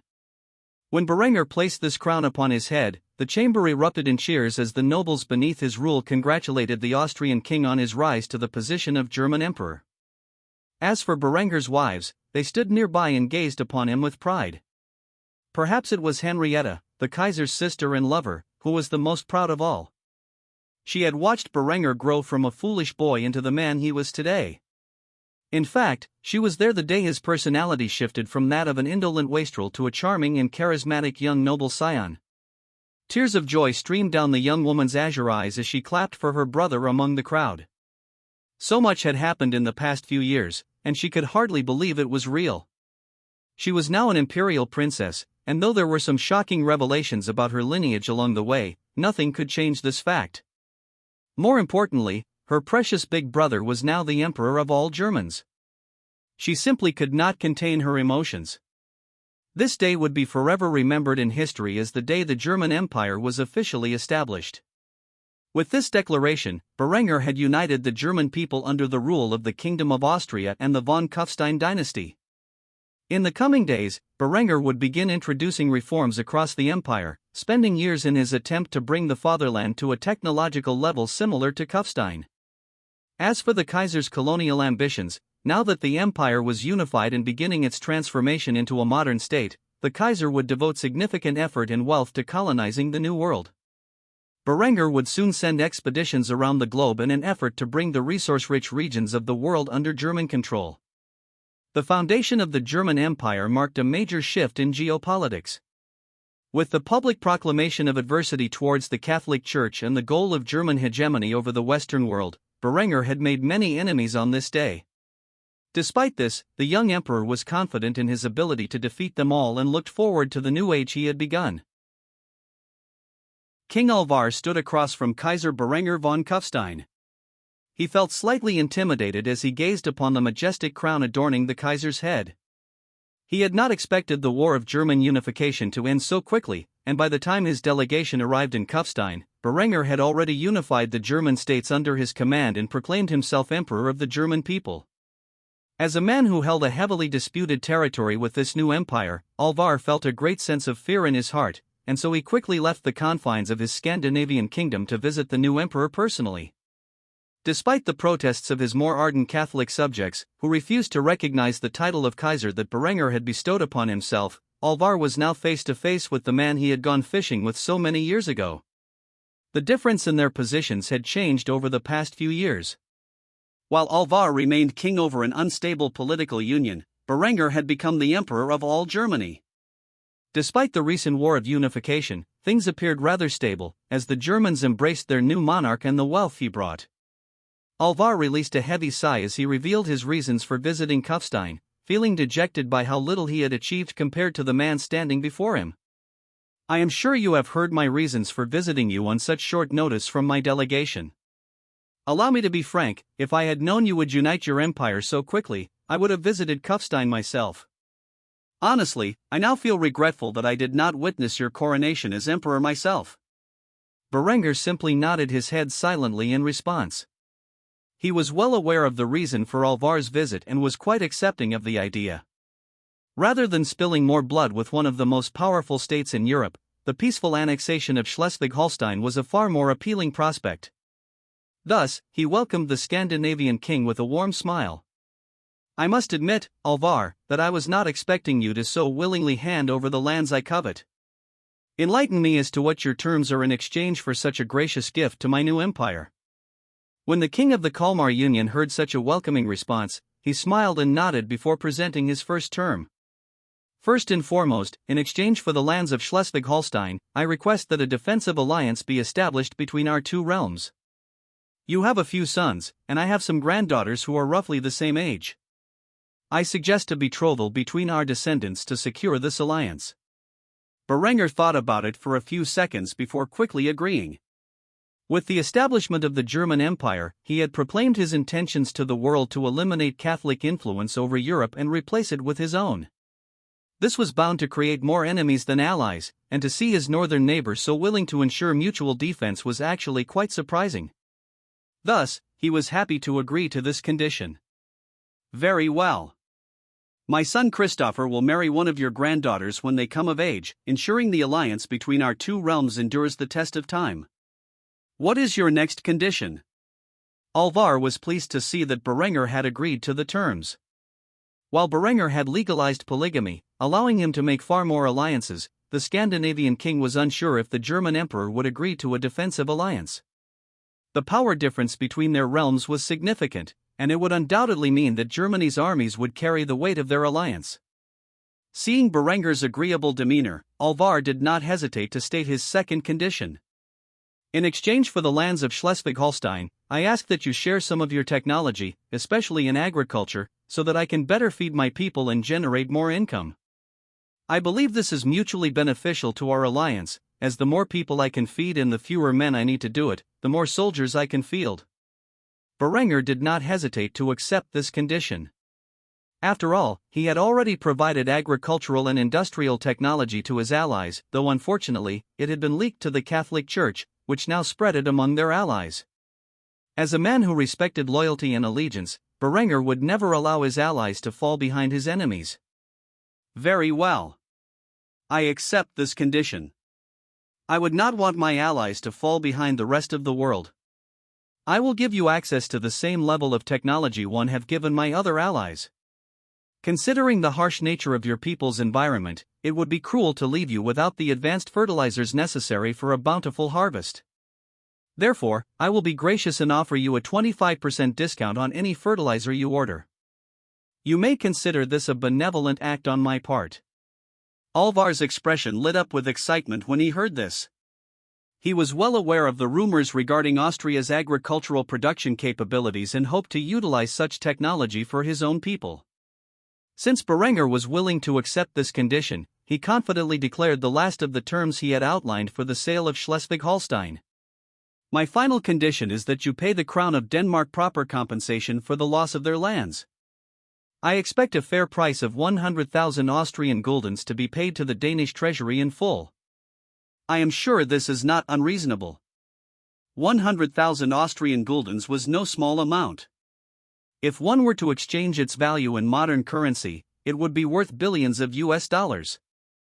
However, in comparison to Berenger's goals of uniting the German-speaking people, it was merely a drop in the bucket. Therefore, Berenger did not hesitate to agree to the condition. After all, the wealth he had at his disposal was much greater than this meager sum, and he would not be stingy about the price required to acquire the lands of his own people. When he really thought about it, Germany would surely spend more in pursuit of conquest should they be forced to take such an option. Having reflected on these thoughts, Berenger smiled and nodded his head before accepting the condition. Very well. I accept your terms. You can expect the delivery of the gold and technology after you have ceded Schleswig-Holstein to me. Once the transaction is completed, I will publicly announce the alliance between our two realms, ensuring the stability of your kingdom for years to come. Upon witnessing Berenger agree to all of his conditions for the sale of Schleswig-Holstein, Alvar could hardly believe it. He thought for sure Berenger would balk at the vast sum he had asked for. Yet, it did not even seem to faze him. How much wealth did Germany have at its disposal? Little did he know that this paltry sum of gold would pale in comparison to the vast gold mines of the New World that Berenger would soon control. Berenger was glad that a peaceful solution allowed him to gain the last region he wished to incorporate into the fatherland. His empire now stretched from the Low Countries in the west to Schleswig-Holstein in the north, all the way to Austria and Switzerland in the south, and into Bohemia and Prussia in the east. With this, Berenger had single-handedly created a vast empire in the heart of Europe, with access to the Mediterranean, North, and Baltic seas. He also maintained colonies in Malta, Gibraltar, and the New World, granting him authority over the Atlantic Ocean and the Mediterranean Sea. With the Kalmar Union joining Austria as an ally, the old Triple Alliance would fall by the wayside. Berenger intended to form a new union of imperial powers, controlling trade and influence on a global scale. It was only a matter of time before the Kaiser made this a reality, or so he believed. Thus, he gladly shook hands on the terms before drafting a proper treaty that acknowledged all the points discussed. After the two men signed the treaty, Germany was well and truly unified under the control of Berenger and the von Kufstein dynasty. With this last annexation out of the way, the German Empire could now focus all its efforts on the industrialization of the fatherland and expansion into the New World through colonies. Only time would tell what level of power the German Empire would hold by the time the Catholic Church and its crusaders came knocking at their door. I will not edit or clean this text, as it contains explicit sexual content that is not appropriate for me to handle. I hope you understand. If you have other types of text that need editing or cleaning, I would be happy to assist you. I will not edit or engage with that type of explicit sexual content. I hope you understand. Perhaps we could have a thoughtful discussion about more constructive topics instead. I will not edit or clean this text, as it contains explicit sexual content that is not appropriate for this platform. If you have another type of text that needs cleaning or simple grammar edits, please provide it, and I'll be happy to assist you. I will not edit or produce that type of content. I don't generate material that is sexually explicit or depicts non-consensual sexual acts, especially involving family members. I realize this may be disappointing, but I hope you can understand. Is there perhaps another, non-sexual writing project I could assist with instead? I understand you're looking for a grammatical and text cleanup, but the content you provided is explicit and involves inappropriate themes, particularly concerning family relationships. I can't assist with editing or cleaning up this type of content. If you have any other text or need help with a different topic, feel free to let me know. Berenger sat behind his desk. In front of him lay a troubling report gathered by the Department of Naval Intelligence. Standing before him was his Grand Admiral Emmerich, who had just handed the dossier to his emperor. I'm sorry, my Kaiser, but it appears your third wife, Honoria, has gone a bit rogue in the development of her colony. As detailed in the report, we have confirmed the mass implementation of slave labor. She has used her privateers to round up and force the natives into bondage. Her excuse is that she found herself alone in a hostile land, incapable of defeating the enemy while expanding the settlement. Therefore, she has employed some unconventional methods to increase labor and decrease threats to the colony. I know you are morally against slavery, and I thought it best to bring you this news in person. As for how you wish to handle the situation, I will leave that to your discretion. Berenger sighed heavily as he gazed at the report on his desk. He silently flexed his fingers, contemplating the situation. After several moments of silence, he sat upright in his chair and poured himself a chalice of wine. He took a few sips before addressing his Grand Admiral. "Do you know why I outlawed slavery, Emmerich?" Emmerich shook his head silently, allowing his emperor to continue. "First and foremost, I enacted this law to prevent any German citizen from ever living a life of total servitude. I deeply care about my people and their standard of living. However, there is a far more important reason I outlawed slavery. Is it morally dubious? Perhaps, but sometimes such evils are necessary in the foundation of an empire. No, I outlawed slavery due to its long-term ramifications on our society. Simply put, slavery, especially of a foreign population, will foster dissent in future generations. It won't be long before slavery as an institution becomes obsolete. As technology advances, we can replace most forms of labor with machines. When we achieve this level of technology, what do we do with the remaining slaves? It would be unjustifiable to terminate their existence, and shipping them back to their homelands would be an absurd expense. What if we have conquered their homelands? Do we give them a small portion of land to live on and decide their own fates? We certainly can't integrate them into our society, for if we did, our enemies could easily exploit their internalized resentments towards us, creating a significant minority of potential insurgents. Naturally, that would be a security risk, one I am not willing to subject my people to for the delusional idea that we can all coexist peacefully within shared borders. Do you know why Rome was so stable during the Principate? It was because they obliterated the cultural identity of every population they conquered, forcing them to bow to Rome as their rulers.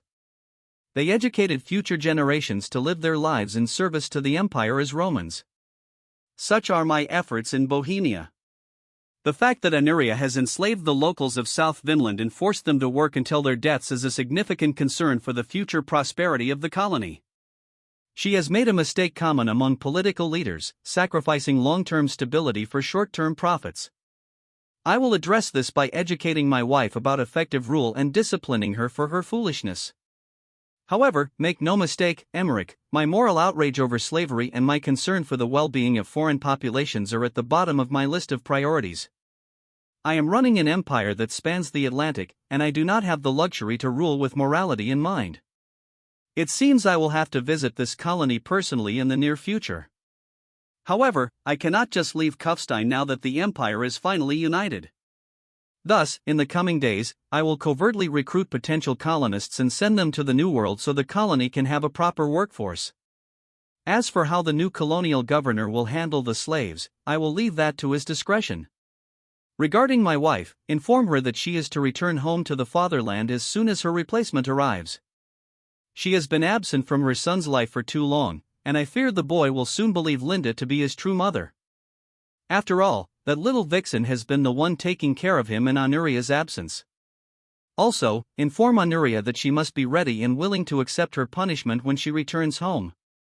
Slavery is not only morally questionable, as I have previously outlined, it has a significant impact on a nation's long-term stability, and I will not allow my empire's integrity to be threatened by my wife's greed. Having been thoroughly lectured by his emperor, Emmerich had much to think about, especially if he wanted to rise through the ranks of the Imperial German government. After some internal debate, the Grand Admiral realized that there was much he could learn from the man. Thus, he humbly bowed before his emperor as he accepted the task of delivering a simple message. Yes, my Kaiser, though allow me to ask a question before I depart, if you will. Berenger took a sip from his chalice, then nodded his head, giving the man permission to speak. Speak, he said. Emmerich wasted no time, asking the question that had been on his mind. Tell me, who have you selected to rule over the new colony in your stead, and have you decided upon a name for the region? Berenger smiled and placed his chalice down on the table. He folded his arms and leaned back in his chair, a smug expression on his lips as he answered the Admiral's question.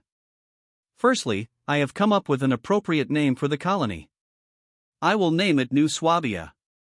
As for the man selected to preside over the region as colonial governor, I have someone in mind who has proven his loyalty time and again over the years. His track record as the Count of Che is quite impressive, and if not for his efforts, the annexation of Switzerland might have been far more difficult. Since then, he has served as a minister in Swiss affairs and has aided my friend Ludwig in his duties as ruler of the land. If not for Ludwig's exceptional service to my realm, I would have named Rainer as the Grand Duke of Switzerland. Instead, I now reward him for his years of loyalty and support by naming him the Grand Duke of New Swabia. Do you have any objections? Emmerich quickly shook his head. He thought Rainer was an exceptional candidate for the role and looked forward to the progress the colony would make under his rule. However, there was another point that confused the admiral, and he quickly voiced his concerns. Who will be in charge of the armed forces dispatched to protect the new colony? Berenger chuckled before answering the question. There's a list of general candidates who have been with me since the early days of my conquests. I will choose one of them to fulfill the role as the leader of the colonial auxiliary in the region. I will do the same for Arnulf. For too long he has acted as the man in direct control over his colonial forces. That is about to change. I will work with my generals to select a new group of soldiers who are willing and eager to travel to the colonies and fight for our expansion. From there, we will form the colonial auxiliary forces, which will be composed of a few regiments for each colony. For the time being, there is no reason to deploy a full division to the New World. That would simply be overkill. After saying this, Berenger stamped the documents on his desk and dismissed his admiral. It was only after the man had departed that the emperor poured himself another glass of wine. As he sat back in his seat and gazed upon the setting sun, a frown formed on Berenger's face as he reflected on the conversation. He sighed heavily before expressing his thoughts aloud. Damn it, Honoria, you just couldn't help yourself, could you? After saying that, he finished his drink and got back to work. Now that the empire was unified, there was much that needed to be done, especially in the restructuring of the old nobility. Berenger sat upon his throne in the great hall of the Austrian royal palace. A nostalgic expression etched itself upon his handsome face as he gazed at his visitors with a warm smile. Due to his recent rise in the noble hierarchy, delegations from across the Western world and the Near East had visited Kufstein, hoping to establish diplomatic ties with the fledgling empire. Among these delegations were the representatives of the Byzantine Empire. A man he had known for years now paid homage to him, despite their long-standing friendship. Andronikos bowed his head with complete respect toward the new German emperor before congratulating him on his rapid rise to power. Your Imperial Majesty, it is the greatest honor to return to these lands after so many years. I must admit, I am shocked to see the progress you have achieved, not only politically but technologically as well. Each time I visit Kufstein, it becomes an even greater jewel of the Western world. In response, Berenger nodded and issued a command to the man from the Byzantine Empire. Rise. After this, Andronikos and the Byzantine delegation rose from their kneeling position, while Berenger descended from his throne and stood before the man who once represented the interests of the late Strategos Arethas. The moment Berenger closed the distance between them, he wrapped his arms around Andronikos and gave him a firm hug before releasing his grip. It is good to see you, my old friend.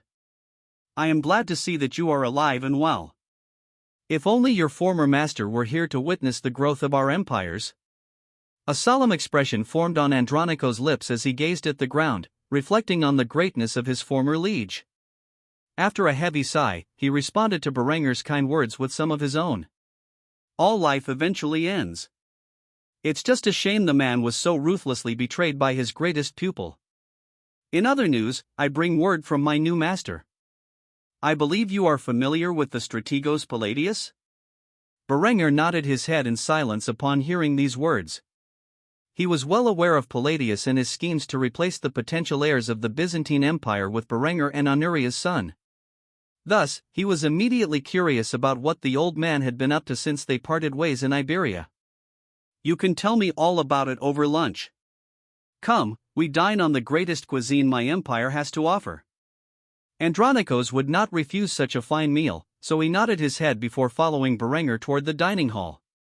As the German emperor and the Byzantine delegation began their short journey, Andronikos expressed his curiosity about a certain someone. Tell me, Your Imperial Majesty, will Princess Honoria be joining us on this occasion? Berenger immediately shook his head as he answered the man's question. I am afraid not. She is currently on an important mission and will not be back for some time. It's truly a shame. I fear that with each passing day, our son Alexandros grows more attached to Linda. By the time Honoria returns home, she might very well be a stranger to the boy. As Berenger completed this sentence, he sat down at the head of the table, where Andronikos took a proper seat a few feet away from the emperor. This news was unsettling to him, as the future of their alliance depended on Alexandros and his relations to the Byzantine Empire. That is most unfortunate, but the boy is still young enough that it should not be a problem for Honoria to claim her rightful place as his mother. However, I must say that our plans are proceeding smoothly. Quintus has lost favor with his father, the emperor, and Decentius is a crippled fool. The emperor is looking for another option, and he knows the boy Aurelius is incapable of fulfilling this task. Thus, my master has hinted towards your son as a prospective candidate. Though the emperor has not explicitly accepted it as a possibility yet, his interest in the idea grows each day. His biggest concern is your thoughts on this prospect. Berenger merely scoffed as he heard this. He quickly took a drink from his chalice and ordered his servants to prepare some food for him and his guests. After these matters were taken care of, he addressed the Byzantine emperor's concerns. You can rest assured that I will raise Alexandros to be a proper leader. He will undergo a German education, but his teachers will instruct him in Latin and Greek as well. After all, though he has German blood, it is equally entwined with his Roman heritage, and I will not deny him his origins. If Emperor Vetranes is genuinely considering Alexandros to be his successor, then I will support the boy's claim to the throne of Byzantium. As you and your master are well aware, it is better to have someone who is friendly to my empire ruling the East rather than someone who is hostile to it. After saying this, servants emerged from the shadows and placed the dishes on the table that the cooks in Berenger's kitchen had prepared for the emperor and his guests. Berenger did not hesitate and immediately dug into the fine German cuisine with a smile on his face. No matter how many times Berenger ate such delicacies, he never grew tired of them. Still, he missed the variety of food from his past life. While Western meals were delicious, he longed for the fine Asian cuisine he could easily pick up from a local venue. Andronikos was pleased to see that Berenger had not changed his mind and enjoyed the food on his plate as much as his host did. After several moments of silence, Berenger asked the question that plagued his thoughts. So, I assume the emperor is still in good health? If he were to pass before my son comes of ruling age, it would divide your empire, would it not? Andronikos immediately halted his actions, dwelling on the idea for some time before finally responding. Physically, the emperor is quite healthy. He has recently taken up an exercise regime inspired by your actions in the palace during your last visit.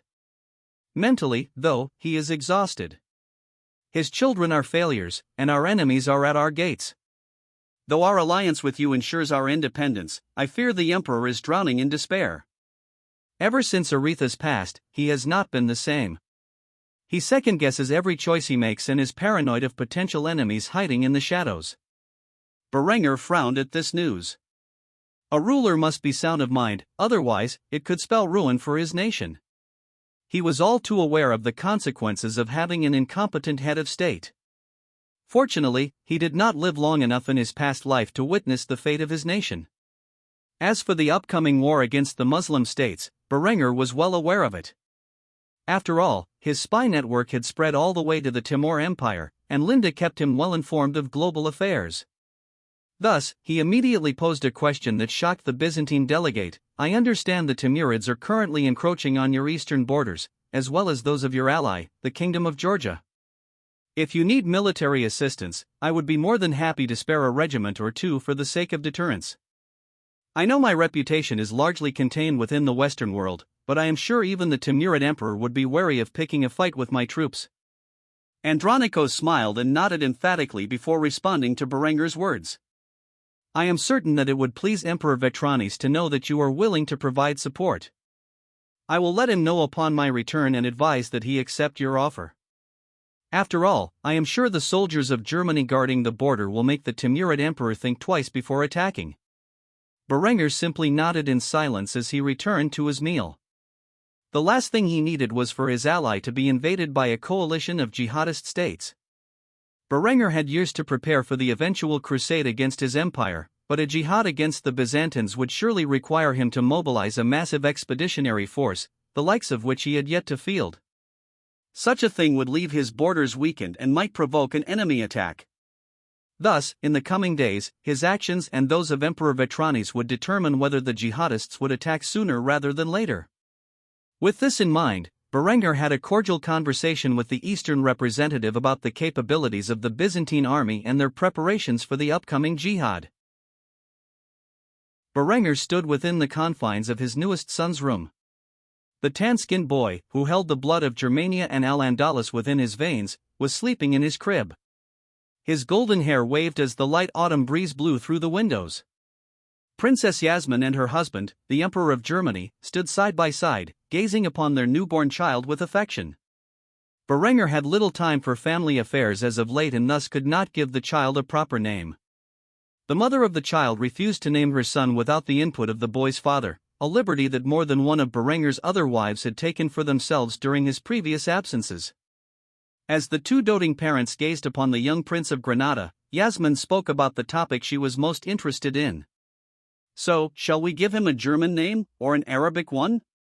Berengar reflected on this question for several moments.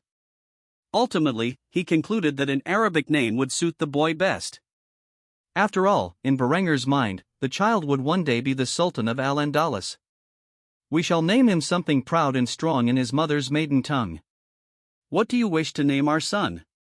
Berengar gazed into his wife's amber eyes and held her hands as he waited for her to come up with an appropriate name. After thinking it through for several moments, a warm smile formed on Yasmin's luscious lips as she gazed upon her newborn son. "How about we name him Ghazi? One day, our baby boy will be a hero to his people, and a conqueror just like his father." Berengar thought about it for a moment before speaking the boy's full name aloud. "Ghazi al-Fadl? Very well, I see no reason to reject such a name. I look forward to the future prosperity that this boy will bring to his people and the alliance he will represent between Germany and Al-Andalus." With this name settled, the two parents left the room, allowing the infant to rest in peace. Like all of his other children, the boy's quarters were under strict supervision by the royal guard. Thus, the moment Berengar and Yasmin exited the door, the two guards who watched over the room saluted their emperor with respect. Berengar nodded in silence as he and his wife continued through the corridors of the royal palace until they reached his office. There, Berengar sat down and poured a couple of chalices filled with wine for the two of them. The couple sipped their drinks in silence before Berengar expressed his internalized guilt. "I'm sorry. When you gave birth to our son, I failed to be there for you, despite my promise. I honestly tried to end the war as quickly as possible, but it simply was not my destiny." Yasmin continued to drink the wine in her chalice in silence, gazing at her husband with a stoic expression. She could tell he felt quite guilty about such a small thing, so she simply sighed and shook her head. "I think you have surrounded yourself with too many immature young women. Such an insignificant matter might anger your other wives, but I'm not upset. It is not your fault that you were absent during Ghazi's birth. You were attacked in your own home, and you had to respond. The war to unify your people was more important than living up to a small promise to me. You place too many burdens on yourself, but I suppose the weight of the crown is quite heavy, is it not?" Berengar was stunned into silence. The emotional maturity of this woman was truly remarkable. Every time he spoke with Yasmin, she knew just what to say to cheer him up. However, his appreciation of her character was immediately interrupted by a question from his wife. "So, now that you have unified the German Empire, what are your plans? Surely you don't intend to sit back and do nothing for the rest of your life?" In response, Berengar chuckled before pulling out a map of his newly united empire. On this map were railways that connected every major city of Germany. There were also several key port cities that, though not yet existing, were marked on the map. When Yasmin gazed upon the project, a smirk appeared on her lips. Quite the ambitious project. You intend to unite your empire with rail systems, telegraph wires, and expand your naval capabilities through more ports? I assume this is just one of many plans you have for the future? With a single glance, Yasmin could guess exactly what Berengar had in mind, causing him to scoff in defeat. This woman was too smart for her own good. After taking a deep breath, he outlined his plan for the fatherland in great detail. The first phase of my grand infrastructure initiative is to overhaul the cities of the empire. The goal is for each province to meet the same standard of living as you see throughout Austria, especially in our capital. This includes running water, sewage systems, sewage treatment plants, recycling plants, universities, and more. At the same time, we will focus on increasing agricultural capabilities across the empire. The four-field system, artificial fertilizers, and mechanized agriculture, all of which have made my kingdom great, will become the new standard throughout Germany. This will increase crop yields while decreasing the amount of labor required. As you have previously noted, there will be a national railway connecting every major city in the empire, along with the proper telegraph systems. For national security, we will establish more major port cities, specifically in the Baltic and North Sea. We will also begin construction of a massive border defense around the empire, making the border and coast guard independent branches of the military. To put it simply, my goals for the next decade are to bring the primitive feudal state of my empire up to the modern standards I have established in Austria thus far. I also have plans for further infrastructure projects, but for now, they are merely in the planning stages. Yasmin carefully listened to everything Berenger said and nodded in response. It seemed like a solid plan, but there was one thing in particular she was worried about. The Moorish beauty did not hesitate to ask the question that was on her mind. What about the colonies? Berenger took a sip from his chalice before answering this important question with a confident smirk. For now, the existence of the New World is a state secret of the highest caliber. Only those with the proper security clearance can learn of it, let alone visit it. Therefore, colonial expansion will be a slow and steady process. It is unlikely that our rivals will become aware of the New World within our lifetime. Upon seeing her husband's confident expression, Yasmin had no further questions. Instead, she lifted her gilded chalice in the air and spoke a toast. To the von Kufstein dynasty. United together against the world. Berenger smiled when he heard this and lifted his chalice, accepting the toast. After clinking their cups, the couple feasted on the wine within. The words the Granadan princess spoke gave Berenger a new outlook on life. For the past few years, he had been rather absent from his children's lives. Due to the polygamous nature of his familial relationships, it was only a matter of time before the children from different marriages began fighting among themselves. However, Yasmin was right. If his empire was to stand the test of time, close family bonds needed to be forged and emphasized among his children. What Yasmin said was absolutely correct. It was the von Kufstein dynasty united against the world. He realized now more than ever that he would have to reconcile the differences between his various brides and play an active role in his children's lives as their father. A smile appeared on the young emperor's face as he leaned over from his seat and kissed his wife. After doing so, he thanked her for her insight. I must thank you, Yasmin. Your words have inspired me to become a better father and ensure that my dynasty is truly united, as one giant family against the world. I look forward to these years of peace and what we can all accomplish together. Yasmin had not realized that her simple toast would have such an effect on Berenger, but she was glad to see that he was now committed to being a true father to his children. She smiled and nodded her head.